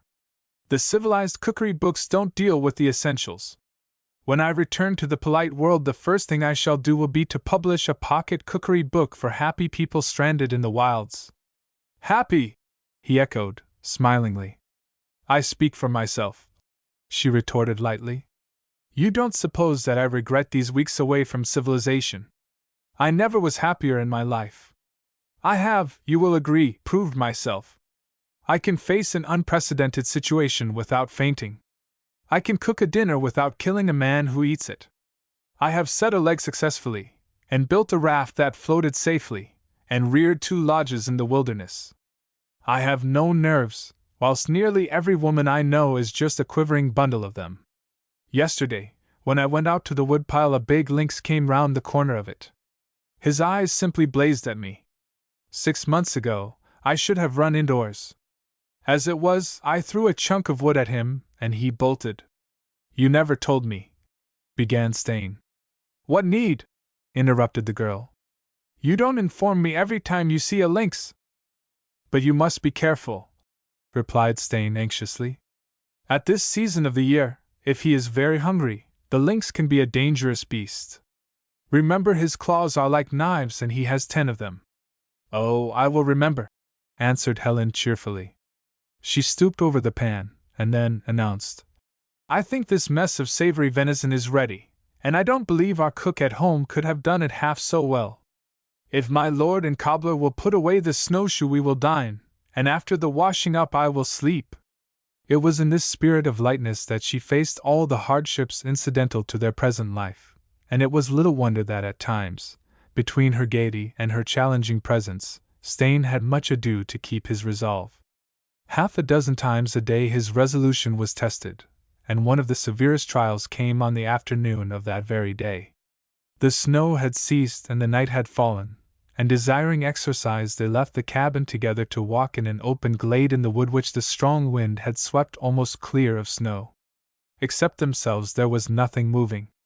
The vast stillness of the north was everywhere about them, and a little oppressed by the silence they walked briskly to and fro, Stain using his injured leg with a freedom that showed that it was returning to its normal strength. Suddenly the girl laid a mittened hand on his arm. What is it? He asked quickly. Listen, she said. He stood there, her hand still on his arm, and a second or two later caught the sound which she had previously heard. Faintly and thin by long distance it came, a long curdling cry. What? She broke off as the cry sounded afresh, and he answered the unfinished question.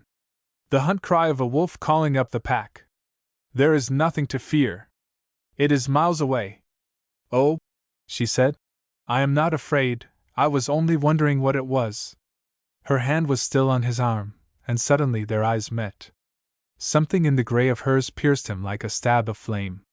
A fierce joy sprang up within him, filling him with a wild intoxication. His own eyes burned. He saw the girl's gladness glow in her glance, beheld the warm blood surge in her face, and fervent words leaped to his lips, clamoring for utterance. Almost he was overcome, then Helen removed her hand, and turned as the blood cry of gathering wolves broke through the stillness. He did not speak, and Helen herself was silent as they turned towards the cabin, but each had seen deep into the other's heart, and had felt the call that is the strongest call on earth, the call of kind to kind, or mate to mate. Back in the cabin, the man turned feverishly to the task of snowshoe making on which he had been engaged. Through his mind with monotonous reiteration beat a phrase that he had read long ago, where, he had forgotten.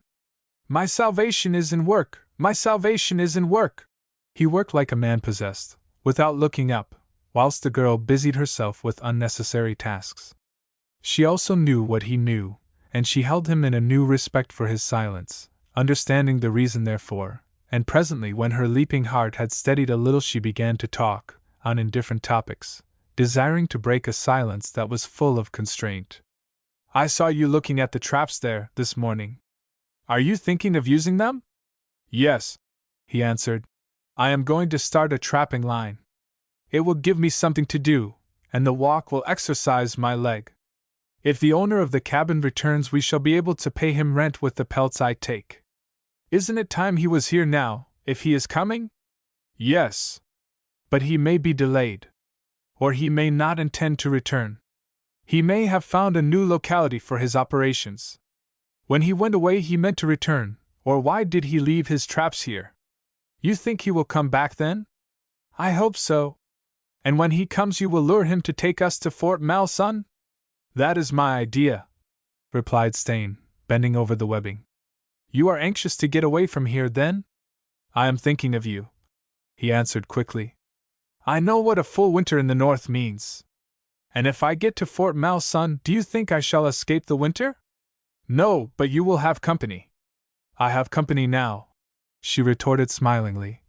And believe me, I do not feel at all lonely. I was thinking you would have the factor's wife for. Pooh, was the challenging reply. Do you think a woman cannot live without women? He offered no answer to the question, feeling that they were in the danger zone again, and after a moment deliberately turned the conversation backward. If I have luck with the traps, you may be able to have a set of furs for a memento of your sojourn here. Oh, she laughed back. If that is the only memento I am to have. Yes? He asked. For a moment she did not speak, and when she did there was provocation in her voice. Well, I shall be disappointed, that is all. He did not ask why. He knew, and his very silence told Helen that he knew, and for a moment both of them were conscious of the surging of that elemental force which had made itself felt out in the forest. Then the stillness was broken by a sound outside. Both of them heard it, and listened carefully. Crunch! Crunch! Crunch! Someone on snowshoes was walking round the cabin. Whoever it was had halted by the door. Was he coming in? Half a minute passed, during which they waited without moving, then Stain flashed a look at his companion. She was leaning forward, a look of curiosity and expectancy on her face, but not a single sign of fear. He rose slowly from his seat, put the unfinished snowshoe on the table, and crept towards the door. Whoever the intruder was, he had not moved, and Stain had an odd fancy that he was listening there on the other side of the rough timbers. He meant to surprise him, but was disappointed in his purpose, for when he reached the door it was to find that the wooden bar had been dropped in position by Helen when they had re-entered the cabin. The bar fitted tightly across the door, and though he tried his best to move it without noise, he failed. The bar stuck, and when at last he threw the door open and stepped outside, he knew that he was too late. He looked into the gathering night. His first swift glance was towards the dark shadows under the trees. There was no one there. He swung round towards the lake, and dimly through the darkness descried a figure retreating rapidly northwards. He looked closely, then, suffering something of a surprise, gave a quick hail. The retreating figure never paused, and never looked round, but kept on in a beeline over the untrodden snow. Stain knew that it was useless to follow, and the bitter cold was already pinching his face and hands and chilling him to the bone. He turned and hurried into the hut, flinging the door to behind him, and as he did so, Helen rose to her feet. You saw him? She cried in some excitement. No, I saw her, answered Stain. It was a woman. Helen's surprise was as complete as his own had been. A woman? Are you sure? I do not think that I can possibly have been mistaken. But who, and why should she come here only to run away? I do not know. I cannot guess, but when I went to the door, I had no idea that whoever was outside was standing there listening. It is very mysterious, said Helen thoughtfully, then suddenly something occurred to her, and she looked quickly at Stain as if she were going to speak. He caught the glance. You were about to say something? Yes, answered Helen, giving a curt little laugh. But I think I will keep it to myself. It was only a quite silly idea that occurred to me. Something in her manner, the curtness of her laugh, her way of speaking, puzzled Stain, and moved him to press for an answer. Never mind the silliness, he said. Tell me? It really is not worthwhile, she answered with a little laugh, and notwithstanding the laughter, Stain knew that it was useless to press her further, and desisted from doing so. For a little time he sat silent, staring into the stove, wondering what was in his companion's mind, whilst the girl herself followed the odd thought which had occurred to her. Was the woman who had twice ventured into the neighborhood of the cabin without revealing herself Miss Cadiz? It was very possible, for what other woman was there likely to be in the locality who could have sufficient interest in them as to visit them in such fashion? As she pursued the idea, Ainley's suggestions came back to her with hateful force, and she remembered the Indian girl's attitude after Stain's departure. Other things she remembered, and her mind echoed the words which had awakened the man's anger at the time they were uttered. "Behold an idol of the land!" She remembered the girl's wild beauty, her manifest interest in Stain, and once again she was conscious of the hot flame of jealousy in her heart. It stung her to think that possibly this man, whom she had learned to love, had an interest in this girl, who though no better than a savage was rarely beautiful. She laughed in sudden bitterness and scorn of herself, and at the laugh Stain turned quickly towards her. "What is it?" he asked. "Just a thought," she answered easily, though her face flushed. Stain did not ask her what the thought was. He was conscious of something enigmatic in her attitude, and her evident reserve for a second time prevented him from pursuing the matter further. He waited a moment, then he uttered the thought which had been in his own mind. "When the storm is over and there is a crust on the snow, we will go exploring together. We may find the camp from which this woman comes. If the air keeps still through the night, it will be quite easy to follow her trail in the snow." Helen looked at him with eyes half veiled under her long lashes. Did he suspect who the intruder was? "You are very anxious to find this woman of mystery?" she asked. "Not particularly so," he laughed in reply. "But I shall be very glad to find out who our neighbors are, and to learn whether we can secure any help from them." The girl was reassured by the unconcerned answer. It seemed clear now that Miss Cadiz had not even occurred to his mind, and the reserve in her manner disappeared. "You think we shall be dependent on their help?" she asked. "You are afraid that we shall not weather through by ourselves?" Stain laughed again.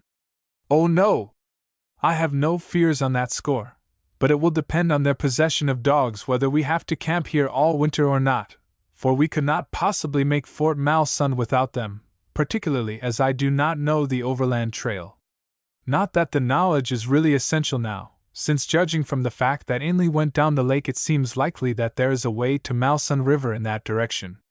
But we simply must have dogs. Then in the morning we follow the mysterious one's trail? Yes, if there is no wind or snow in the night."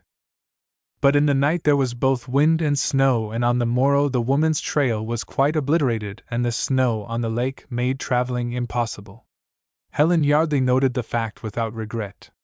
"There will be no exploring party today," she said, "so I will go and look at my rabbit snares." "And I will accompany you," answered Stain. "The walk in the snow will help to take the stiffness out of my leg." They set out together, but had gone but a little way when the girl gave a sharp "Hist!" "What is it?" he asked quietly, thinking that she had seen game of some kind. "There is a man in those bushes in front of us," she answered in a whisper. "A man? Are you sure?" "I am quite sure. I saw him slip across that open space there. He has a gun." The bushes she had indicated were about 300 yards away, and Stain examined them keenly. He could see nothing, however, and at the conclusion of his scrutiny he said, "I will go forward. You remain here, Miss Yardley." "No," she answered. "I will go with you, I would rather." They advanced together, Stain with his rifle ready for action, since a presence that avoided them might well prove to be an inimical one. He watched the bushes steadily as they advanced but saw nothing, and when they reached them, thinking that the girl had been mistaken, he thrust his way through them. Then he stood quite still with an anxious look upon his face. There was no one behind the bushes, but there were the marks of moccasined feet in the snow. He looked down at them, then followed the direction of them with his eyes, and stared into the forest, and as he did so, in its dim recesses, thought he saw the figure of a man slip behind a tree. He still waited and watched, but the figure did not reappear. Then Helen, who had walked round the bushes, spoke. "There was someone here." "Yes," he answered, "and whoever it was did not wish to encounter us. He has made his way into the wood." "What do you think it means?" I do not know, he answered, but I am afraid that there are hostile Indians about us. You think they are watching the cabin, watching us for a chance to attack? It has that appearance, answered Stain quietly. The girl was silent for a moment, then she gave a little laugh that had in it a ring of courage. I am not afraid, but I wish we had another rifle. Stain flashed at her a glance of admiration, then gave another long look into the silent wood which now seemed full of menace. Perhaps we had better return to the cabin. No, answered the girl stubbornly. We will look at the snares first. I'm not going to be frightened from my dinner by a wandering Indian. And they went forward together. Chapter 15. A face at the tent door. Look! Cried Helen. Look! They had almost reached the cabin on the return journey and were full in view of the lake. As she cried the words, she pointed over its snow-laden surface, and Stain, looking in the direction indicated, saw that which made his heart leap. A dog team was coming up the lake, with a man on snowshoes packing the trail in front. Who can it be? Asked the girl in some excitement. The owner of the cabin, for a certainty, answered Stain, conscious of a sudden relief from the anxiety which the morning had brought. Then, answered the girl quietly, you wait to welcome him, whilst I go and prepare a meal. She passed into the cabin, whilst Stain walked down to the shore of the lake. The traveler, whoever he was making directly for the cabin, and watching, Stain saw that he walked wearily as if he had come far, or was suffering from some weakness. It was quite an appreciable time before he saw Stain standing to welcome him, and when he did so, he gave a joyous shout. Stain answered the hail, and a few minutes later, when the man halted his dogs, he saw that he was mistaken in concluding the newcomer was the owner of the cabin, for he was garbed in the winter dress of the Norwest Mounted Police. Cheero, said the policeman in greeting. Where's Jean Bernard? Stain shook his head. Don't know. Is Jean Bernard the owner of the cabin? At this question the policeman glanced at him sharply. Don't you know that? Who in thunder, Stain? By Christopher! As he made the recognition, the newcomer held out his mittened hand. Well, this is a pleasure. Don't you know me, old man? Stain looked at him as he shook his hand. I think I do, he said. You're Dandy Anderton, aren't you? Used to be, laughed the other. Now I'm Trooper Richard Allen Anderton of the RNWMP, and no more a dandy. But I'm mortal glad to see you, Stain, particularly as I'm a little knocked.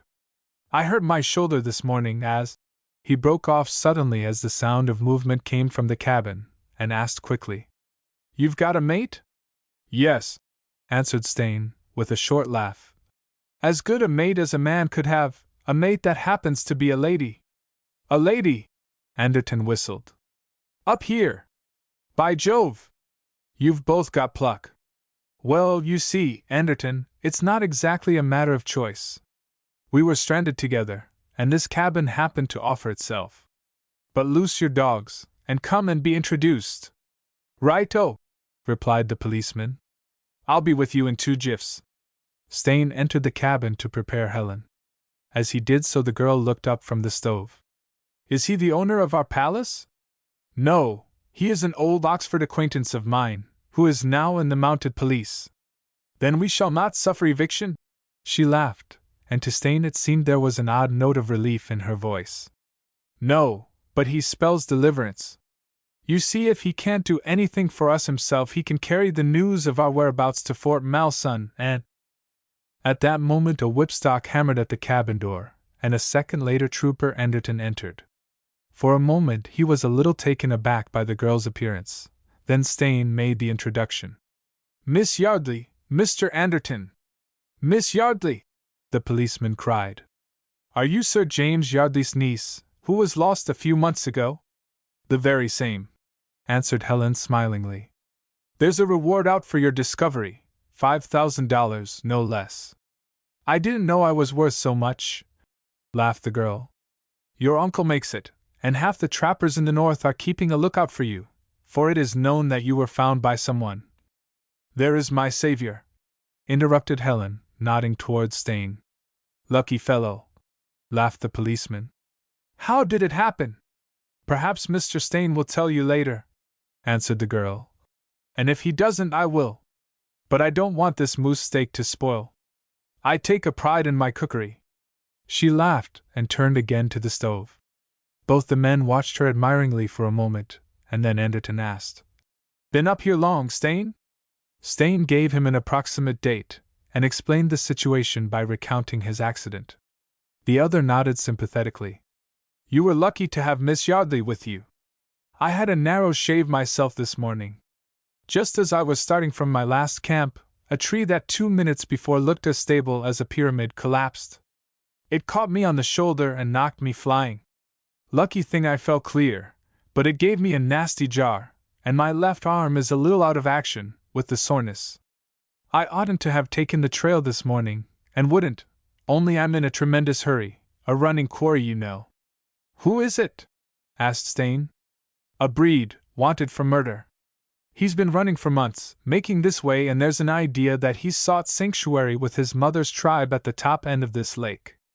"Ah, then there is an encampment up here?" "Yes." "Didn't you know?" Stain gave an account of the mysterious visit of the previous night, and of the stranger they had seen in the wood that morning, and the policeman listened carefully. "The girl's a puzzler," he said, "but the stranger may be my man. He knows his life is forfeit, and he's ripe for any sort of crime. I guess I'll move on after him when I've had a rest." "We'll go with you," answered Stain thoughtfully. "We may be able to get dogs from the camp." "It's just possible," agreed Anderton. "If the Indians will sell.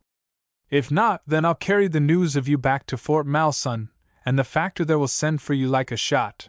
He was silent for a moment, watching Helen as she laid the table. Then he said hesitatingly, "By the by, Stain, did you ever get to the bottom of that unfortunate affair of yours in England?" "No," was the reply, given with some bitterness. "But the jury did." "Oh, rot!" exclaimed the other. "Nobody who knew you really believes that. I have met one man up here who apparently does." "Who is that?" "Ainley. You remember?" "Ainley? Why, man, he broke off suddenly, with a look at the girl. "Yes?" said Stain. "You need not mind Miss Yardley. She knows I have been in prison." "Yes," answered Helen quickly. "And I am very sure he ought not to have been." "It was a damnable shame," broke out the policeman. "But the facts were against you at the time, Stain. The handwriting experts—" "Oh, the likenesses were there, right enough," interrupted Stain. "And I certainly had been in Harcroft's rooms, alone, and I suppose in company with his check-book. Also, I had lost rather a pot of money on the boat race, and I am bound to admit all the other incriminating circumstances." "Yes, but you don't know everything. Long after you went down, Jarlock, who was in our set, told me something about Ainley." "What was that?" asked Stain quickly. "Well, it was that just at that time, Ainley was broke and borrowing money right and left, and that he had forged Jarlock's name to a bill. Jarlock became aware of the fact through the bill being presented to him for payment, and he tackled Ainley about the business. Ainley owned up, and Jarlock let the thing go, for old acquaintance' sake. But just about the time of your trouble he left the varsity and went on a trip to the Cape, and it was a full year after before he even heard what had befallen you. It made him think of his own affair with Ainley, and when he met me months afterwards he took me into his confidence. We talked the matter over carefully, and knowing you as we both did, we reached the conclusion that you were innocent and that Ainley was the guilty man." "Any evidence?" "No, nothing beyond that matter of the bill. We judged by general principles. Ainley always was something of a rotter, you know." Stain laughed a trifle bitterly. "He's by way of becoming a personage of importance today. But I think you're right, the more so since I encountered him up here." He gave a brief account of his meeting with Ainley, told how he had waited for him on 2 successive nights, and how on the second night he had been kidnapped without any apparent reason. The policeman listened carefully and at the end nodded his head. "Looks fishy," he commented. "The fellow was afraid of you." Then after a moment he asked, "Your question?" "The question you wanted to ask Ainley, I mean." "What was it?" "It was about a sheet of paper with some writing on it." "You shall see it." He felt in his hip pocket, and producing a small letter case, took out a thin packet wrapped in oiled silk. Opening it, he unfolded a sheet of foolscap and handed it to the other. It was covered with writing, and as Anderton looked at it, he saw that the writing was made up of two names, written over and over again, the names being those of Hubert Stain and Eric Harcroft. At first the character of the handwriting of the two names was widely different, but presently the separate characteristics were blended with a distinct leaning towards those of Harcroft, though some of the characteristics of the earlier writing of Stain's name still survived, though at the bottom of the sheet only Harcroft's name was written, and that a dozen times. The policeman whistled as he studied it. "Where did you get this, Stain?" "I found it in a copy of Plato which Ainley had borrowed from me. It was returned before the forgery turned up, and that paper slipped out when I was going through my possessions after my release from Dartmoor." "What do you make of it?" "It is perfectly plain what the meaning of it is," answered Anderton with conviction. "Whoever did this was blending two handwritings for some purpose or other, and the purpose is not difficult to guess. That is what I felt when I saw it, and when the significance of it dawned on me, I set out to find Ainley that I might ask him the meaning of it. He had left England, and no one whom I could ask knew his whereabouts. Things were very difficult for me at home, and so I came out here, stumbled on Ainley, and you know the rest." Helen Yardley had listened to the talk of the two men without speaking, but now she broke in. "I do not wonder Gerald Ainley did not keep his promise to see you at Fort Malsun. I only wonder that when he arranged for your deportation, as he surely did, he did not arrange for your death." "He does not know I have this paper," answered Stain with a grateful look towards her. "But when I do meet him—" He did not finish the sentence, and after a moment the girl announced that the meal was ready. As they ate, Anderton glanced from time to time at the man whom he had known as a careless youth at Oxford. He noted the hardness of the eyes, the graying hair, the deep lines of the face, and was moved to a sudden burst of indignation. "Confound the man, Stain! If I were in your place I should be tempted to shoot him. But that's too good for him. I will do that which will be worse for him," answered Stain quietly. "I will make him own up." The two who heard him, looking at his resolute face, had no doubt that he would keep his word, and as each reflected what he must have been through, either was sorry for Gerald Ainley or had any compunction at the thought of what might happen to him. The meal was finished without any further reference to the past, and after a smoke, Anderton threw on his furs and went outside. Presently he returned and announced his intention of going up the lake to the Indian encampment. "The weather is going to hold, and it really is of the utmost importance for me to find out whether my man is here or not. I'm not in the best form after my accident this morning, but there's nothing else for it, and if the fellow has left, I shall have to follow at his heels and wear him down. It is the only way.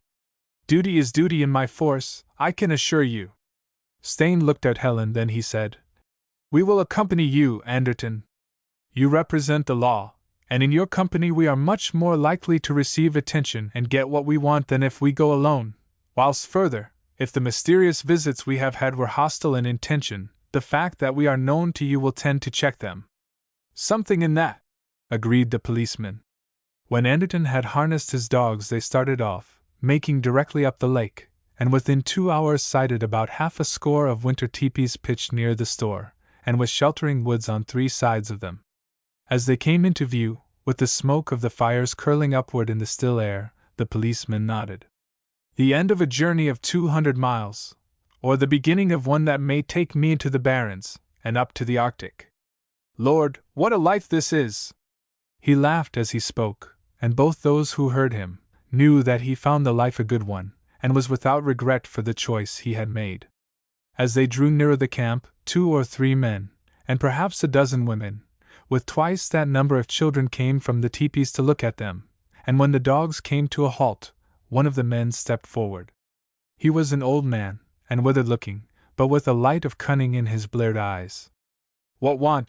he asked. "Me, Chief George." The policeman looked at the bent figure clothed in mangy-looking furs, with a dirty capote over all, and then gave a swift glance at his companions, the eyelid nearest to them fluttering down in a slow wink. A second later he was addressing the chief in his own tongue. "I come," he said, "from the great white chief, to take away one who is a slayer of women. It is said that he has refuge in thy lodges. The Indian's dirty face gave no sign of any resentment. There is no such man in my lodges. But I have heard there is, a man who is the son of thy sister, with a white father. The old Indian looked as if considering the matter for a moment, then he said slowly, My sister's son was here, but he departed 4 days ago. Whither went he? The Indian waved his hand northward. Towards the Great Barrens. He took with him all our dogs. Done, said the policeman with a quick glance at Stain. It is certain there are no dogs here, or we should have heard or seen them. He turned to the Indian again, whilst Stain looked at Helen. You heard that, Miss Yardley? Our exile is not yet over. Apparently not, agreed Helen smilingly. Stain again gave his attention to the conversation between his friend and the Indian, but half a minute later, happening to glance at the girl, he surprised the look of intense interest on her face. She was looking towards a tepee that stood a little apart from the rest, and wondering what it was that interested her. Stain asked, What is it, Miss Yardley? You seem to have found something very interesting. Helen laughed a little confusedly. It was only a girl's face at a tent door. I was wondering whether the curiosity of my sex would bring her into the open or not. Stain himself glanced at the tepee in question, the moose-hide flap of which was down. Apparently the girl inside had overcome her curiosity, and preferred the warmth of the tepee to the external cold. He grew absorbed in the conversation again, but Helen still watched the tepee, for the face she had seen was that of Miskadid, and she knew that the thought she had entertained as to the identity of the woman of mystery, who had fled from the neighborhood of the cabin, was the right one. Presently a mittened hand drew aside the tent flap ever so small a way, and Helen smiled to herself. Though she could see nothing through the tiny aperture so made, she knew, as certainly as if she herself had been standing in the tepee, that Miss Kadid was watching them with interested eyes. Unconsciously she drew herself upright, and flashed a challenging glance towards the invisible spectator, visioning the Indian girl's wild beauty and matching it, as a jealous woman will, against her own. Not till Stain addressed her did she take her eyes from the tepee. Anderton's through, he said.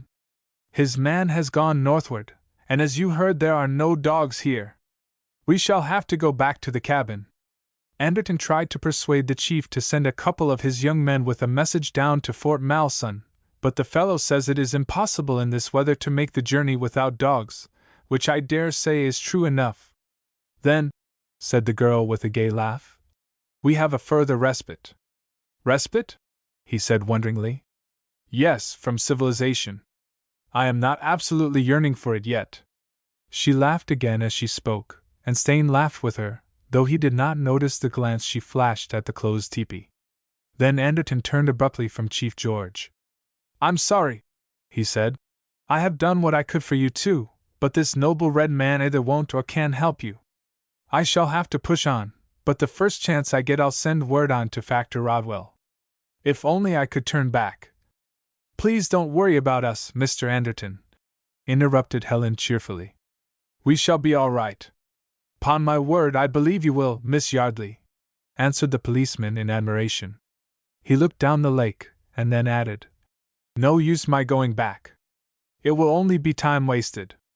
I will say goodbye here. Keep cheerful, old man, he said to Stain. You'll work clear of that rotten business at Oxford yet. I feel it in my bones. Helen moved a little away, and the policeman lowered his voice. Lucky beggar! You'll ask me to be best man, won't you? Best man? Pooh, man! I've got eyes in my head, haven't I? Without giving Stain a chance to reply, he walked towards Helen. Keep cheerful, Miss Yardley, and don't let Stain get dumpy about the past. I think you have effectually saved him from that, she answered quietly. Jolly glad if I have. He's a good fellow, is Hubert.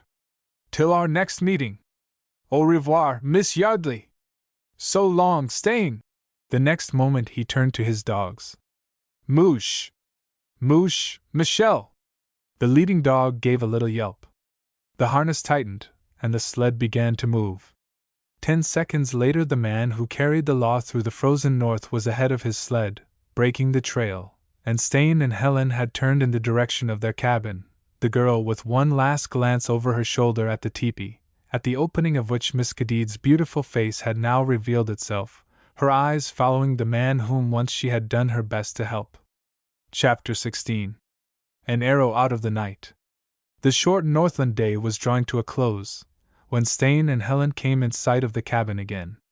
For the first time since he had known it, the man felt that the place had a desolate look, and the feeling was accentuated by the somber woods that formed the background of the cabin. Whilst yet 100 yards from it, he gave expression to his feeling.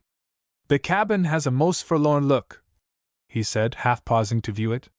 Helen, who was very tired, replied, "It certainly looks cheerless in the darkness, but that is because there is no light. A few sticks in the stove and the glare of the fire shining through the parchment window would make it seem cheerful and homey enough. But," he broke off suddenly. "Hark! What was that?" "I heard nothing," answered Helen. "Listen," he said. For perhaps 20 seconds they stood perfectly still, then somewhere in the woods some unseen creature barked. Stain laughed at himself. "A fox! I believe I am getting nervous," he said, beginning to move forward. Helen moved with him, and they entered the cabin together. Striking a match and lighting a slush lamp which he had devised, Stain looked round. Things were just as they had left them on their departure, and he drew a little breath of relief. Why he should do so he could not have explained, any more than he could have explained the feeling of apprehension which had overtaken him. A few minutes passed, and soon the stove was roaring, filling the cabin with a cheerful glow. Then, whilst the girl busied herself with preparations for supper, he went outside to bring in more wood. On the return journey, as he kicked open the cabin door, for a second his slightly stooping form was outlined against the light, and in that second he caught sounds which caused him to drop the logs and to jump forward, suddenly. He threw the door to hurriedly, and as hurriedly dropped the bar in place. Helen looked round in surprise. "What is it?" she asked quickly. "There is someone about," he answered. "I heard the twang of a bowstring and the swish of an arrow over my head. Someone aimed, there it is!" He pointed to the wall of the cabin, where an arrow had struck and still quivered. Going to the wall he dragged it out, and looked at it. It was ivory-tipped, and must have been sent with great force. The girl looked at it with eyes that betrayed no alarm, though her face had grown pale. "An Indian!" she said. "Yes," he answered. "And more than one, I should fancy. That fox bark was a signal. No doubt it gave notice of our return." "What shall we do?" asked Helen quietly. "Do?" he answered with a short laugh. "We will have our supper and wait developments. We can do nothing else. We shall have to wait until daylight, then we may learn something." Helen nodded. "Yes, I suppose there is nothing else to do, and a hostile force outside is no reason why we should die of hunger within." Calmly, as if hostile Indians were part of the daily program, she continued the preparations for supper, while Stain fixed a blanket over the parchment window, which was the one vulnerable point in the cabin.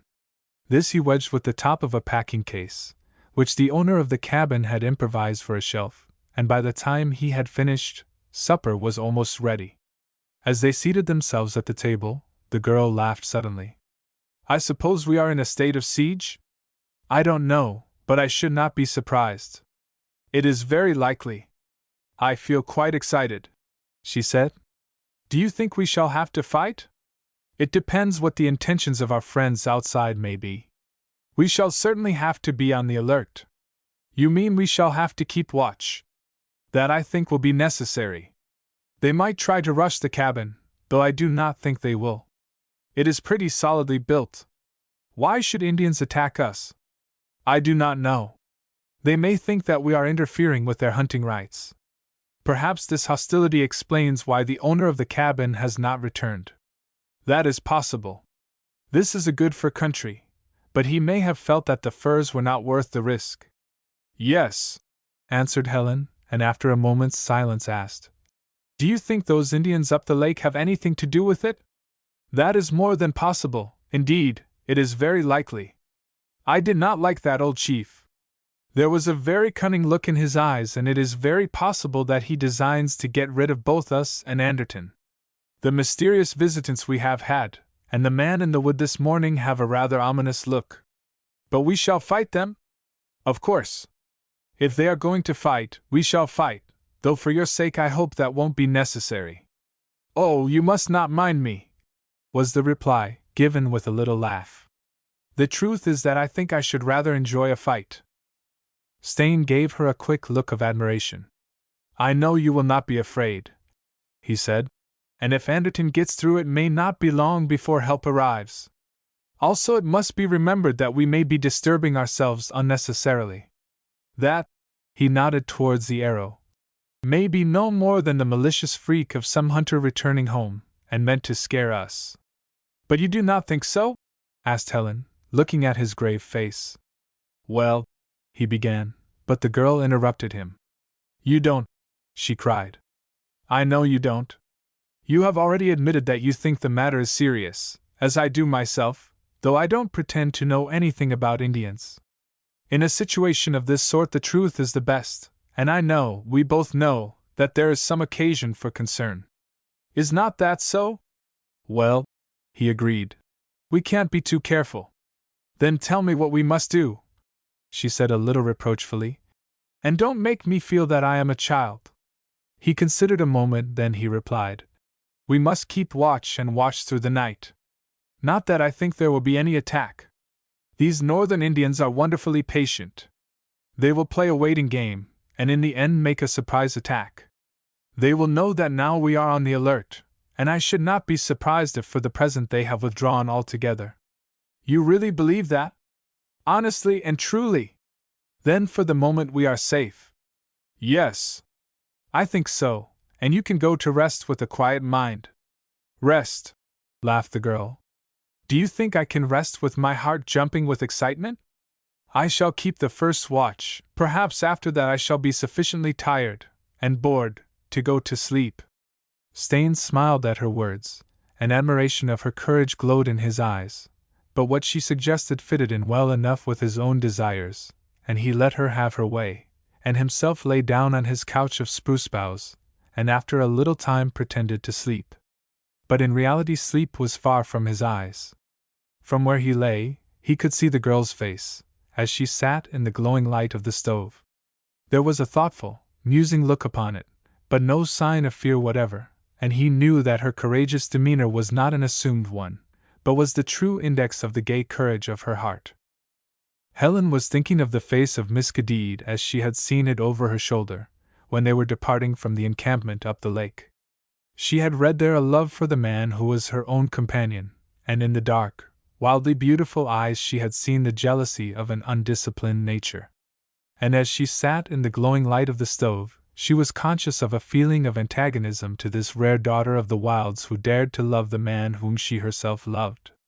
She understood, from the feelings she herself was conscious of, what must be the Indian girl's attitude towards herself, and was inclined to trace the hostility which had suddenly manifested itself to that source. The girl had been in the neighborhood of the cabin once, she was sure of that, and might have come again, probably by some short path through the woods. Her hand, possibly, had drawn the bow and sent the arrow which had awakened their apprehensions. But in that case, she asked herself, why had the arrow been directed against her companion rather than herself? That she could not understand, and after a time her thoughts passed to the story which Stain had related to the policeman, and the account of the forged bill that the latter had given. The two together seemed absolutely conclusive. What a man had done once on the way of crime, he could do again, and as her conviction of Gerald Ainley's guilt grew, she was quite sure that somehow he was the moving spirit in her companion's deportation from Fort Malsun.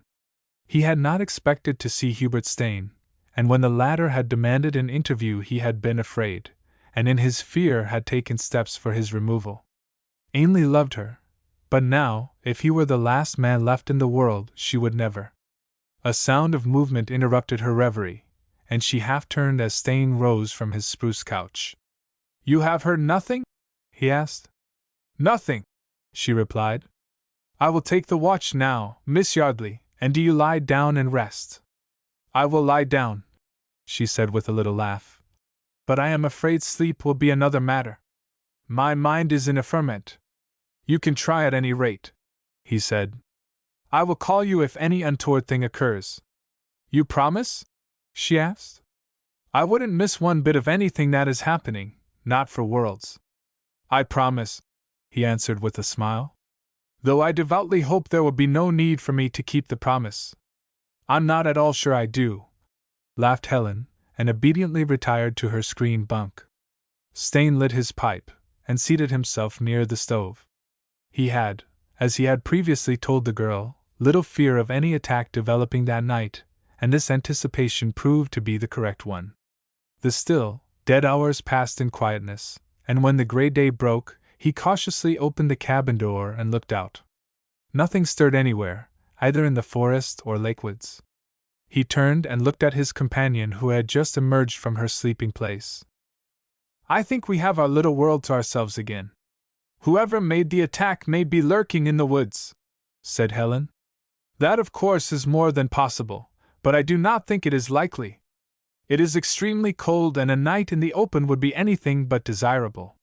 The attacker or attackers, if from the Indian encampment, probably returned there. They must know that we can't leave here, and they will probably try to lull us into a feeling of security, and then attempt a surprise. Anyway, after breakfast we'll beat the neighboring coverts. I don't fancy being kept indoors by an enemy who may prove to be very contemptible. When breakfast was finished and the necessary morning tasks finished, Stain, who had been in and out of the hut frequently, and had kept a careful watch on the wood and lake, looked at Helen. Do you feel equal to facing the possible danger, Miss Yardley? I am not afraid, answered Helen quickly. And if I were I wouldn't own it, or show it, I hope. I don't believe you would, replied Stain with a smile.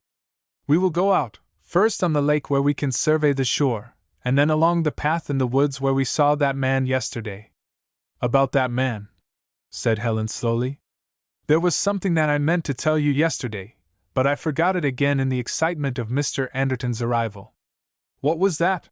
Asked Stain, pausing in the act of slipping on his fur parka. Well, I had an odd fancy that he was not an Indian. You thought he was a white man? Yes, answered Helen. That idea occurred to me when you spoke of Indians. The man may have been a native, but in the fleeting glimpse I had of him he did not give me that impression. Of course I may be utterly mistaken. But what white man would run away from us? Asked Stain, thoughtfully. What could possibly be his reason for avoiding us?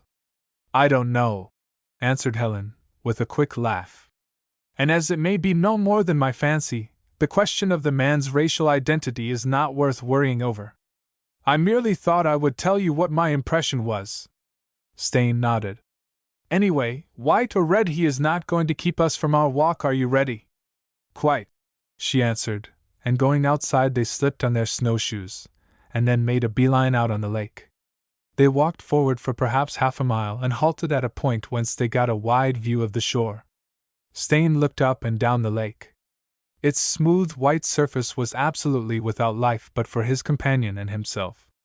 Then he scrutinized the shore, point by point, creek by creek, and Helen also looked carefully.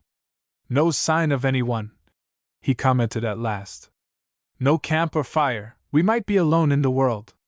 If there is anyone, he is hidden in the deep woods, and for the present invisible. I think instead of going back to the cabin we will make a detour to the point where we surprised the stranger yesterday. Stain leading, to break the track in the untrodden snow, they made their way shorewards and struck it well to the north of the cabin, then began to work through the woods, keeping a sharp lookout as they went. They saw nothing, however, and when they reached the bushes behind which the stranger had slipped the previous day, there were no fresh tracks to awaken alarm.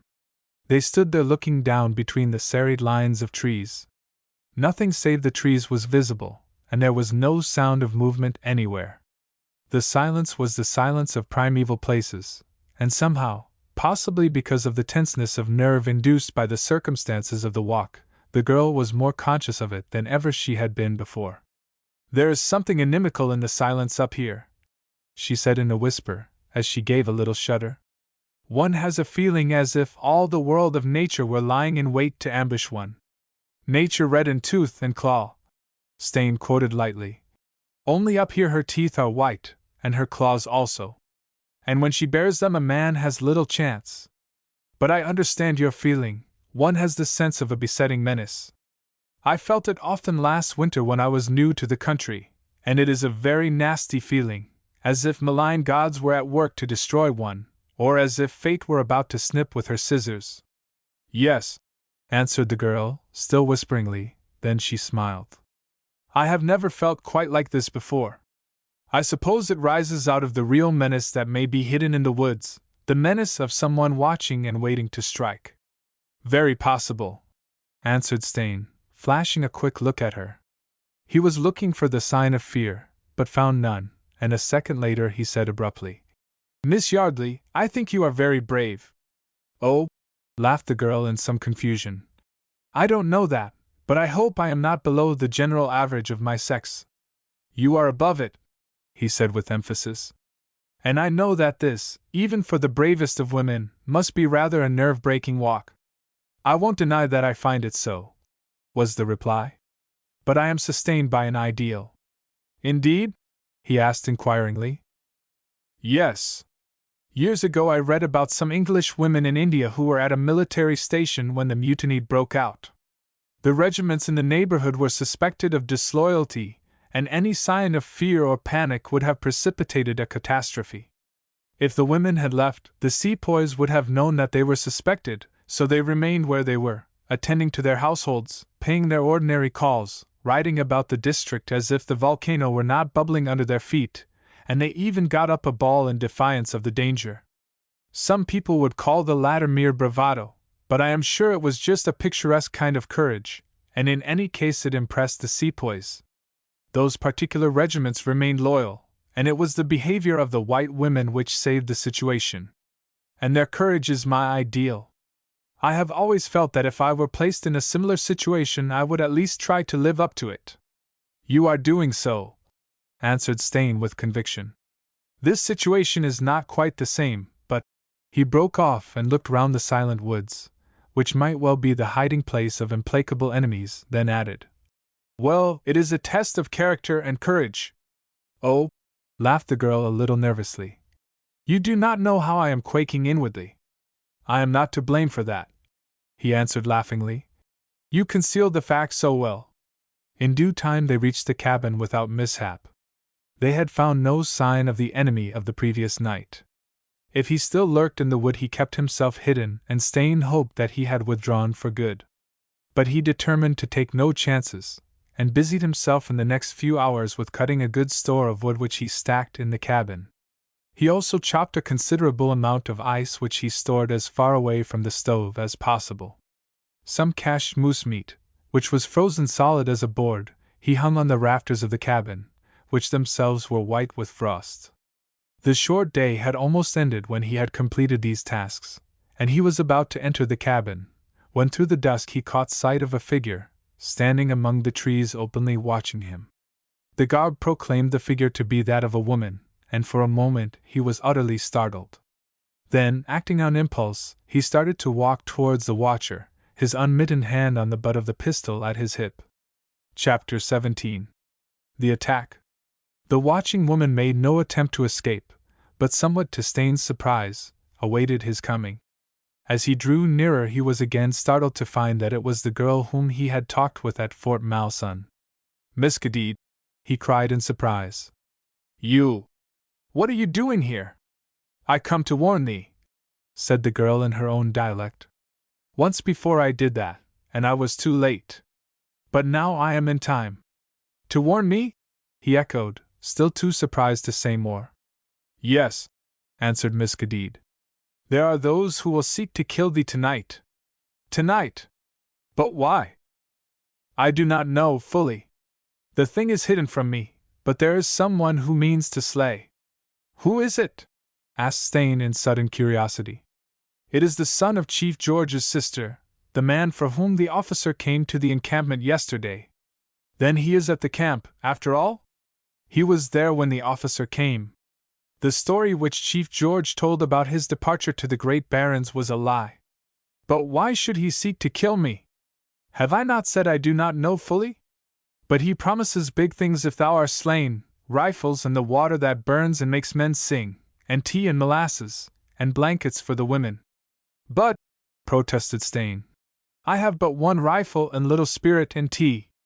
I am not worth plundering, and Chief George must know that the law will take account of his doings, and that the grip of the law reaches right up to the frozen sea.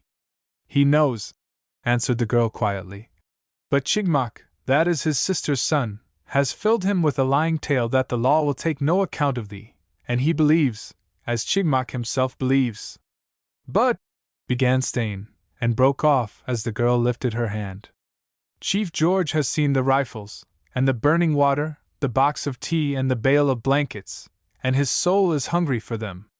He would kill more than need to win them. And the man who is with me. A little flash came in the girl's dark eyes.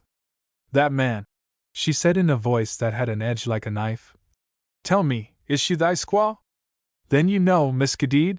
He said, with a quick feeling of shame. I know that man is the bright-faced woman who came to Fort Malsun. Tell me, is she thy squaw? No, he answered sharply. No. Then what does she in thy lodge? That is due to an accident. She drifted down to the great river, and I saved her from the water, and started to take her back to Fort Malsun. Our canoe was stolen in the night, and when we took the land trail my leg was broken and we were delayed, and by the time I was fit for travel, winter was upon us, so we sought the cabin to wait for help. That is the explanation, and now tell me, Miss Kadid, is the woman to die? The bright-faced one is to be saved alive. Ah, that is an order? It is necessary for the winning of the rifles, and the tea and the blankets. Stain pursed his lips to whistle at the news. There was more behind it than appeared, and he knew that Chigmok the murderous half-breed was not the framer of the plot. However, he might be the instrument for its execution. He looked at the girl thoughtfully for a moment, and as he did so a soft look came in the wild, dark eyes that were regarding him intently. Canst thou not leave the bright-faced woman, and I will show thee a way through the woods? We will go together. It is impossible. Quite impossible, Miss Kadid, cried Stain almost violently. He did not know that other ears than those to which they were addressed caught those words of repudiation. Helen Yardley, missing his presence about the cabin, had stepped out to look for him, and catching a murmur of voices in the still air, had stood listening. The words, coupled with the girl's name, reached her quite clearly, and struck her like a blow.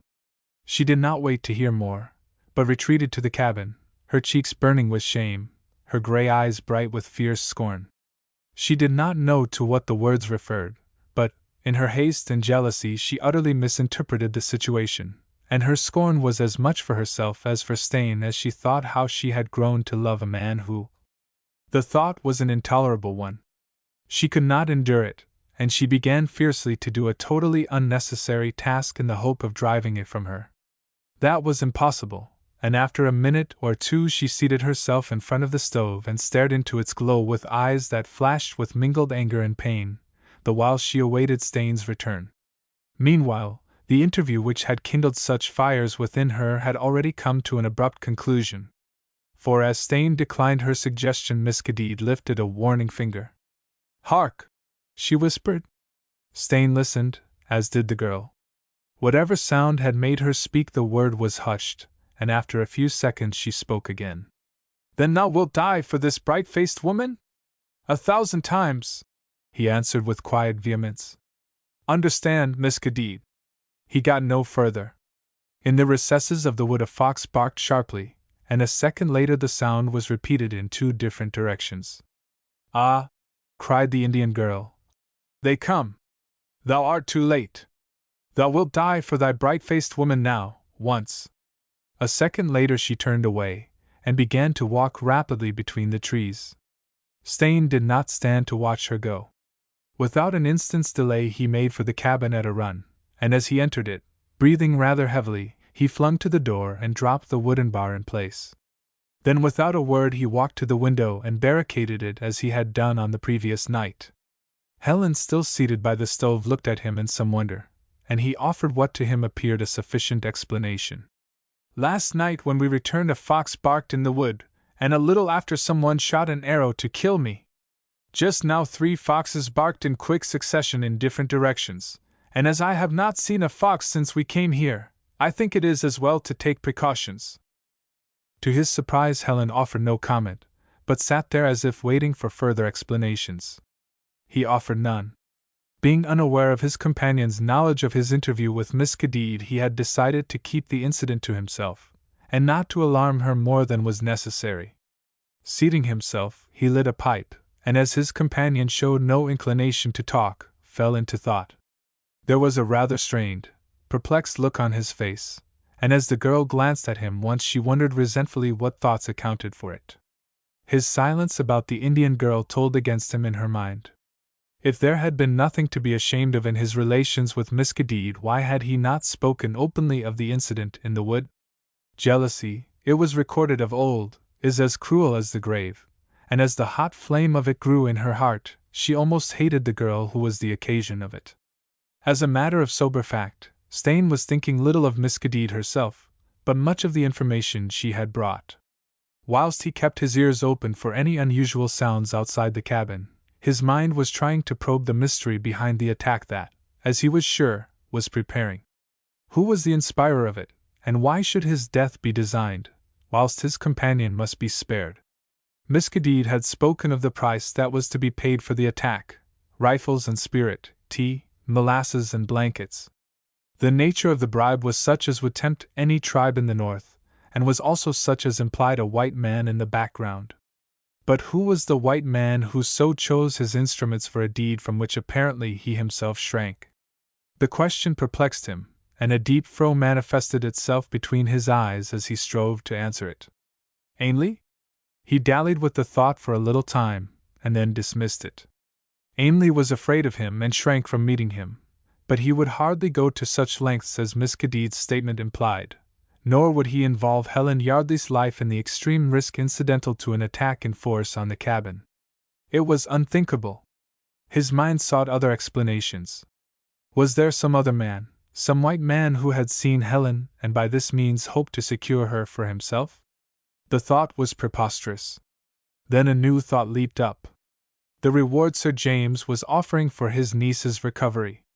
Had some man his eye on that, some unscrupulous adventurer, who, fearing possibly that he himself might claim a share in it, proposed to get rid of him that there might be no division of the spoil? That seemed barely feasible, and his thoughts suffered a sudden interruption. From outside came the crunch of moccasined feet on the frozen snow. He started to his feet, and took up his rifle, glancing quickly at the girl as he did so. There was a flush of excitement in her face, but the eyes that met his chilled him with their unresponsiveness. He held out his machine pistol. "You had better have this, for the present, Miss Yardley, for I believe the attack is coming. But don't use it unless I tell you." She took the pistol without a word, and the austerity of her manner as she did so, even in that moment, set him wondering what was the cause of it. But he had little time to dwell upon the matter, for more footsteps were audible, and a voice grunted words that he did not catch. He picked up an axe, put it ready to his hand close to the door, and then extinguished the slush lamp. The cabin was now full of shadows, though he could still see the girl's face in the glare of the stove, and marked with satisfaction that it bore no sign of fear. The position where she stood, however, was not a safe one, and he was constrained to bid her change it. "You had better come into the corner here, Miss Yardley. It is out of range of any chance arrow through the window. That barricade of mine cannot last long, and they are sure to try the window." The girl did not answer, but she changed her position, moving to the corner he had indicated, and just as she did so, 2 or 3 blows of an axe, as he guessed, knocked out the parchment of the window, but the barricade stood firm. The attack, however, continued, and as the improvised shutter began to yield, Stain raised his rifle. "There is nothing else for it," he whispered. The next moment the rifle cracked, and the sound was followed by a cry of pain. "First blood," he said a little grimly. There was a short lull, then something heavy smashed against the shutter, and it collapsed in the room. As it did so, a gun barrel was thrust in the opening, and a shot was fired apparently at random. The bullet struck the cabin wall a full 2 yards from where Helen was standing. Stain turned to her quickly. As close in the corner as you can get, Miss Yardley. Then there will be no danger except from a ricochet. Helen obeyed him. The excitement of the moment banished her resentment, and as she watched him standing there, cool and imperturbable as he waited events, a frank admiration stirred within her. Whatever his sins, he was a man. Then came a new form of attack. Arrows fired from different angles began to fly through the open space, making a vicious sound as they struck various parts of the cabin. Stain calculated the possible angles of their flight and gave a short laugh. They're wasting labor now. That dodge won't work. The flight of arrows, however, continued for a little time, then followed that which Stain had begun to fear.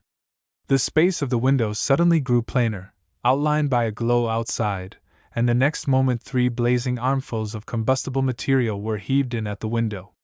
Stain fired twice during the operation, but whether he hit or not he did not know. One of the burning bundles fell in the bunk, which was soon ablaze, and the cabin began to fill with smoke. At the same time the besieged became aware of a fierce crackling outside, and the outlook in the snow-covered lake was illumined by a growing glow. Stain understood the meaning of the phenomenon at once, and looked at the girl. "They are trying to burn down the cabin," he said. "I am afraid it is a choice of evils, Miss Yardley.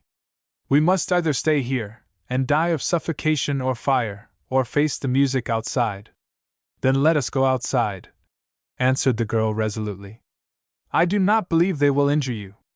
I believe that they have orders to the contrary, but did Miss Cadide tell you so?"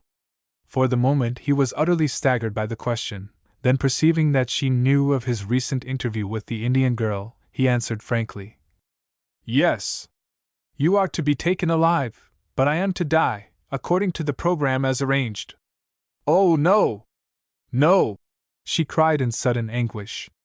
"You must not die. You must fight. You must live. Live. I do not want you to die." In the growing light in the burning cabin he could see her face quite plainly, and the anguished concern in her eyes shook him as the dangers around him never could have done. Moved for a moment beyond himself, he stretched a hand towards her. "My dear!" he stammered. "My dear!" "Oh, then you know that I am that?" she cried. "I have known it for months." She made a little movement that brought her closer to him, and yielding to the surging impulse in his heart, he threw an arm round her.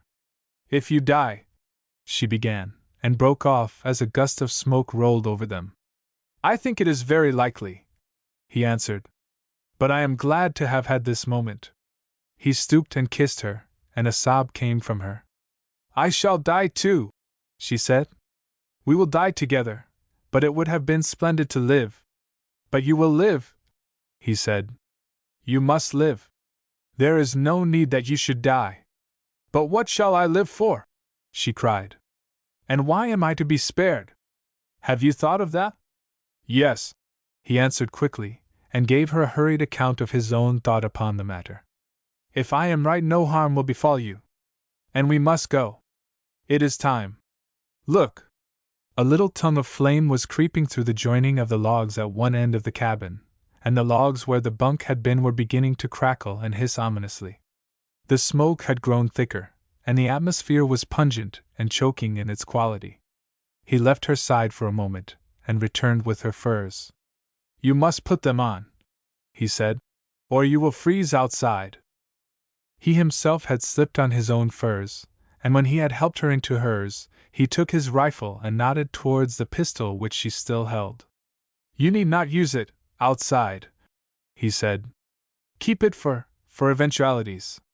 You understand?" "I understand," she answered calmly, knowing that in the last resource she was to do what many women of her race had done before her. "I will go first," he said.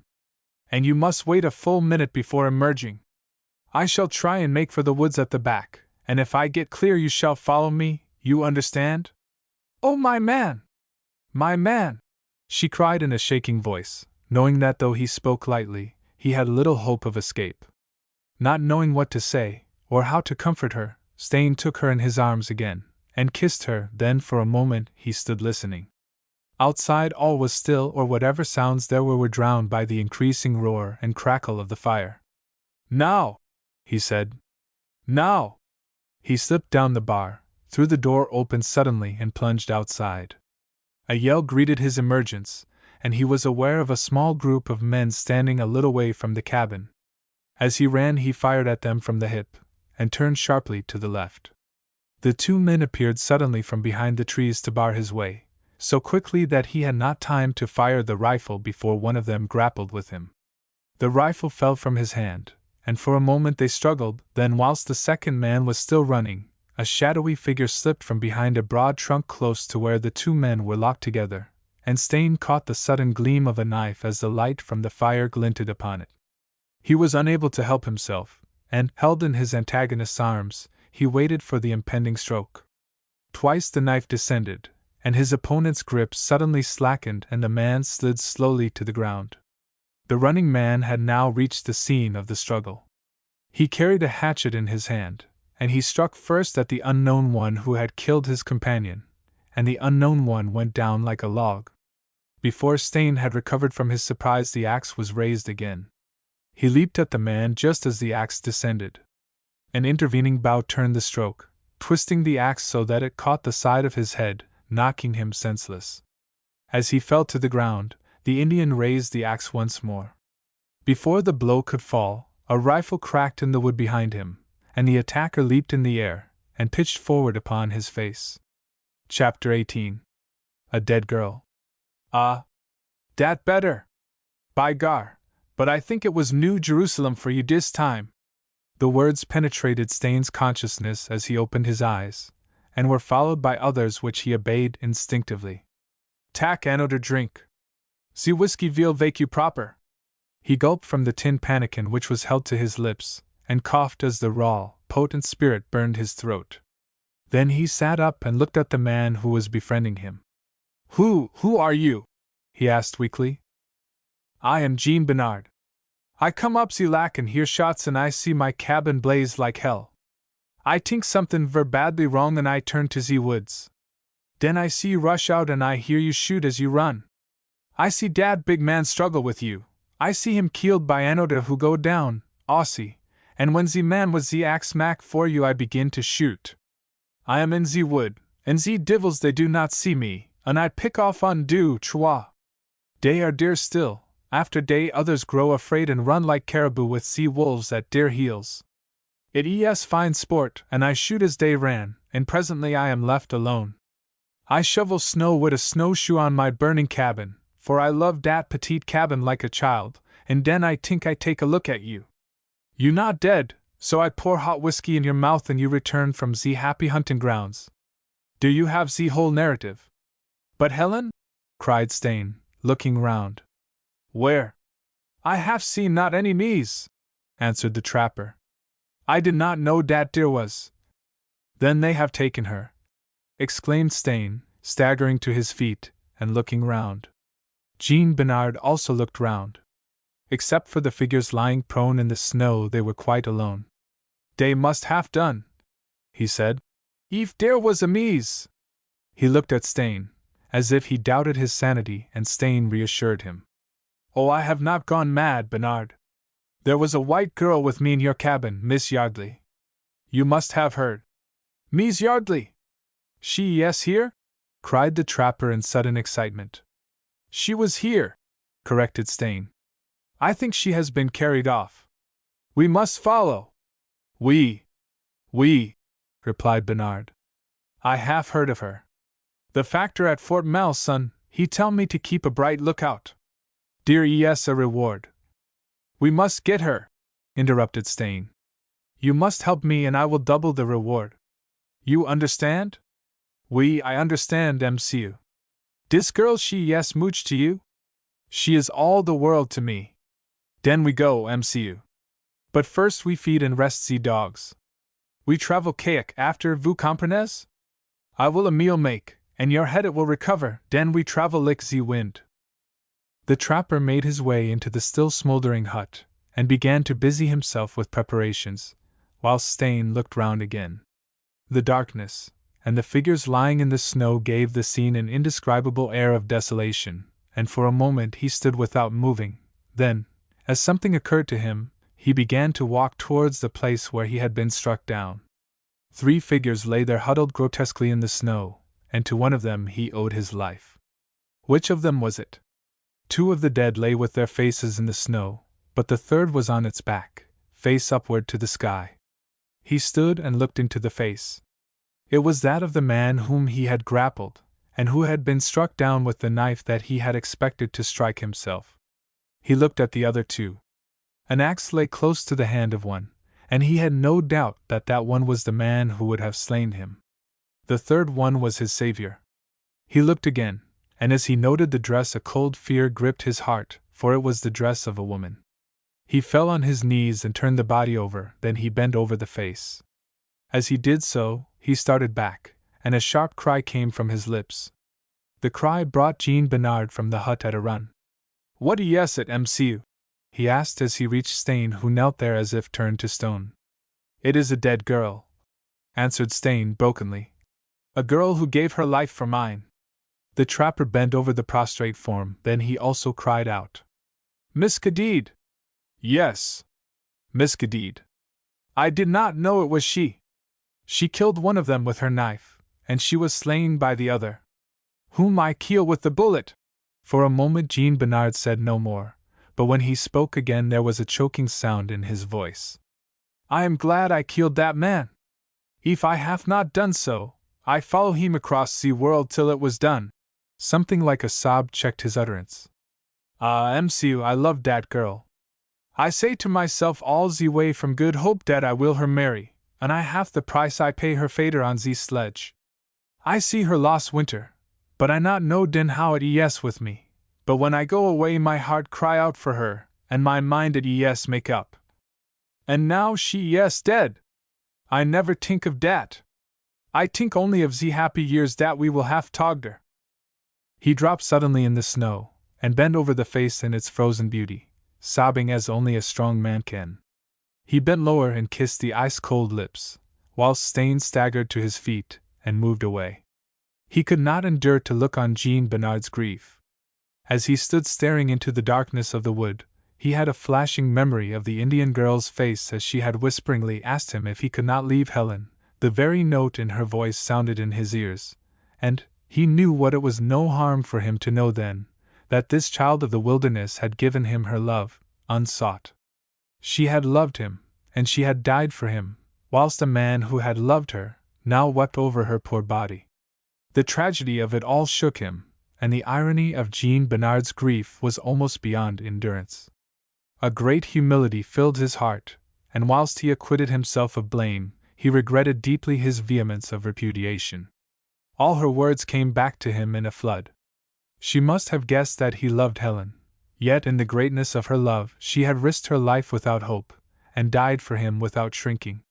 He began to walk to and fro, instinctively fighting the cold, with all his mind absorbed in Miss Cadide's little tragedy. But presently the thought of Helen came to him, and he walked quickly to where Jean Bernard still knelt in the snow. The trapper's face was hidden in his mittened hands. For a moment Stain hesitated, then he placed a hand on the man's shoulder. "Jean Bernard," he said quietly, "there is work to do." Bernard rose slowly to his feet, and in the little light reflected from the snow Stain read the grief of the man's heart in his face. "We, MCU, we must her bury, ma petite Miss Cadide. That, yes. But there is other work.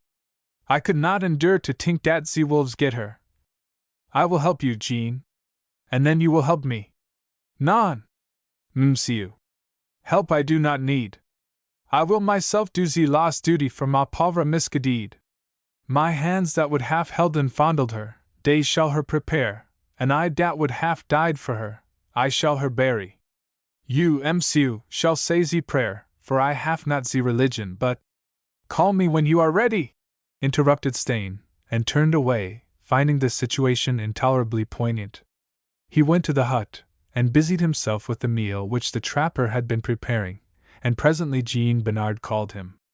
The man had swathed the dead girl in a blanket, and had bent the tops of a couple of small spruce, growing close together, almost to the ground, holding them in position with a sled thong. To the trees he had lashed the corpse, and he was standing by with a knife in his hand. "Ze ground," he said in a steady voice. "Es too frozen to dig. We bury Miskadid in ze air, and when ze spring winds blow and the ground grows soft again, I dig a grave. Now if MCUES ready we will have ze words of religion." Stain, almost choked at the poignant irony of the thing, then shaped his lips to the great words that would have been strange if not unmeaning to the dead girl. "I am the resurrection and the life. He that believeth in me, though he were dead yet shall he live." For the comfort of the man, who stood by knife in hand, he recited every word that he could remember, and when he reached the words, "We therefore commit her body to the grave," the keen knife severed the moose-hide thong, and the trees, released, bent back, carrying the girl's body to its windy sepulchre, amid a shower of snow that scattered from the neighboring trees. Stain pronounced the benediction, waited a few moments, then again he put a hand on the other's shoulder. "Bernard, we have done what we can for the dead, now we must think of the living. We MCU. You must eat. I have prepared a meal. And when you have eaten and the dogs are ready we must start on the trail of Miss Yardley. We MCU." They returned to the hut together, and noting that some of the outer logs were still smoldering, the trapper shoveled snow against them with his snowshoes, then they entered. The cabin was not so badly burned as Stain had expected to find it. The bunk had burned out, but the inner wall of the cabin had scarcely caught, and the place was still tenable. Bernard blocked the window, and they sat down to eat. For a time the meal progressed in silence, Stain deliberately refraining from speech out of consideration for the feelings of his companion, though from time to time glancing at him he caught an expression of perplexity on the trapper's face. Suddenly Bernard spoke. "But MCU, I do not understand et. You have no quarrel with the tribe?" "None," answered Stain, and then told him the facts communicated to him by Miss Kadid. "Ah. Then, MCU, dear yes a white man at the back of things. Dat Chigmok, he yes no good, he what you call a rotter, but he not dare to do this thing himself." "That is how I feel," answered Stain. "But how we are to get at the truth of the matter, I do not know. We will go to the encampment. We will make Chief George tell the truth. If we can," commented Stain dubiously. "As you say, if we can. But some things we shall learn, MCU, dat is certain." "I hope so, Jean."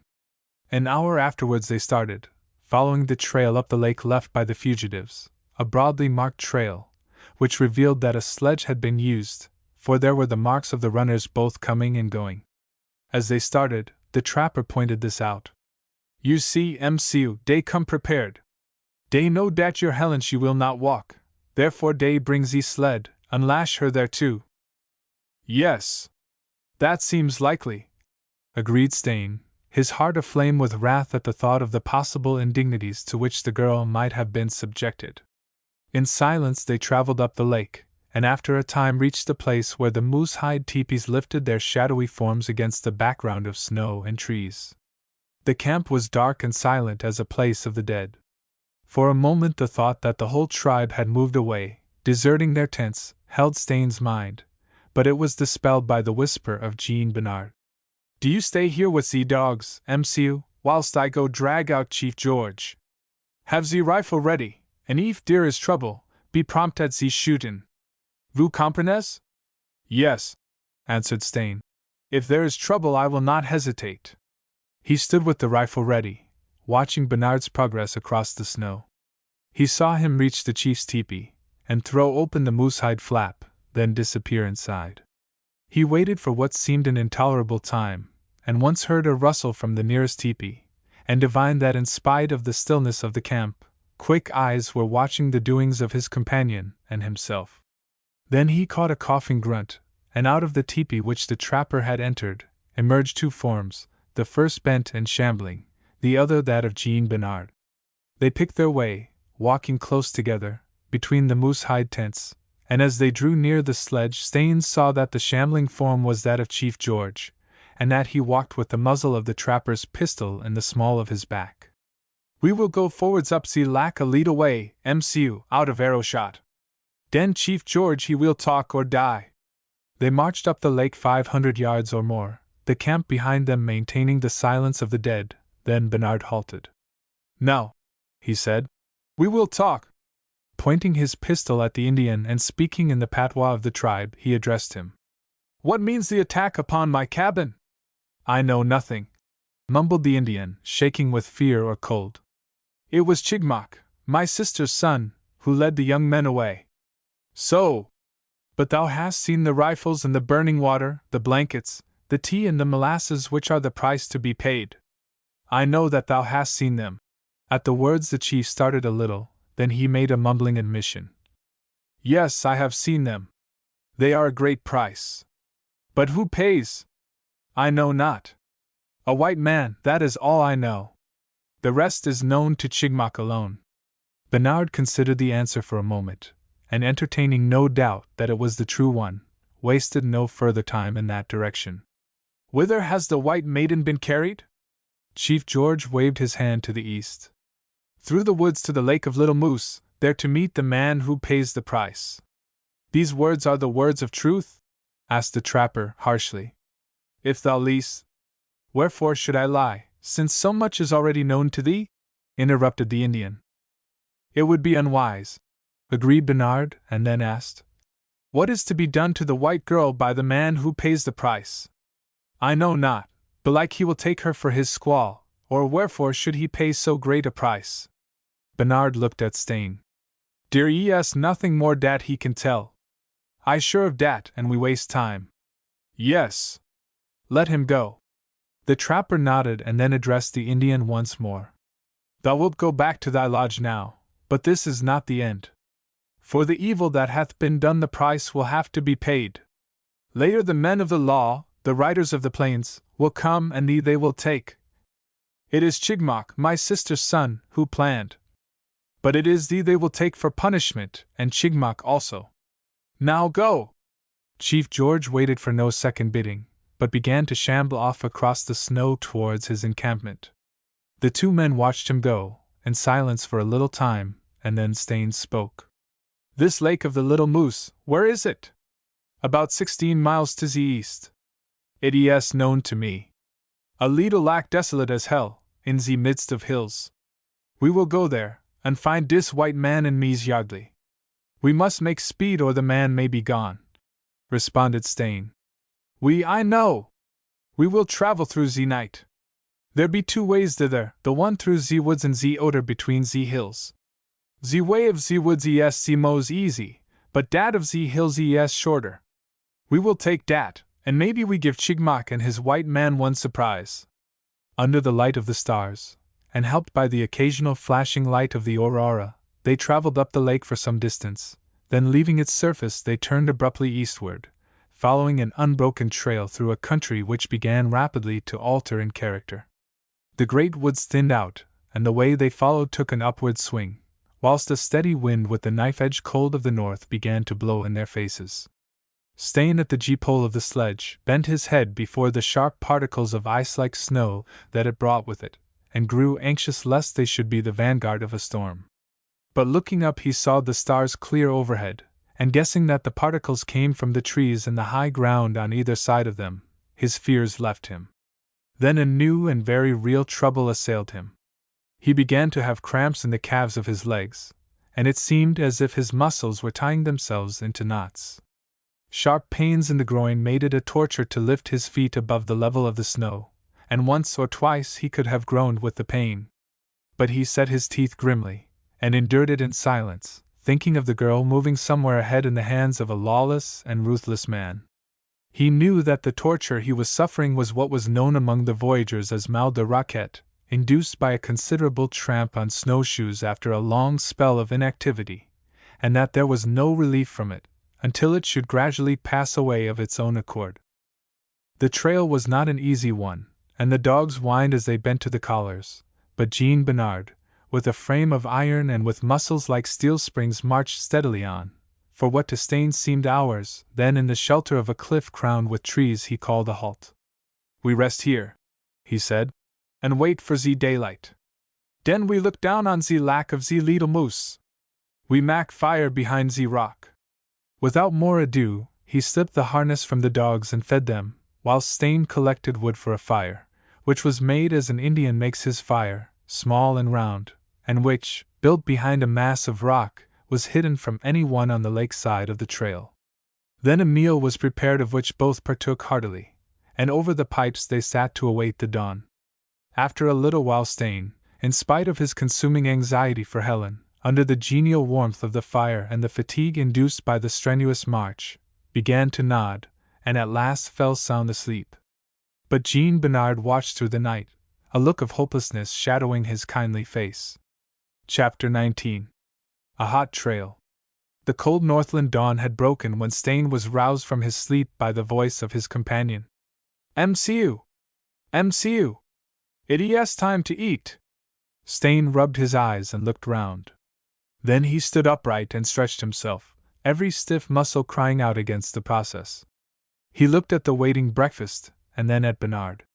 One glance at the drawn face of the latter told him that he had not slept, but he refrained from comment on the fact, knowing well what thoughts must have made sleep impossible for him. "Have you seen anything yet, Jean?" he asked as he seated himself again. "Not yet, MCU," answered the trapper. "But if Chief George did not lie, we cannot miss Chigmok and the odors." "But if he lied?" asked Stain with a sudden accession of anxiety. "Then we shall have to range and find the trail. But I do not think he lie. He too much afraid. Eat, MCU, then we can watch the lack for the comin' of Chigmok." Stain ate his breakfast quickly, and when he had finished, accompanied Bernard a little way up the trail, which, running along the base of the cliff by which they had camped, made a sudden turn between the rocks and unexpectedly opened out on a wide view. Before him lay the snow-covered lake of the Little Moose, a narrow lake perhaps 15 miles long.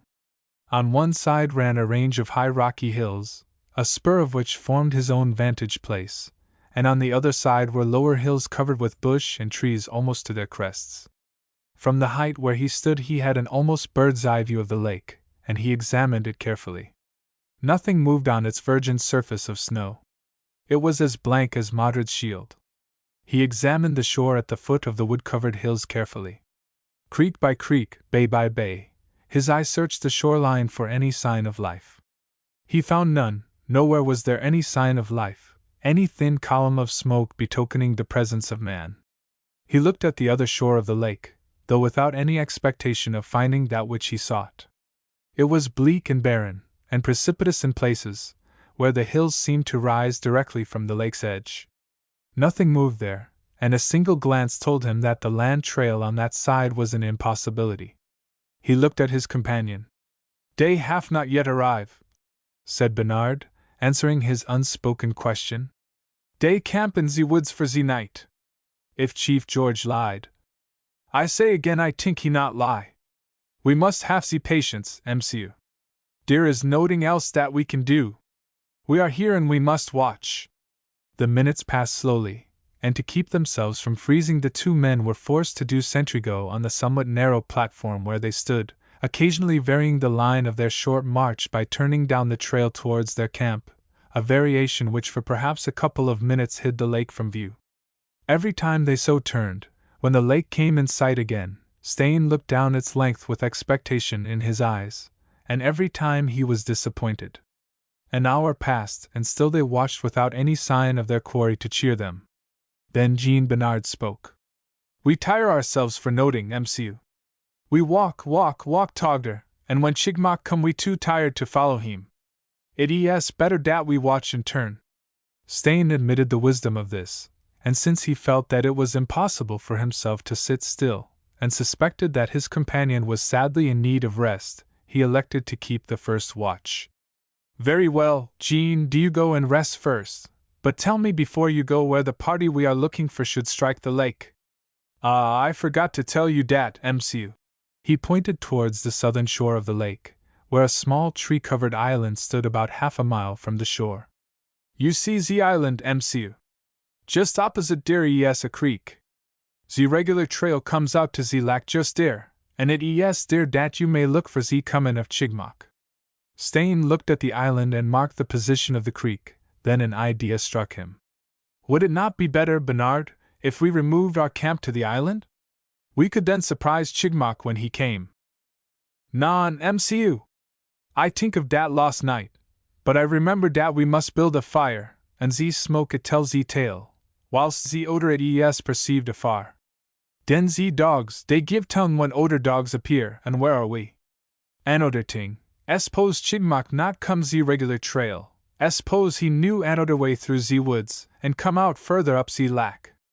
If we on ze island we not see him, but up here. He swept a hand in front of him. We behold ze whole lack and we not miss him. Yes, agreed Stain. You are right, Jean. Now go and rest. I will keep a bright lookout. I not doubt dat, MCU. You have ze prize to watch for, but I. He turned away without finishing his sentence, and Stain resumed his sentry go, stopping from time to time to view the long expanse of the snow-covered lake, and to search the woods along the shore. As the time passed without bringing any change, and as the unbroken surface of the snow mocked him with its emptiness, he grew sick at heart, and a feverish anxiety mounted within him. He felt utterly helpless, and a fear that Chief George had lied, and had deliberately misled them, grew in him till it reached the force of conviction. Watching that empty valley of the lake, he felt, was a waste of time. To be doing nothing, when Helen was being hurried to be knew not what fate, was torture to him. It would, he thought, be better to go back on their trail, and endeavor to pick up that of the kidnappers, since that way they would at least be sure that they were on the right lines. So strongly did this idea appeal to him, that he turned down the trail to the camp to propose the plan to his companion. But when he turned the corner of the cliff, it was to find Jean Bernard fast asleep in front of the fire, and though his first impulse was to waken him, he refrained, remembering how tired the man must be, and how necessary it was that he should be as fresh as possible when the moment for action arrived. No, he whispered, as he looked at the bent form of the sleeping man. I will wait 1 hour, and then we will decide. He himself was beginning to feel the strain of the steady marching to and fro, and decided that it would be wise to spare himself as much as possible. Accordingly, he seated himself by the fire, contenting himself by walking to the top of the trail to view the lake at intervals of from 12 to 15 minutes. Twice he did this, and the second time was made aware of a change in the atmosphere. It had grown much colder, and as he turned the corner of the cliff a gust of icy wind smote him in the face. He looked downwards. The surface of the lake was still barren of life, but not of movement.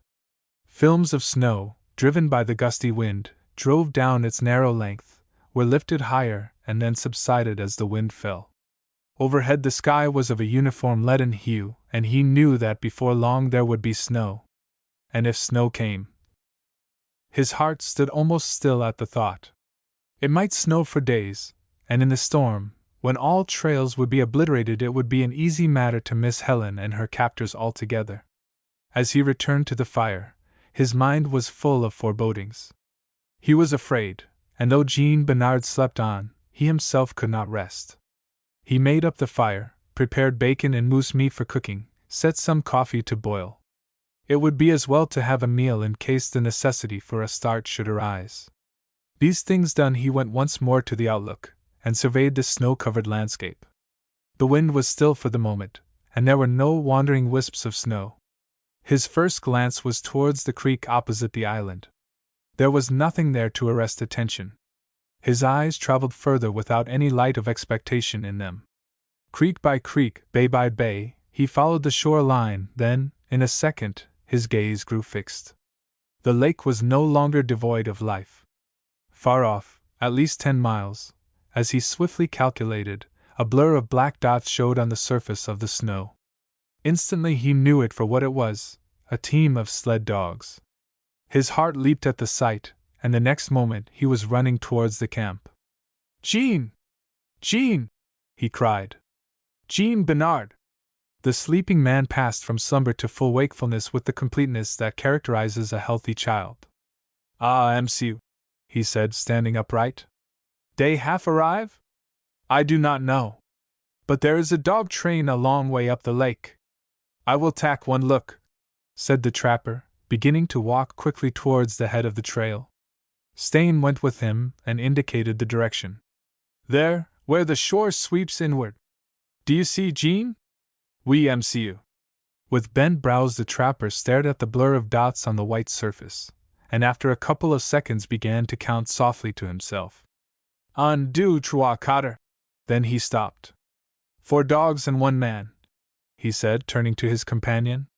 But Chigmocket es not. Behold, MCU, he comes this way. Then who? Dat es not to be told.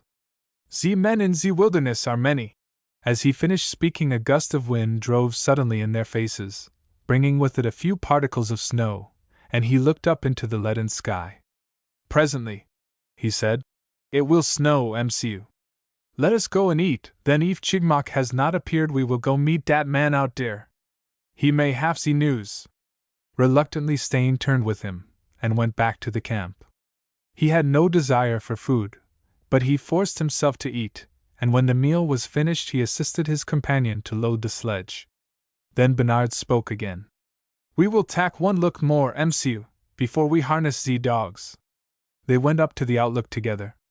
The lake once more showed its white expanse unbroken, the little blot of moving dots having withdrawn. Stain stared on the waste, with an expression of blank dismay upon his face, then he turned to his companion. Ze man, he camp, explained Bernard. He not push for time, and he know it's snow before long. We find him, MCU, and den, by gar. Look, dear! As he gave vent to the exclamation, he pointed excitedly up the lake, 2 miles beyond the island, the neighborhood of which Stain had gazed at so often and hopelessly during the last 3 hours. A dog train had broken from the wood, and taken to the surface of the lake, 3 men accompanying it. Chigmock! Behold, MCU! On a mutual impulse they turned and, running back to the camp, began hurriedly to harness the dogs to the sledge. A few minutes later they were on the move, and turning the corner of the cliff began the descent towards the lake. As they did so both glanced at the direction of the sled they were pursuing. It was moving straight ahead, fairly close inshore, having evidently sought the level surface of the lake for easier traveling. More than that they had not leisure to notice, for the descent to the lake was steep, and it required the weight and skill of both to keep the sled from overrunning the dogs. But in the space of 4 minutes it was accomplished, and with a final rush they took the level trail of the lake's frozen and snow-covered surface. As they did so a gust of wind brought a scurry of snow in their faces, and Bernard looked anxiously up into the sky. By and by it snow like anythin', MCU. We must race to catch Chigmock before it come. Without another word he stepped ahead, and began to make the trail for the dogs, whilst Stain took the gee-pole to guide the sledge. Bernard bent to his task and made a rattling pace, traveling in a beeline for their quarry, since the lake's surface offered absolutely no obstructions. Stain at the gee-pole wondered how long he could keep it up, and from time to time glanced at the sled ahead, which, seen from the same level, now was half hidden in a mist of snow. He noted with satisfaction that they seemed to be gaining on it, and rejoiced to think that, as Jean Bernard's dogs were in fine mettle and absolutely fresh, they could not be long before they overhauled it. Presently the trapper stopped to rest, and Stain himself moved ahead.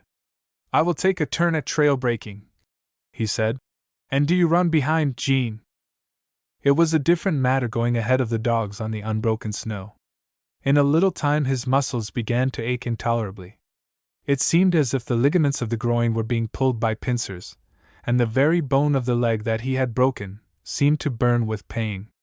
But again, as on the previous night, he set his teeth, and defied the dreaded mal de raquette. New hope sustained him. Before him, within sight as he believed, was the girl, whom, in the months of their wilderness sojourn, he had learned to love, and who on the previous night, how long ago it seemed, in the face of imminent death, had given herself to him unreservedly. His blood quickened at the remembrance. He ignored the pangs he was enduring.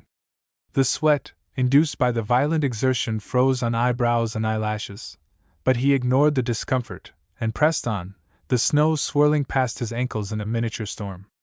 Twice or thrice he lifted his bent head and measured the distance between him and the quarry ahead. It was, he thought, nearer, and cheered, he bent his body again to the nerve-wracking toil. Half an hour passed, and though the wind was rising steadily, blowing straight in their teeth and adding greatly to their labors, the snow kept off. They were still gaining slowly, creeping forward yard by yard, the men with the train ahead apparently unaware of their pursuit. Then they struck the trail made by their quarry, and the work became less arduous, and the pace quickened. "By gar!" cried Bernard as they hit the trail. "We get dem now, dey makes the trail for us." "Yes," answered Stain, his eyes ablaze with excitement. 1.75 miles now separated the two teams, and as they followed in the trail that the others had to make, their confidence seemed justified. But nature and man alike were to take a hand and upset their calculations. In the wind once more there came a smother of snow. It was severe whilst it lasted, and blotted out all vision of the team ahead. As it cleared, the two pursuers saw that their quarry had turned inshore, moving obliquely towards a tree-crowned bluff that jutted out into the lake. Jean Bernard marked the move, and spoke almost gleefully. "Dey fear ze snow, and go to make camp. By ze mass, we get dem like a wolf in ze trap." The sledge they pursued drew nearer the bluff, then suddenly Jean Bernard threw back his head in a listening attitude. "Hark!" he cried. "What was that?" "I heard nothing," answered Stain. "What did you fancy you?" The sentence was never finished, for borne to him on the wind came 2 or 3 sharp sounds like the cracks of distant rifles. He looked at his companion. "The detonation of bursting trees far in the wood," he began, only to be interrupted. "Non, non! Not ze trees, but rifles, look dear, MCU, something es happening." It certainly seemed so. The sled, which had almost reached the bluff, had swung from it again, and had turned towards the open lake. But now, instead of 3 figures, they could see only one, and even whilst they watched, again came the distant crack of a rifle, a faint faraway sound, something felt by sensitive nerves rather than anything heard, and the solitary man left with the sledge and making for the sanctuary of the open lake, plunged suddenly forward, disappearing from sight in the snow. Another fusillade, and the sled halted, just as the 2 men broke from the cover of the bluff and began to run across the snow in the direction of it. "By gar! By gar!" cried Jean Bernard in great excitement. "Tings dey happen! There are oder men who want Chigmok, and dey get him, too." Then with a clamoring wind came the snow, blotting out all further vision of the tragedy ahead. It hurtled about them in fury, and they could see scarcely a yard in front of them. It was snow that was vastly different from the large soft flakes of more temperate zones, a wild rain of ice-like particles that, as it struck, stung intolerably, and which, driven in the wind, seemed like a solid sheet held up to veil the landscape. It swirled and drifted about them and drove in their faces as if directed by some malevolent fury. It closed their eyes, clogged their feet, stopped their breathing, and at the moment when it was most essential, made progress impossible. Dogs and men bowed to the storm, and after 2 minutes of lost endeavor in attempting to face it, the course was altered and they raced for the shore and the friendly shelter of the trees. When they reached it, breathless and gasping, they stood for a moment, whilst the storm shrieked among the treetops and drove its icy hail like small shot against the trunks. In the shelter of one of them, Stain, as his breath came back to him, swung his rifle off his shoulder, and began to strip from it the deer hide covering. Jean Bernard saw him, and in order to make himself heard shouted to him. "What you do, MCU? I'm going after them, Jean. There's something badly wrong." But with the storm, what can you do, MCU? "I can find that girl," he said.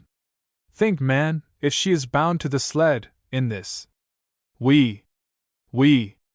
MCU, I understand, but I shall work my way in the cover of the trees till I reach the bluff. If the storm abates, you will follow, but do not pass the bluff. There will be shelter in the lee of it, and I will wait your coming there. Go, and God go with you, MCU, but do not forget the rifles which were fired, dear." "I will keep them in mind," answered Stain, and then setting his face to the storm, he began to work his way along the edge of the wood. Chapter 20. A Prisoner. When Hubert Stain left the burning cabin, Helen did not obey his injunctions to the letter.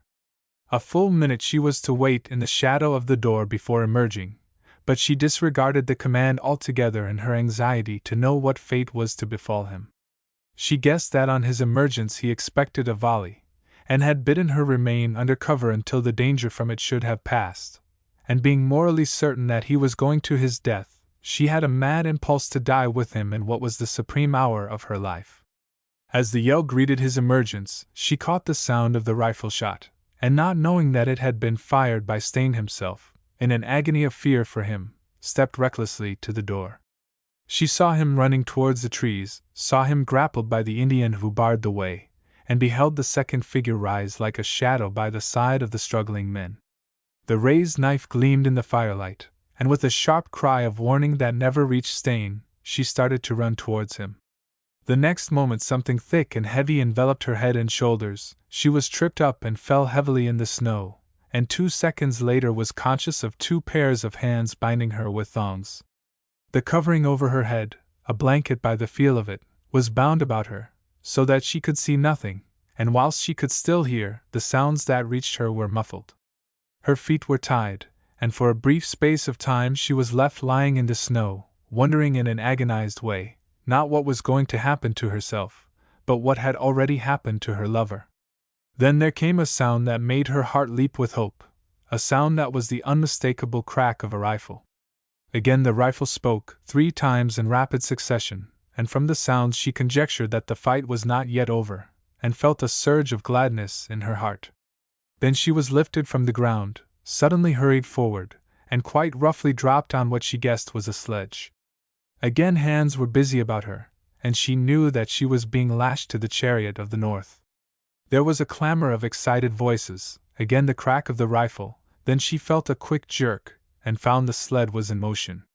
She had no thought of outside intervention, and as the sled went forward at a great pace, notwithstanding her own parlous condition, she rejoiced in spirit. Whither she was being carried, and what the fate reserved for her she had not the slightest notion, but from the rifle shots, and the manifest haste of her captors, she argued that her lover had escaped, and believing that he would follow, she was in good heart. That she was in any immediate danger, she did not believe.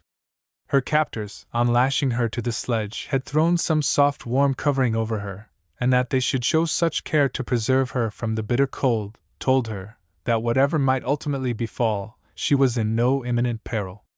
With her head covered, she was as warm as if she were in a sleeping bag. The sled ran smoothly without a single jar, and the only discomfort that she suffered came from her bound limbs. Knowing how vain any attempt at struggle would be, she lay quietly, reflecting on all the events of the night. Strong in the faith that Stain had escaped, she rejoiced that these events had forced from his lips the declaration that in the past few weeks she had seen him repress again and again. He could never recall it, and those kisses, taken in the very face of death, those were hers until the end of time. Her heart quickened as she thought of them, and her lips burned. It was, she felt, a great thing to have snatched the deepest gladness of life in such an hour, and to have received an avowal from a man who believed that he was about to die for her. And what a man! The thought of Miss Cadide occurred to her, but now it did not trouble her very greatly. That visit of the Indian girl to the cabin had at first been incomprehensible except on one hateful supposition, but Stain's words had made it clear that the girl had come to warn them, and if there was anything behind that warning, if, as she suspected, the girl loved Stain with a wild, wayward love, that was not the man's fault. She remembered his declaration that he had never seen Miss Cadide except on the 2 occasions at Fort Malsun, and though Ainley's evil suggestions recurred to her mind, she dismissed them instantly. Her lover was her own. The sledge came to a sudden standstill, and lying there she caught a clamor of excited voices. She listened carefully, but such words as reached her were in a tongue unknown to her. A few minutes passed, something was thrown on the sled close by her feet, then a whip cracked, a dog yelped, and again the sledge moved forward.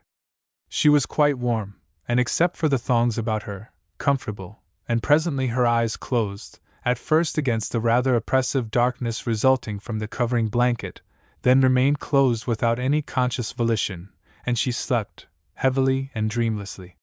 She was awakened by the sled coming to a standstill, and then followed the sounds of men pitching camp, the crackle of a fire, the growling and yelping of dogs quarreling over their food. She did not know how long she had slept, but after awakening, it seemed a very long time before any one came near her. Then she caught the sound of steps crunching the frozen snow. The steps halted by the sledge and hands busied themselves with the fastenings. A minute later she felt that her limbs were free, and as the blanket was jerked from her head, she looked round.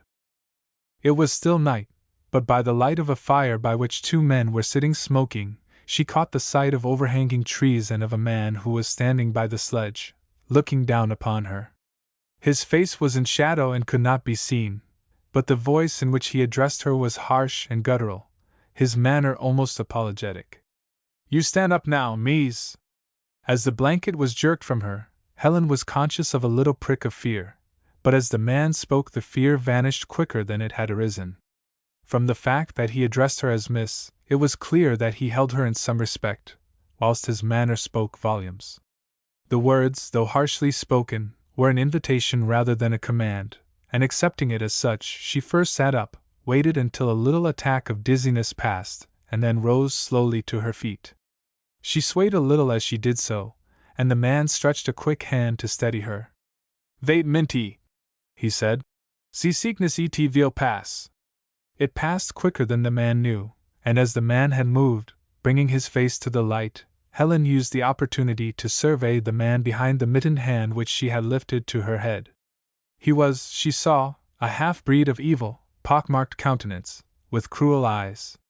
Who he was she had not the slightest notion, but curiosity was strong within her, and as she lowered her hand, she waited for him to speak again.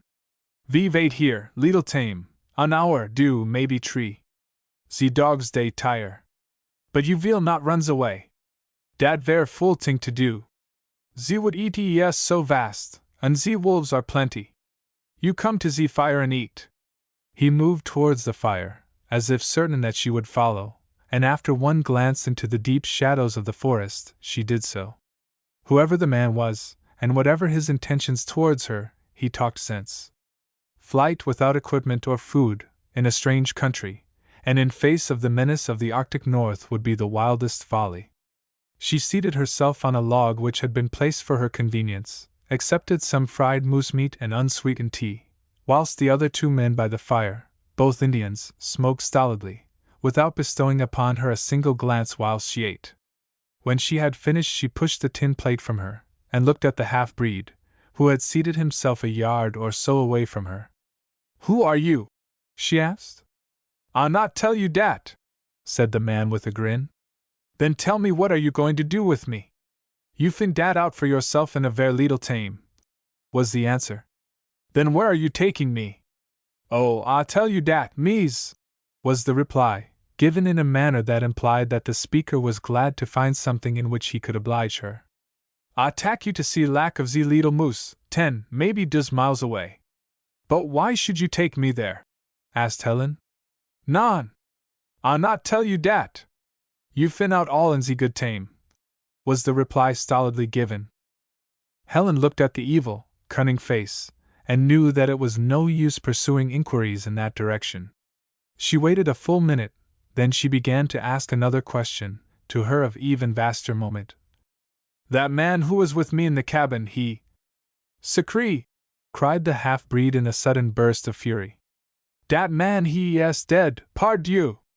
And if he was not, I roast him alive!" "Dead?" As the exclamation broke from her, the girl looked at the half-breed with eyes in which gleamed a sudden fear. Then hope came to her, as she remembered the shots that she had heard. "But," she protested, "he was firing on you as you left. It cannot be that he—" "Non!" broke in the half-breed. "Dat man was with you, he fire only once, den he die. Dose shots they come from ze wood, and I not know who fired dem. Et was strange, I not know if there be one man or more, so I run aways wit you." He had more to say upon that particular matter, but Helen Yardley had no ears for his words. Her hope was completely shattered by the half-breed's explanation of those pursuing shots. From them, believing they had come from her lover's rifle, she had argued with certainty that he had survived the attack, that he was alive. And now, dead? As the word beat in her brain, she was overwhelmed by a feeling of despair, and bowing her face suddenly and her hands gave way to her grief. Great sobs shook her shoulders, and scalding tears welled in her eyes. Her lover had indeed gone to his death, after all, had given his life for hers as at the very beginning of their acquaintance he had risked it to the same end of saving her. The callous half-breed was disturbed by the utter abandon of her grief. In his brutal nature there was a stirring of unusual compunction, and after watching her for a moment, he strove to console her, speaking in a wheedling voice. "No need to weep like ze rain in spring, mees! What es one man when men are as ze leaves of ze forest? Dis man dead. True, but it is a small thing, ze death of a man. And I tak you to another man." "You will what?" Helen looked up sharply as she asked the question. There was a light of wrath struggling with the grief in her eyes, and the half-breed was startled by it. "I tak you to another man who will love you as white squaws desire." Who is this man?" she asked, suddenly interrupting him. But the half-breed developed a sudden weariness. "Non," he said. "I not tell you dat, for why, ze surprise it will be ze more pleasant." "Pleasant!" cried Helen, wrath uppermost in her heart once more. "Pleasant! She checked herself, then as something occurred to her she asked another question. "This man whom you promise me? He pays you to bring me to him?" "Oui. He pays a great price." "Why?" "I not know. How can I tell what es in ze heart of him? But it es in my mind dat he burns with love, dat." Helen rose suddenly from her seat. "I will tell you something," she said in a voice that made the callous half-breed shiver. "When you bring me to this man I will kill him because that other man has died." "I not care what you do wid him," answered her captor with a brutal laugh. "You marry him, you kill him, it es all ze same to me. I get ze price, and I do not love dat man's, no. Tell me who is he, his name, and I will pay you double the price he promises." The half-breed smiled cunningly. "Where is your double ze price?" "Ze price dat man pay I have seen." "Et real?"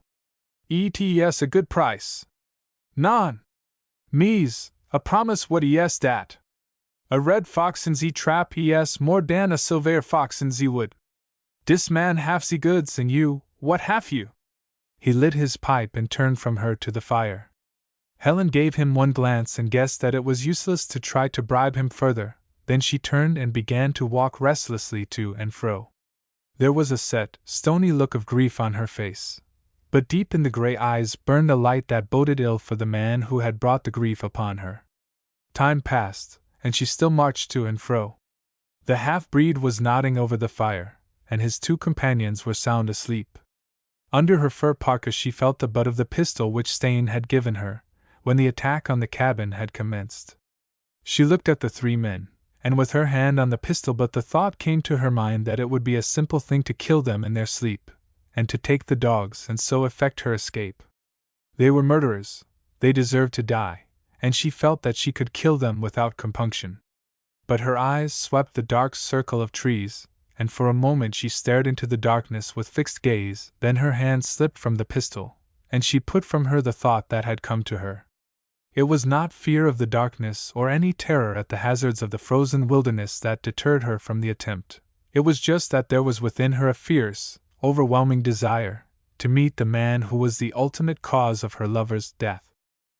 When the half-breed rose, and ordered her to resume her place on the sledge, she did so without demur, making herself as comfortable as possible. She was bound to the sledge again, though, when they resumed the journey, she was less like a mere bale than she had been, and was free to lift the blanket which now was thrown over her head for protection from the extreme cold more than for any other reason. But only once before the dawn did she avail herself of this privilege to look about her, and that was when the second halt was made. She lifted the blanket to learn the cause of the delay, and made the discovery that the dog harness, having become entangled in the branch of a fallen tree, had broken and the halt was necessary for repairs. She dropped her head covering again and lay there in the darkness, wild thoughts mingling with her grief. She chafed at the delay. Her one anxiety was for the meeting that should involve a terrible justice. The man should die as her lover had died, and her own hand should inflict upon him the recompense of God. The sullen dawn of the northern winter had broken when she lifted the blanket again. They were still in the forest, having lost the trail in the darkness, and presently a fresh halt was necessary, and whilst two of the men prepared a meal, her chief captor went off through the woods as she guessed to discover their whereabouts. He returned in the course of half an hour and said something to his companion which Helen did not understand, and after a rather leisurely meal they harnessed up once more. After a time the forest began to open out. They struck a frozen river and descending the bank and taking to its smooth surface, their speed accelerated. The banks of the river widened, and in a little time they swept clear of them on to the open plain of what she easily guessed was a frozen lake. They turned sharply to the right, and a few minutes afterwards a whirl of snow caused her to cover her face. Some considerable time passed before she looked forth again. They were traveling at a great rate. The snow was flying from the shoes of the man who broke the trail. The half-breed who was acting as driver was urging the dogs with both whip and voice, and occasionally he cast an anxious look over his shoulder. Wondering why he should do so, Helen also looked back. Then her heart gave a great leap. Behind them was another dog team with two men. Was it possible that after all the half-breed was mistaken, or that he had told her a lying tale? She did not know, she could not tell, she could only hope, and her hope was fed by her captor's evident anxiety. He whipped the dogs cruelly, and his glances back became more frequent. Helen also looked back and saw that the sled behind was gaining on them. Was it indeed her lover in pursuit, or were these men who had witnessed the attack on the cabin, and had fired the shots which had compelled the attackers to take flight? Anything now seemed possible, and as the half-breed's anxiety grew more pronounced, her own excited hopes mounted higher.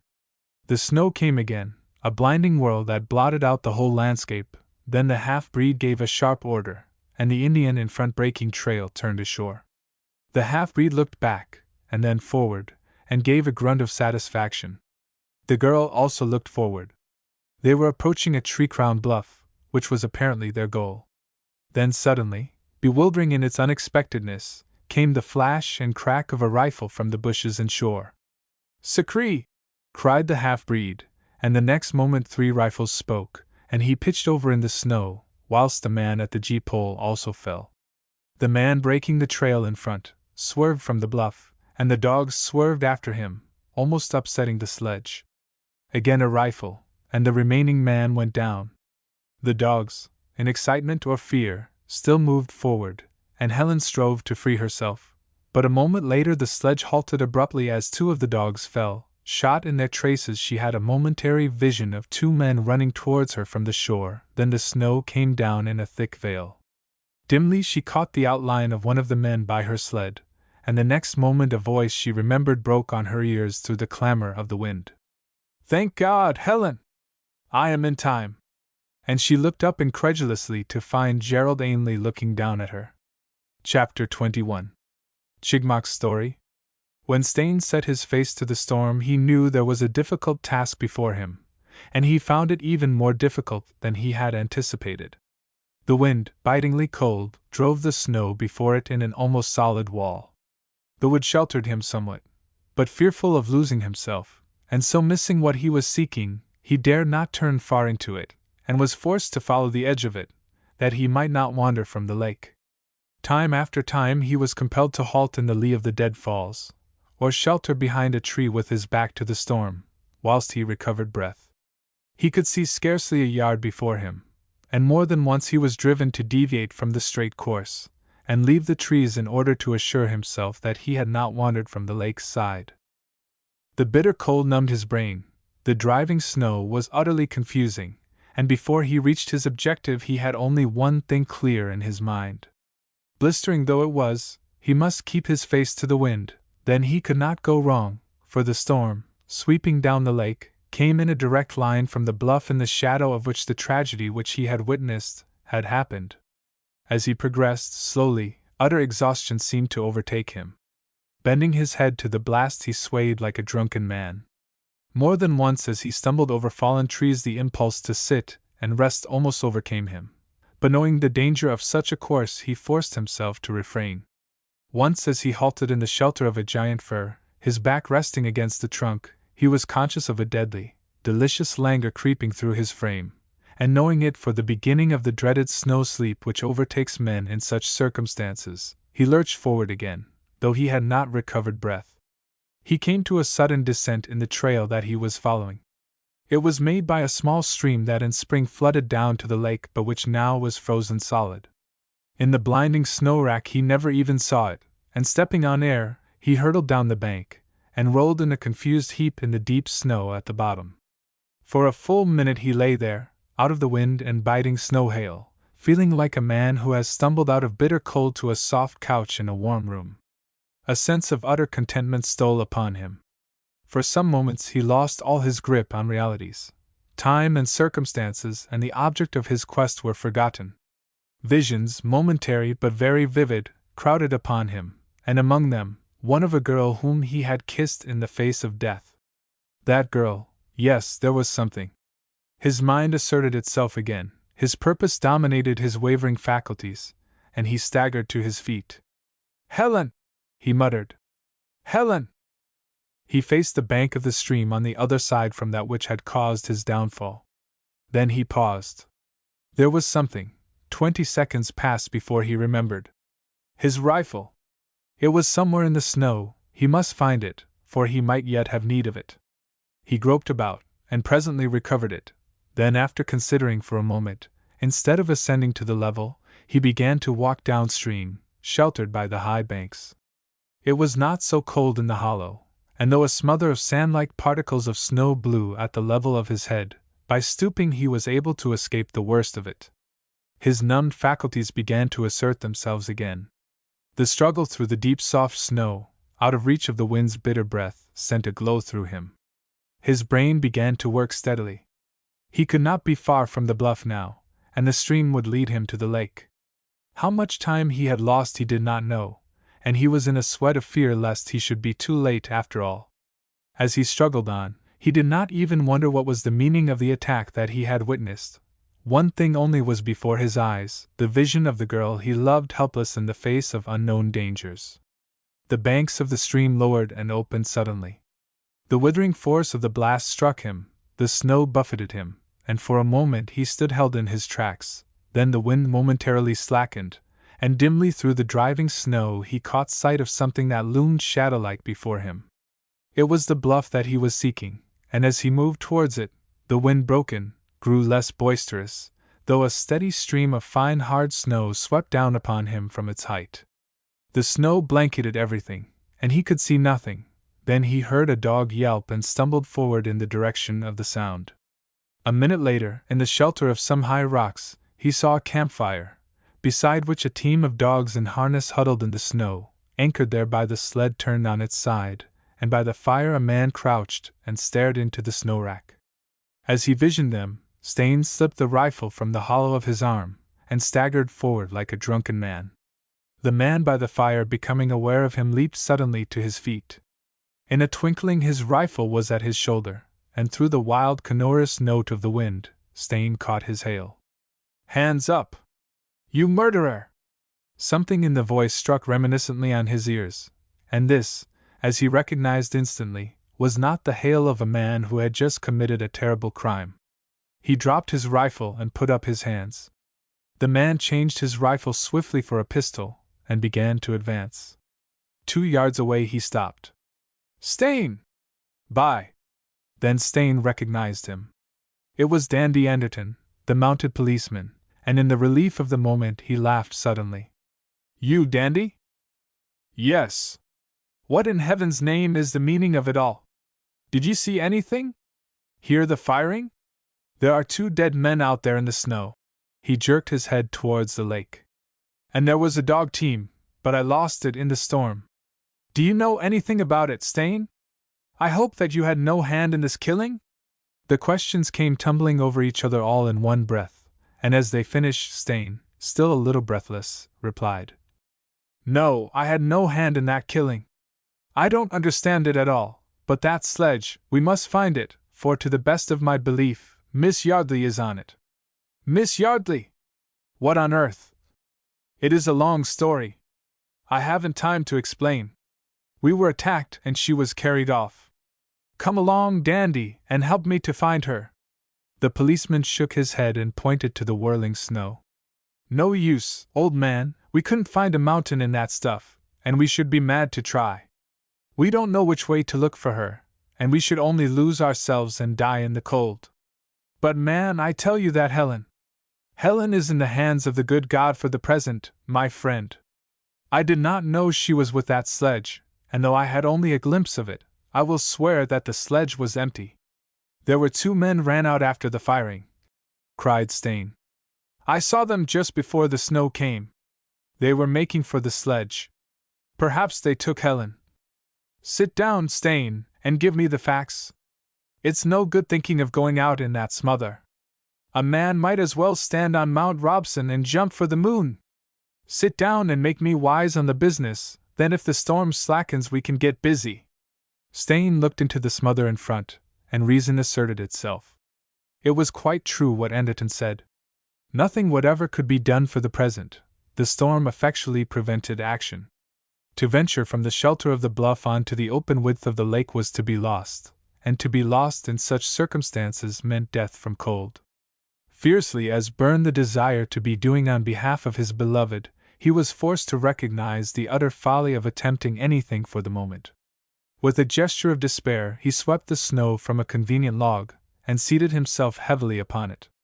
The policeman stretched a hand towards a heap of smoldering ashes, where reposed a pan, and pouring some boiling coffee into a tin cup, handed it to Stain. "Drink that, Hubert, old man, it'll buck you up. Then you can give me the pegs of this business." Stain began to sip the coffee, and between the heat of the fire and that of the coffee, his blood began to course more freely. All the numbness passed from his brain, and with it passed the sense of despair that had been expressed in his gesture, and a sudden hope came to him. "One thing," he broke out. "If we can't travel, either can anybody else." "Not far, at any rate," agreed Anderton. "A man might put his back to the storm, but he would soon be jiggered, or he might take to the deep woods, but with a dog team he wouldn't go far or fast unless there was a proper trail. That's where they'll make for, as like as not," said Stain with another stab of despair. "They who?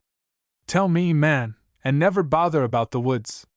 There's a good 200 miles of them hereabouts, and till we can begin to look for the trail it is no good worrying. Who are these men?" "I can't say," answered Stain, "but I'll tell you what I know."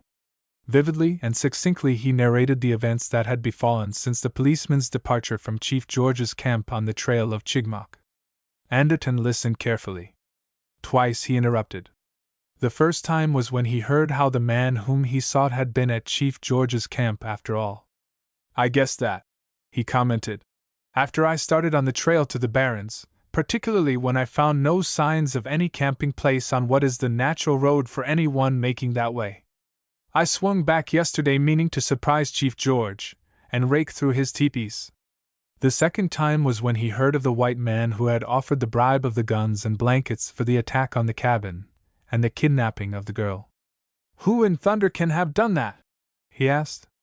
"I don't know," answered Stain, and explained the idea that had occurred to him that it was someone desiring to claim the reward offered by Sir James. "But why should you be killed?" "Ask the man who ordered it," answered Stain with a grim laugh. "I will when I come up with him. But tell me the rest, old man." Stain continued his narrative, and when he had finished, Anderton spoke again. "That solitary man with the team whom you saw coming down the lake must have been me. I turned into the wood a mile or 2 on the other side of this bluff to camp out of the snow which I saw was coming. Then it struck me that I should do better on this side, and I worked towards it. I was just on the other side when the shooting began, and I hurried forward, but the snow came and wiped out everything, though I had an impression of a second dog team waiting by the shore as I came round. When I looked for it I couldn't find it, and then I tumbled on this camp, and as there was nothing else to be done until the snow slackened I unharnessed." Stain looked round. This would be the place where the man, who was to have paid the kidnappers their price, waited for them. And paid them in lead, no doubt with the idea of covering his own tracks completely. "That seems likely," agreed Stain. "But who?" Anderton broke off suddenly and leaped to his feet. "Great Christopher! Look there!" Stain looked swiftly in the direction indicated, and as the veil of snow broke for a moment, caught sight of a huddled form crawling in the snow. "What?" he began. It's a man. I saw him distinctly, interrupted the policeman, and then as the snow swept down again he ran from the shelter of the camp. A minute and a half later he staggered back, dragging a man with him. He dropped the man by the fire, poured some coffee into a pannikin, and as the newcomer, with a groan, half raised himself to look round, he held the coffee towards him. Here, drink this, it'll do you. He interrupted himself sharply, then in a tone of exultation he cried, Chigmok! Oui, answered the man. I am Chigmok. And thou? I am the man of the law, answered Anderton, who has been at your heels for weeks. So, answered the half-breed in native speech, with a hopeless gesture. It had been better to have died the snow death, but I shall die before they hang me, for I am hurt. He glanced down at his shoulder as he spoke, and looking closely the two white men saw that the frozen snow on his furs was stained. Ah, said the policeman, I hadn't noticed that, but we'll have a look at it. He looked at Stain, who was eyeing the half-breed with a savage stare, then he said sharply, Give me a hand, Stain. We can't let the beggar die unhelped, however he may deserve it. He's a godsend anyway, for he can explain your mystery. Besides, it's my duty to get him back to the post, and they wouldn't welcome him dead. Might think I'd plugged him, you know. Together they lifted the man nearer the fire, and examined the injured shoulder. It had been drilled clean through by a bullet. Anderton nodded with satisfaction. Nothing there to kill you, Chigmok. We'll bandage you up, and save you for the law yet? They washed and dressed the wound, made the half-breed as comfortable as they could. Then as he reposed by the fire, Anderton found the man's pipe, filled it, held a burning stick whilst he lit it, and when it was drawing nicely, spoke. Now, Chigmok, you owe me something for all this, you know. Just tell us the meaning of the game you were playing. It can't hurt you to make a clean breast of it, because that other affair that you know of is ample for the needs of the law. You want me to tell? Asked the half-breed in English. Yes, we're very curious. My friend here is very anxious to know why he was attacked, and why he was to die whilst the girl who was with him was carried off. You not know? Asked the half-breed. Well, we haven't quite got the rights of it, was the policeman's guarded answer. Then I tell you. His dark eyes turned to Stain. You not know me? No, answered Stain. I never saw you in my life before. But I have seen you. Oui. I steal your canoe when you sleep. Great Scott! Cried Stain. You! I run from the police, and I have nodings but a gun. When I watch you sleep, I tink once I shoot you, but I not know who yes in the little tent, and I tink maybe they catch me, but I know now et vas not so. You know who was in the tent? Asked Stain sharply. I find dat out zever next morning, when I meet a man who ask for ze white girl. I have seen dat man before.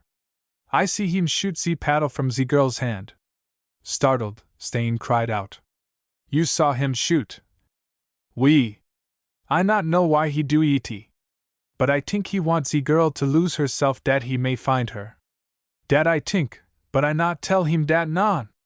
Yet I tell him what I see, and he yes afraid, and say he tells ze mounters he have seen me, if I say he yes dat man. So I not say et, but all ze time he yes ze man. Den he pay me to take a riding to ze camp of ze great man of ze company, but I not take et because I am afraid. Who was this man? Asked Stain grimly, as the half-breed paused. I not know, but he is ze same man dat was to have paid ze price of guns and blankets for ze girl dat vas in ze cabin. And who said I was to die? Oui. He ordered dat. And I tink et yes done, and I not care, for already I am to ze death condemned, and it yes but once that I can die. Also I tink when ze price yes paid, I will go north to ze frozen sea where ze mounters come not. But dat man he yes one devil. He fix for me bring ze girl here, where ze price will be paid, den when I come he begin to shoot, because he will not ze price pay. He kill Caniff and Legan, and he would me have killed to save ze guns and blankets and ze tea and tobacco, dog dat he yes. Perhaps it was not the price he was saving, said Anderton. Perhaps he was afraid that the story would be told and that the Mounters would seek out his trail, Chigmok. By gar! Yees, I never think of dat, cried the half-breed as if a light had broken on him suddenly. I think only of ze price dat he save. What sort of a man was he? What did he look like, Chigmok? He dark and vat you call handsome. He have sometimes one glass to his eye and… Ainley, by heaven! Cried Stain in extreme amazement.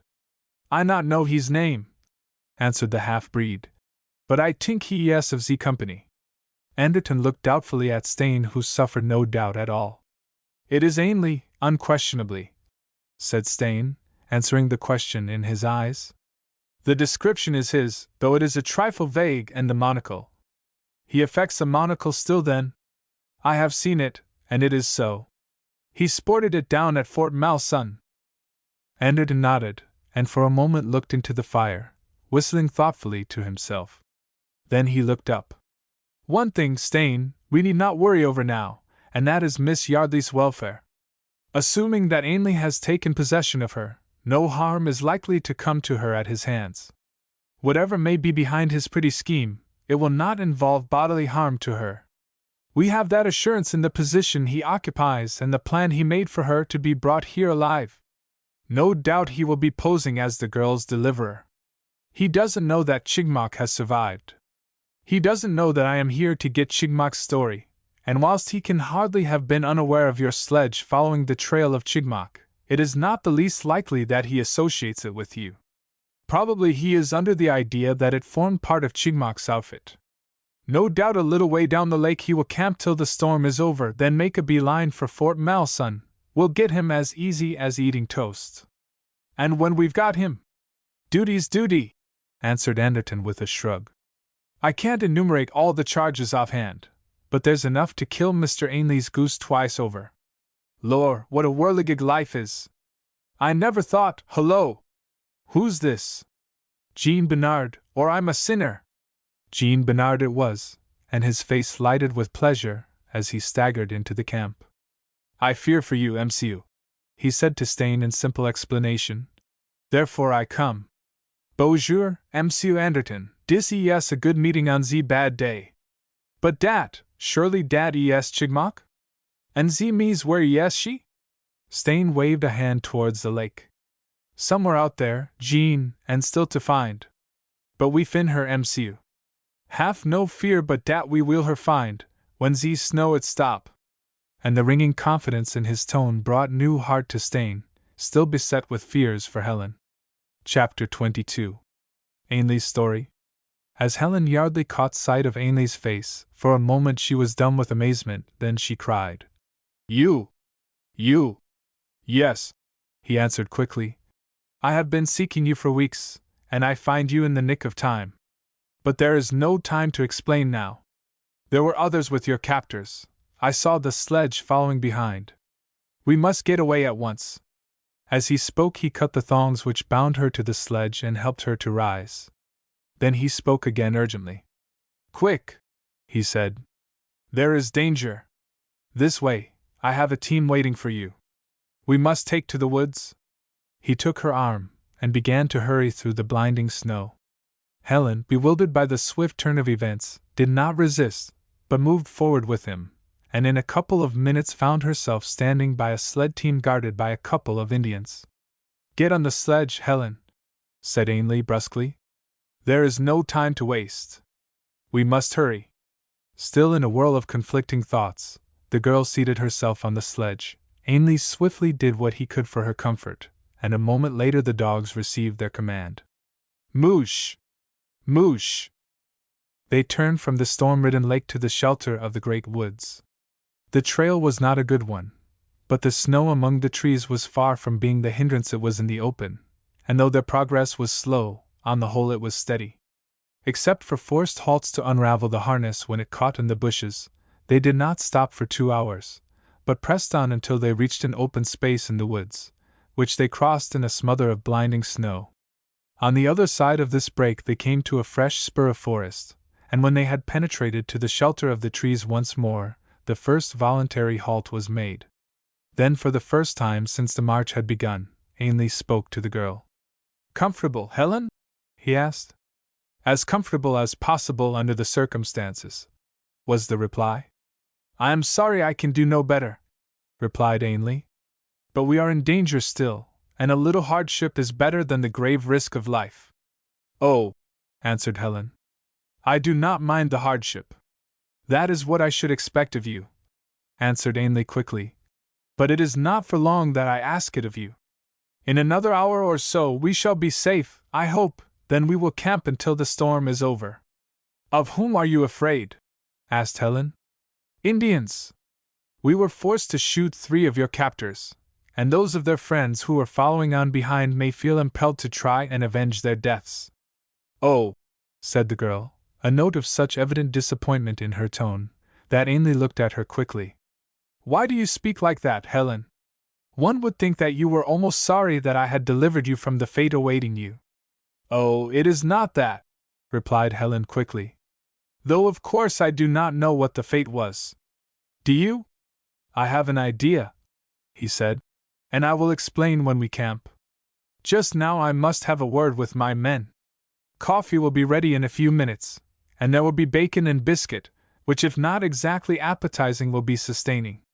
I shall not mind bacon and biscuit, answered Helen, and as Ainley walked away a look of deep thought came on the girl's face. Was it true, she asked herself, that he was afraid of the pursuit of revengeful Indians? She remembered the sledge which she had seen following behind, a sledge accompanied by only 2 men, and the evident anxiety it had occasioned her chief captor, and one thing fixed itself in her mind with all the force of a conviction, namely that whatever Gerald Ainley thought about these men behind, her captors knew nothing whatever about them. Then she remembered the revelations made by the half-breed. He had owned that he had attacked the cabin and captured her for a price, a great price paid by a man who loved her. Was that man Gerald Ainley? It was an odd coincidence that he should have been waiting just where he was, which was quite evidently the place where the half-breed had been making for. His words of greeting made it clear that he had been expecting to meet her, but in that case how did it come about that he knew she was in the neighborhood? Was he indeed the man to whom the half-breed was looking for the price? If so, why had he so ruthlessly shot down the men who were his confederates? Instantly an explanation that fitted the facts occurred to her. He had shot down her captors in order to conceal his connection with them, and with the attack upon the cabin. She remembered the man whom she had seen, and her odd fancy that he was a white man, and recalled her lover's conviction that no bodily harm was meant to her, though the same was not true of himself, and a very deep distrust of Gerald Ainley surged in her heart, a distrust that was deepened by her recollection of the policeman's story of the forged bill, and the sheet of foolscap which had been in her lover's possession. But of this distrust she gave no sign when Ainley approached her, bearing food and coffee. She accepted the situation as if it were the most everyday one in the world, and she listened to the few words that he had to say, with real interest. We shall resume our march in 20 minutes or so, Helen, but as I said, in an hour or so, we shall be beyond pursuit. Then, when we have camped, you shall tell me the story of your adventures. Yes, she answered quietly. And you shall tell me exactly how you came to find me. That is a long story, he answered with a slight frown. But you shall hear it all in good time. It has taken me months to find you, and I had almost begun to despair, when a fortunate chance gave me the clue to your whereabouts. What chance was it? Asked Helen quickly.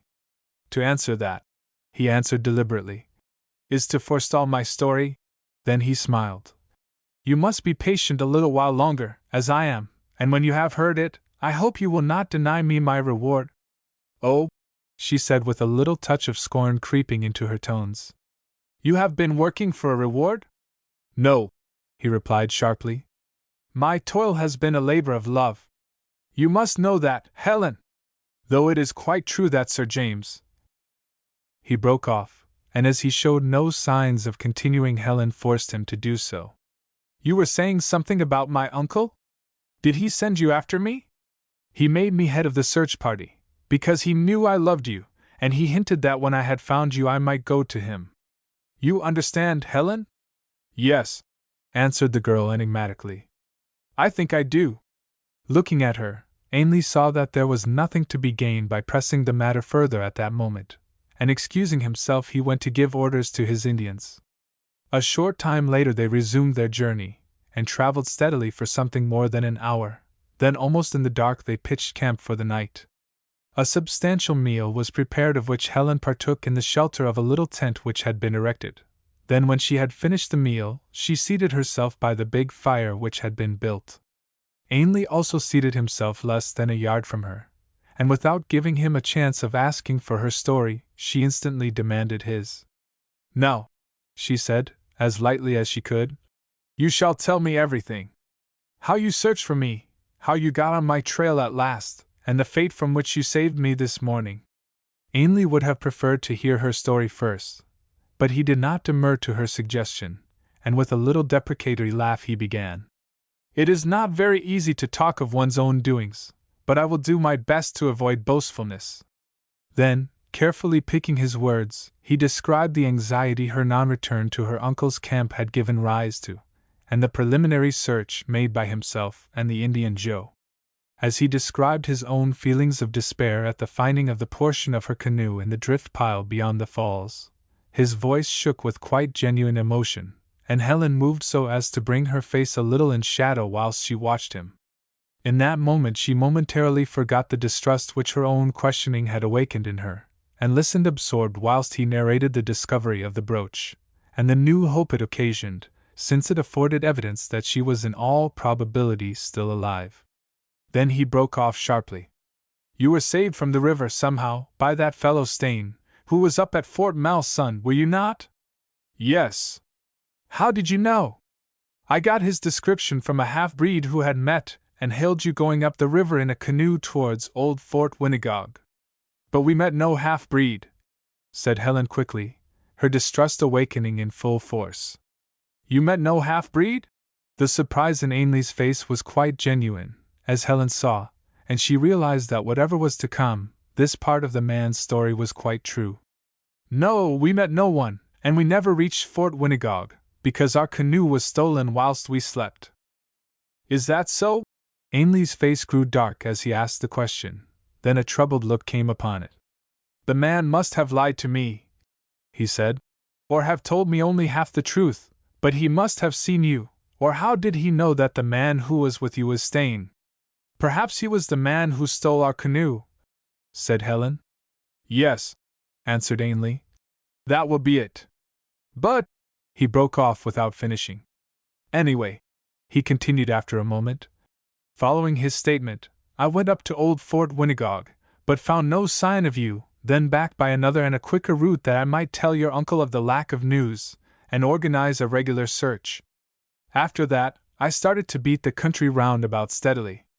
Rodwell sent news of you to all the Indians and trappers in the country, whilst your uncle promised a reward. For weeks I searched, and all in vain. Then one day an Indian girl came with a story of a white man and woman living in a cabin on a lake, and though she did not know their names, she was able to tell me that this man and woman were Stain and you."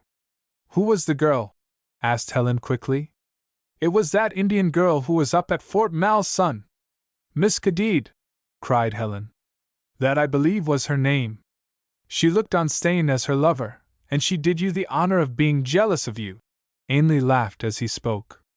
"Absurd, of course, but what will you?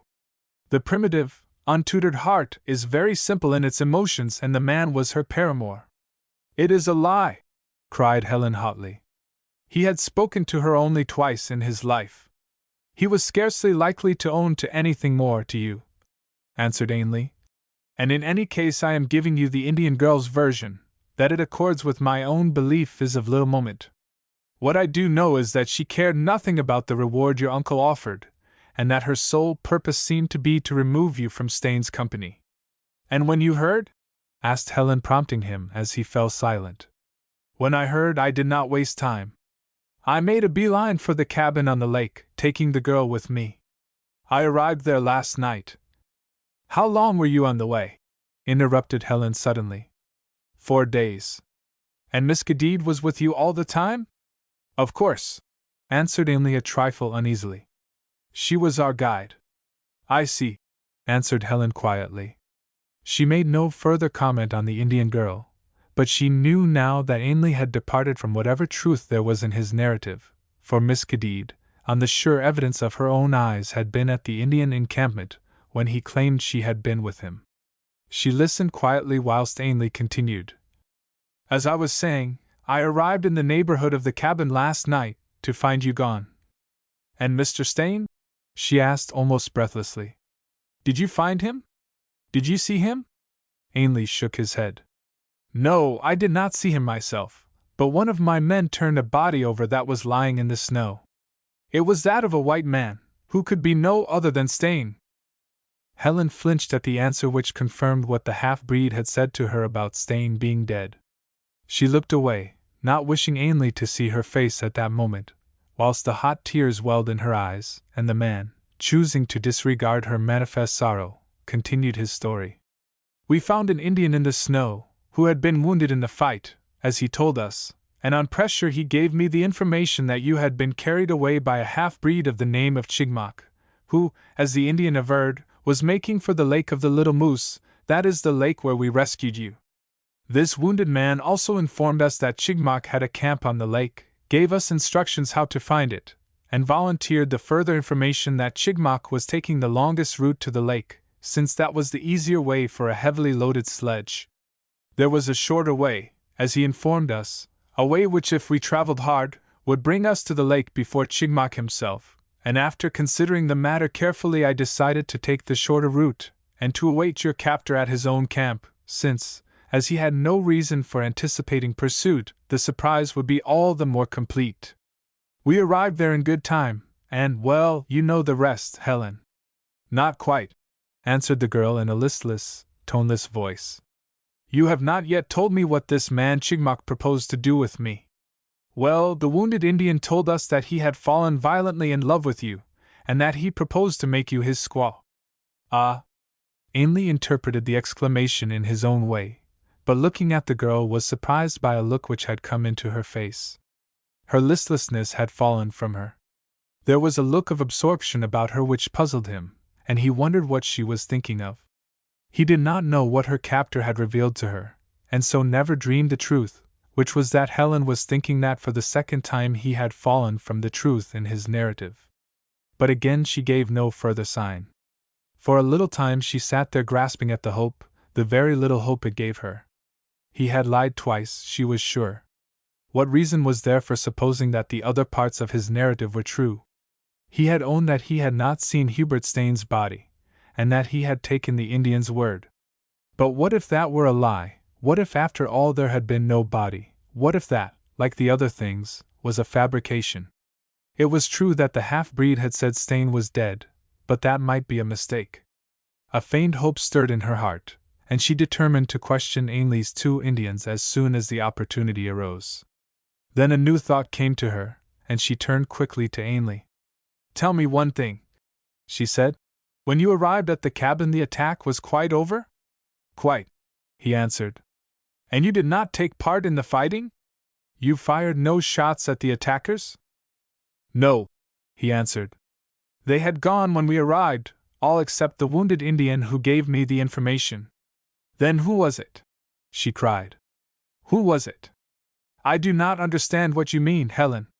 Someone fired on the Indians from the wood, and he kept on firing as the Indians bound me to the sledge, and even after we had begun to flee.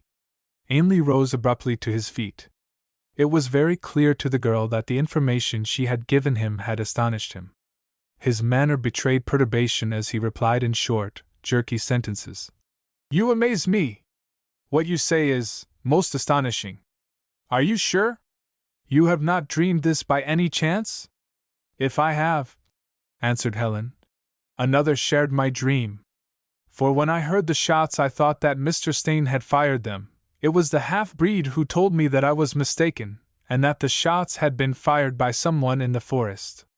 Ainley's perturbation did not subside at this further information. There was in his face a look of agitation that amounted almost to apprehension. I do not understand it at all, he said, more to himself than to Helen. It is beyond me. Good heavens! Is it possible that Stain escaped after all? I thought one of your men saw his body? Interrupted Helen quickly. He certainly saw the body of a white man, or so he avers, and I had no reason to suppose that it could be anyone else. Then, said the girl, you are not sure? No, not in the sense you mean, but I am morally certain that. But why worry about Stain? Dead or alive, he can be nothing to you. The girl turned to him sharply, and there was a flash in her eyes and a look on her face that startled him. Dead or alive, she said quickly, he is more to me than you ever can be. Helen! There was a note of angry protest in Ainley's voice. You cannot think what you are saying. You must have forgotten how I love you. No, answered the girl deliberately.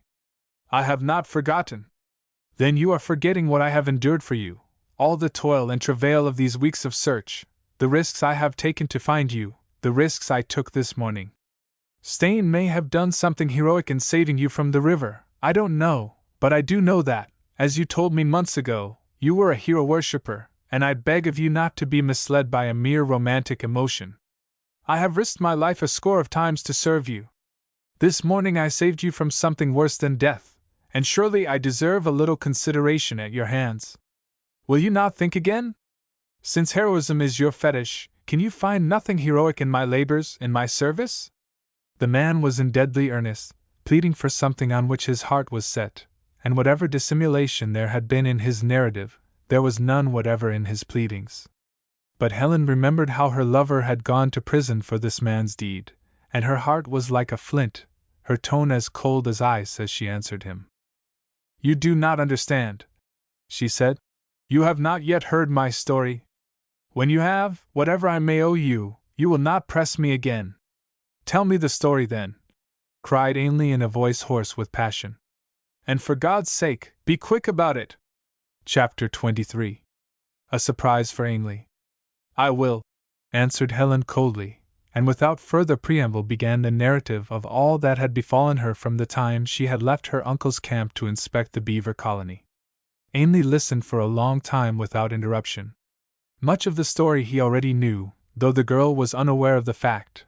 Much more he had guessed, but some things were unknown to him, and when she gave the account of Stain's accident at the deadfall and of the camp she had made there, he broke out in chagrin.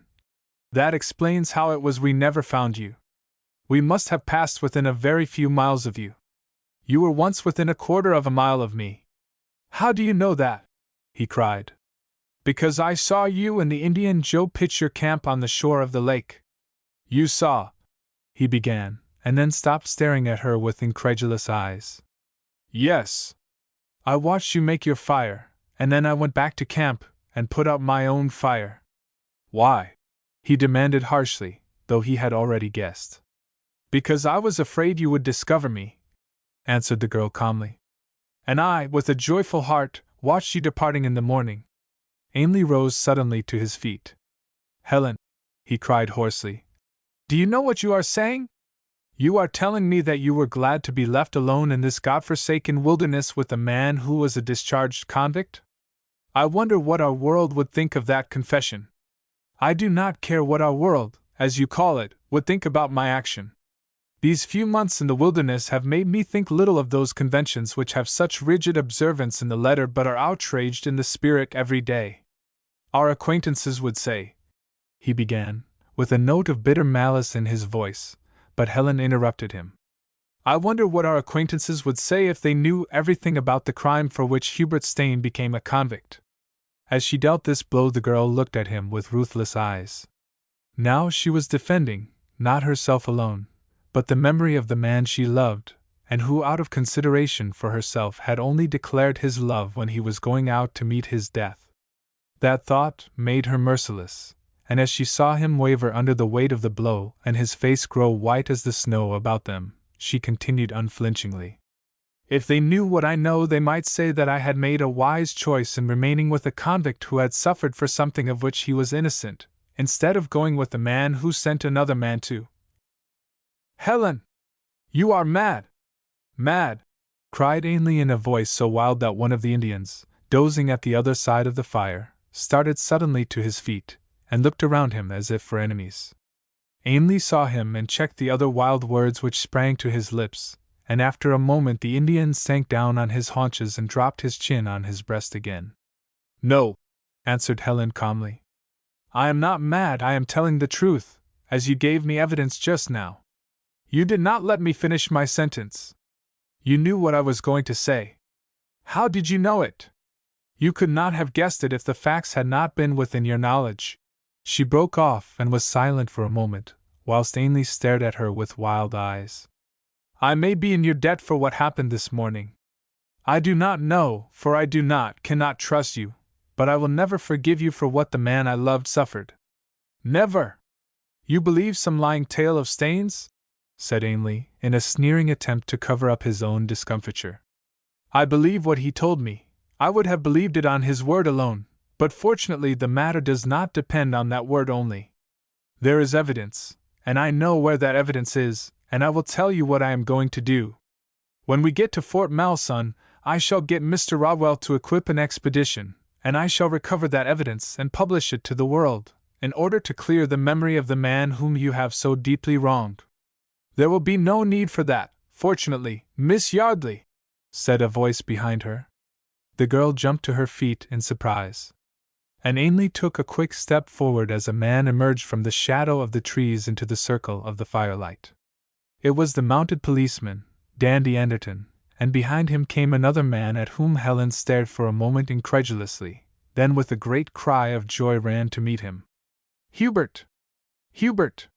"Yes," he answered, slipping an arm about her. "But I thought. I was afraid you might think so," he replied in answer to her unspoken thought. "But that could not be helped. I followed after you as fast as I could, and I was at your heels when your captors were shot down on the lake and the snow came on. Oh, how glad I am that you are alive! That you have found me." She rested against him well content, and Staines' arm about her tightened its grip. Then they came back to the little world about them, at the sound of the policeman's voice. "Didn't know me, Ainley?" "I dare say not. I'm not quite the tailor's mannequin that I was in the old days at the Varsity. Got a man's job now, you see.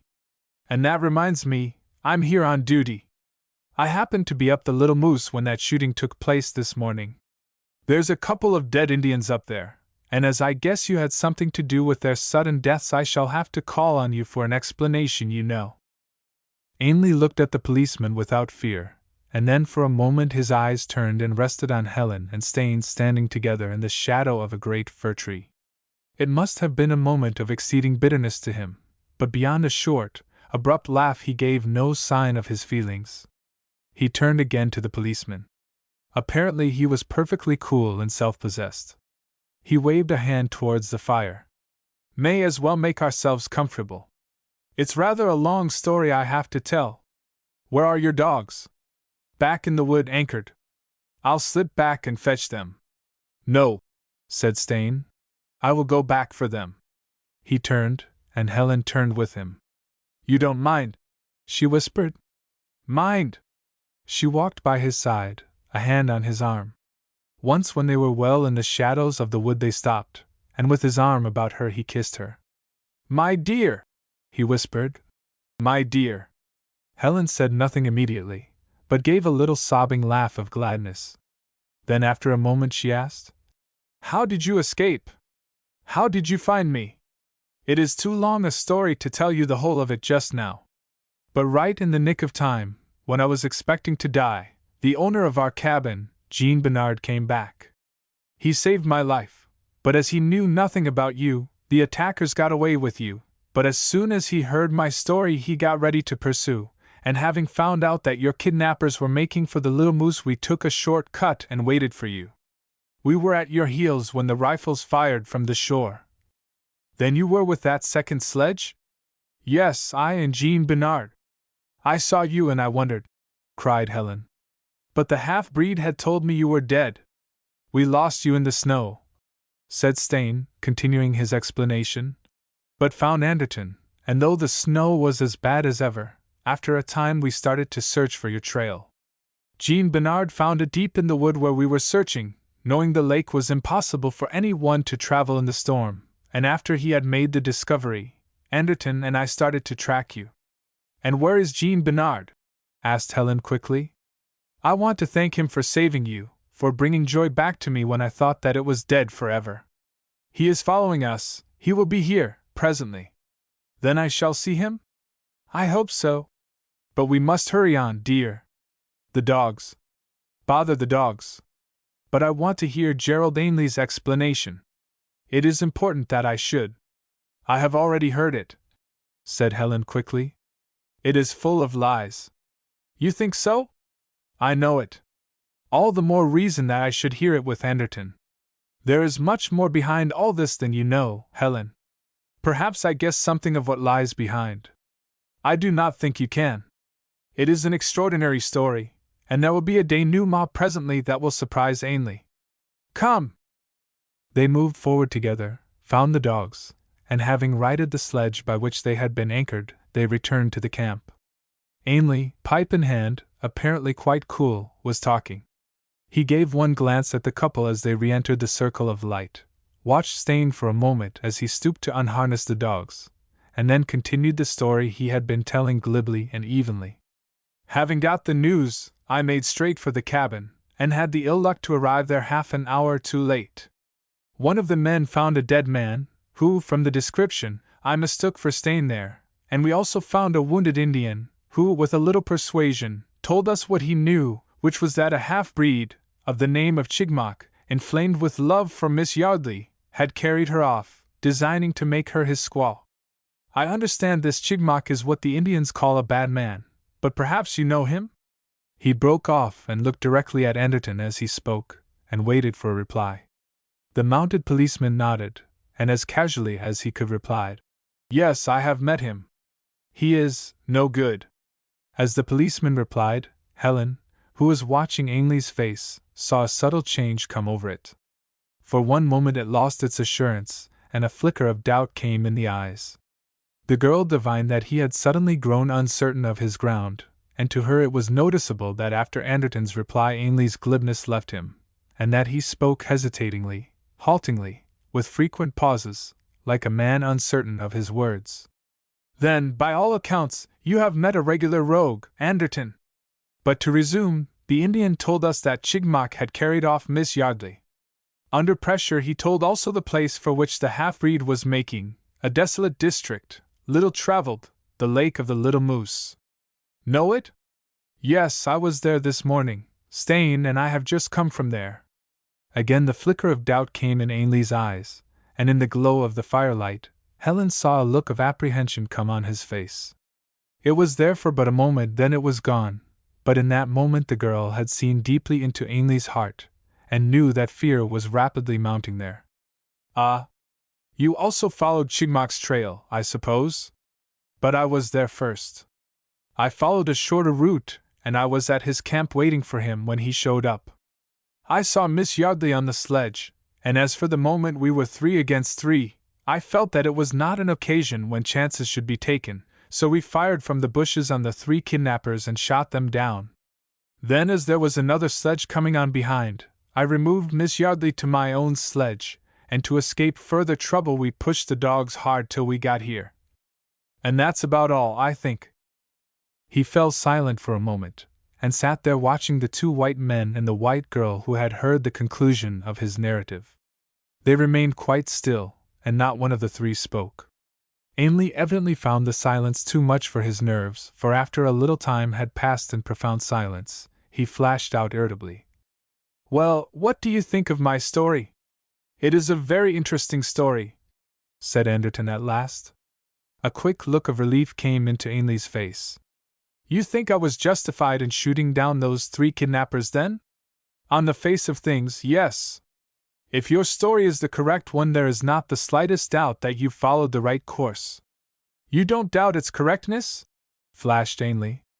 I have not said so, answered the policeman gravely. But so far, as you will see, I have only your word for it. The 2 men who are with me can corroborate, replied Ainley. That will be helpful, of course, said Anderton.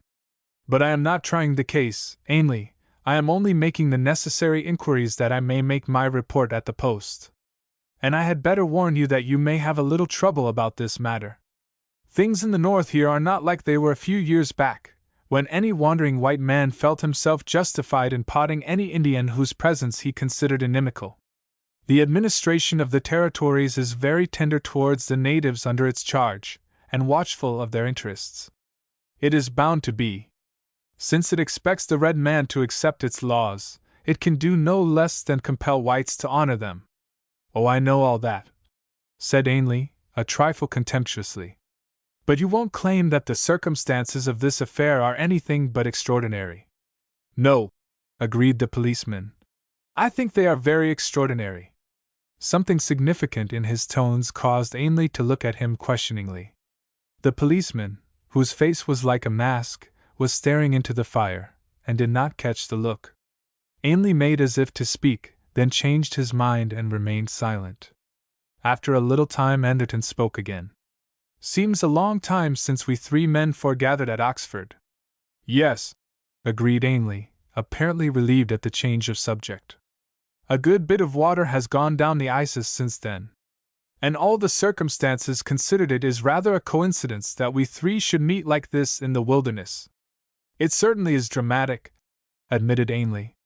Quite a Drury Lane drama. More so than you know, Ainley, answered Anderton quickly. Stain, let Ainley have a look at that piece of paper you carry about with you. A moment later Stain had opened the oilskin packet, and was unfolding the sheet of notepaper. Ainley watched him in amazement, and then as Stain held the paper towards him, and he bent over it, a look of consternation came on his face, and a quick oath broke from his lips. God in heaven! You had better put that paper in safety again, Stain, said the policeman quickly. Ainley recognized at first glance. It's a lie, cried Ainley. I've never seen the thing in my life before. Your tongue lies better than your face, Ainley. Just now your face told the truth. You have seen that paper before. You saw it at Oxford when you prepared yourself for the forgery that sent Stain to prison. You! I'll not stand it, cried Ainley, jumping to his feet. You are charging me with a crime of which a judge and jury found Stain guilty. It is insufferable. You can't expect any man to sit still. Where did you find that paper, Stain? Interrupted the policeman brusquely. In a copy of Jowett's Plato which Ainley had borrowed from me, and which he returned to my scout after I was arrested. It's a barefaced lie. A plot, cried Ainley. I'm surprised at you, Anderton, a representative of the law too, lending yourself to such an absurd charge. You ought to know better. I know more than you think, Ainley. You remember Jarlock, who was in our set? Jarlock! The name broke from Ainley in a tone of consternation. Yes, Jarlock. A good fellow, Jarlock. A friend who could forgive a friend his faults, who indeed could on occasion overlook a crime when he thought it was the crime of a hard-pressed man. What in thunder are you gassing about? Cried Ainley blusteringly. About Jarlock and a certain promissory note which he paid, a note which bore your name and his. Your signature was quite genuine. Jarlock's, well, Jarlock denied it, and you owned that you. He told? Said Ainley. The cur told? Yes, he told me in confidence, after he had heard of Stain's denial of the charge for which he was imprisoned. You see, he believed in Stain, as I did myself. And you would make me the scapegoat for Stain's crime?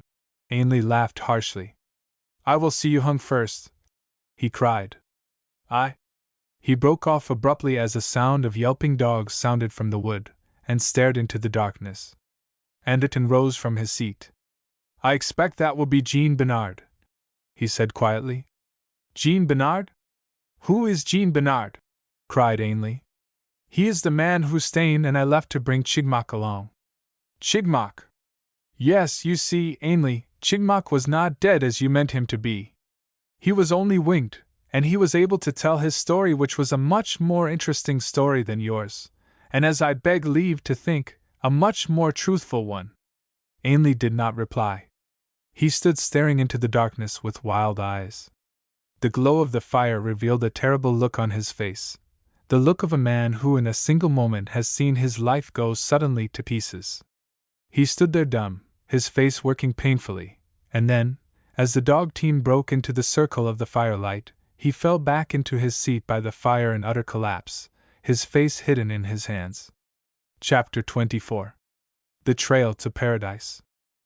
When Ainley lifted a white, tortured face, it was to find the man whom he had used as a tool, and whom, having used, he had tried to kill, seated by the fire, staring at him with his evil eyes full of hate.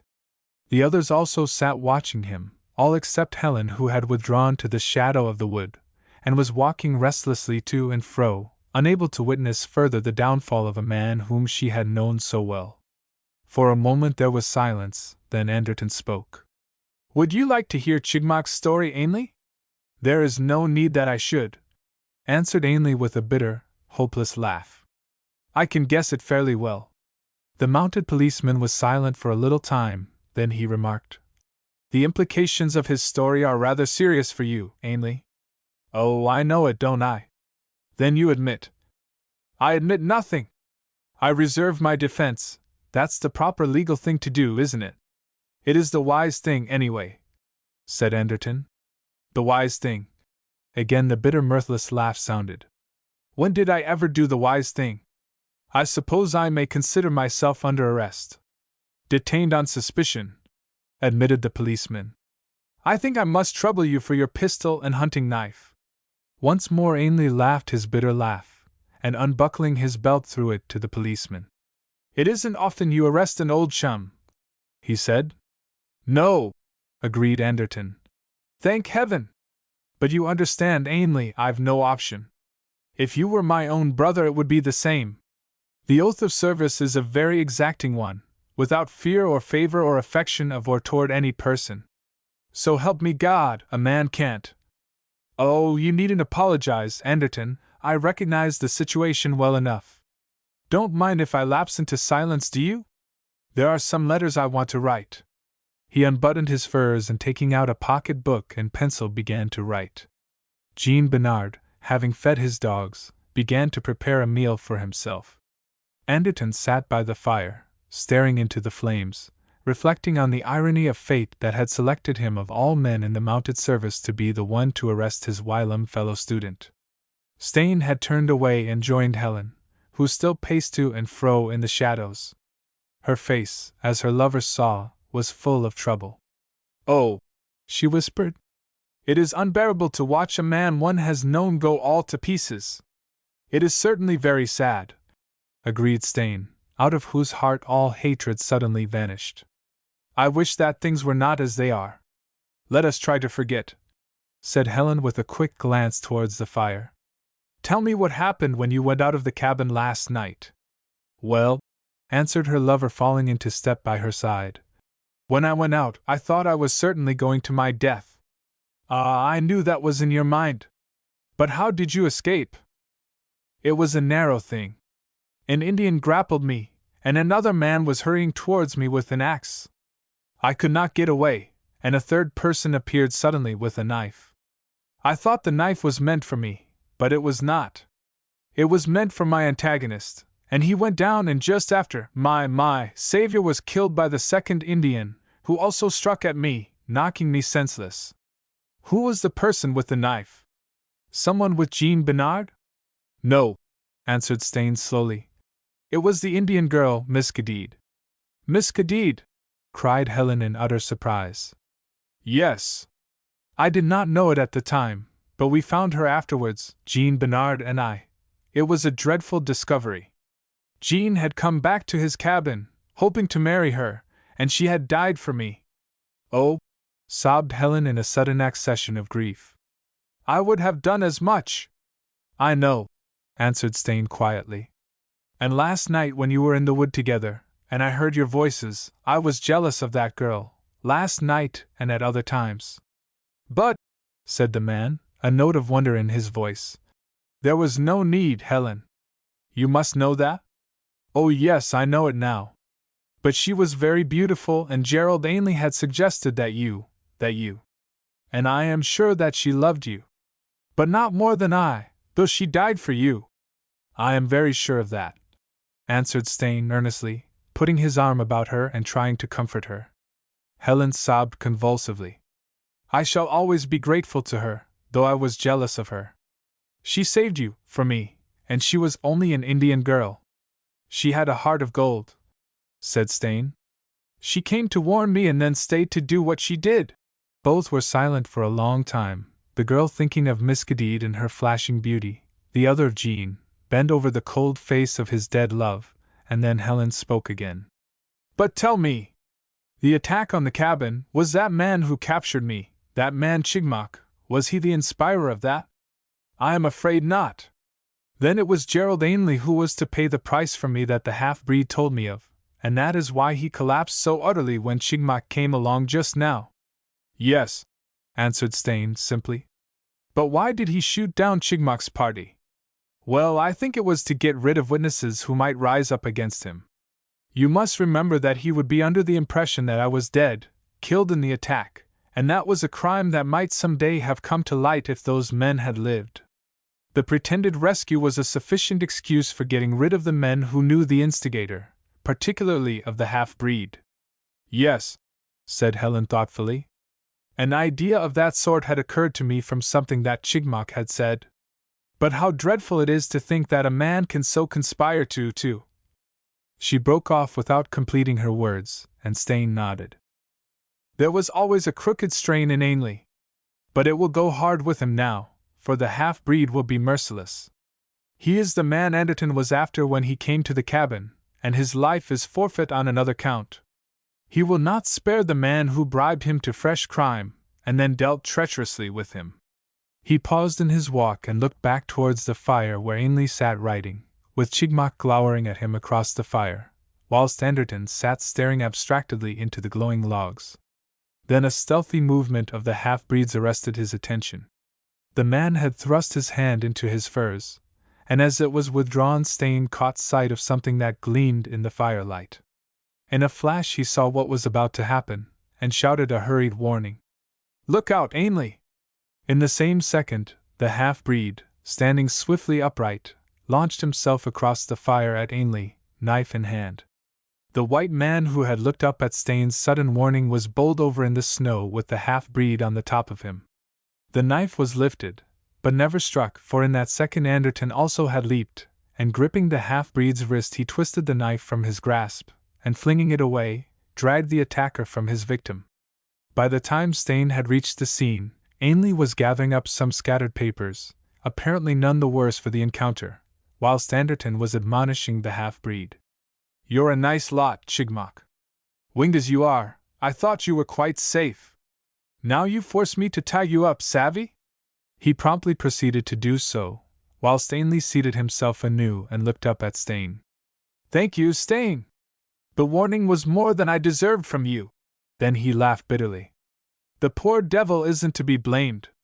I have merited what he meant to do, and you know it might have been the better way, for me."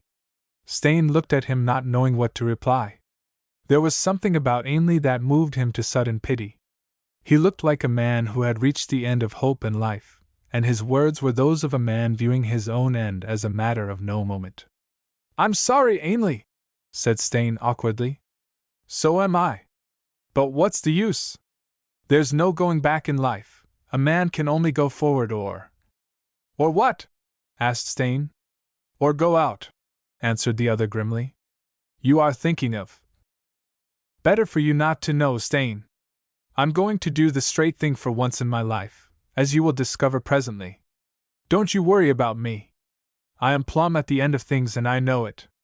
But don't communicate any suspicions you may happen to have to Anderton. He has set up that precious duty of his as a fetish, worships it, as you heard. Think of Dandy Anderton of the old days on his knees at the shrine of duty." He gave a little laugh, and then continued, "But I don't want to be offered on his altar, and I won't be. You can bank on that." He broke off and looked towards Helen, hovering on the edge of the shadows. "If you've any sense, Stain, you'll go and persuade Helen to lie down and rest. She must be worn out by now." Stain nodded and turned away, and after a little more walking to and fro, Helen sought the tent, while Stain, after a word or two with Anderton and Jean Bernard, rolled himself in his sleeping furs, though with little hope of sleep. He lay awake some time and frequently opened his eyes to see Ainley still bent over his pocket-book, but presently drowsiness came over him. The last time his eyes alighted on Ainley, the latter had ceased to write, and was sitting staring into the fire with somber eyes. Then sleep overtook him completely. He awoke in the grey dawn with Anderton's voice in his ears, and with a powdery snow driving into his eyes. What? Ainley's gone.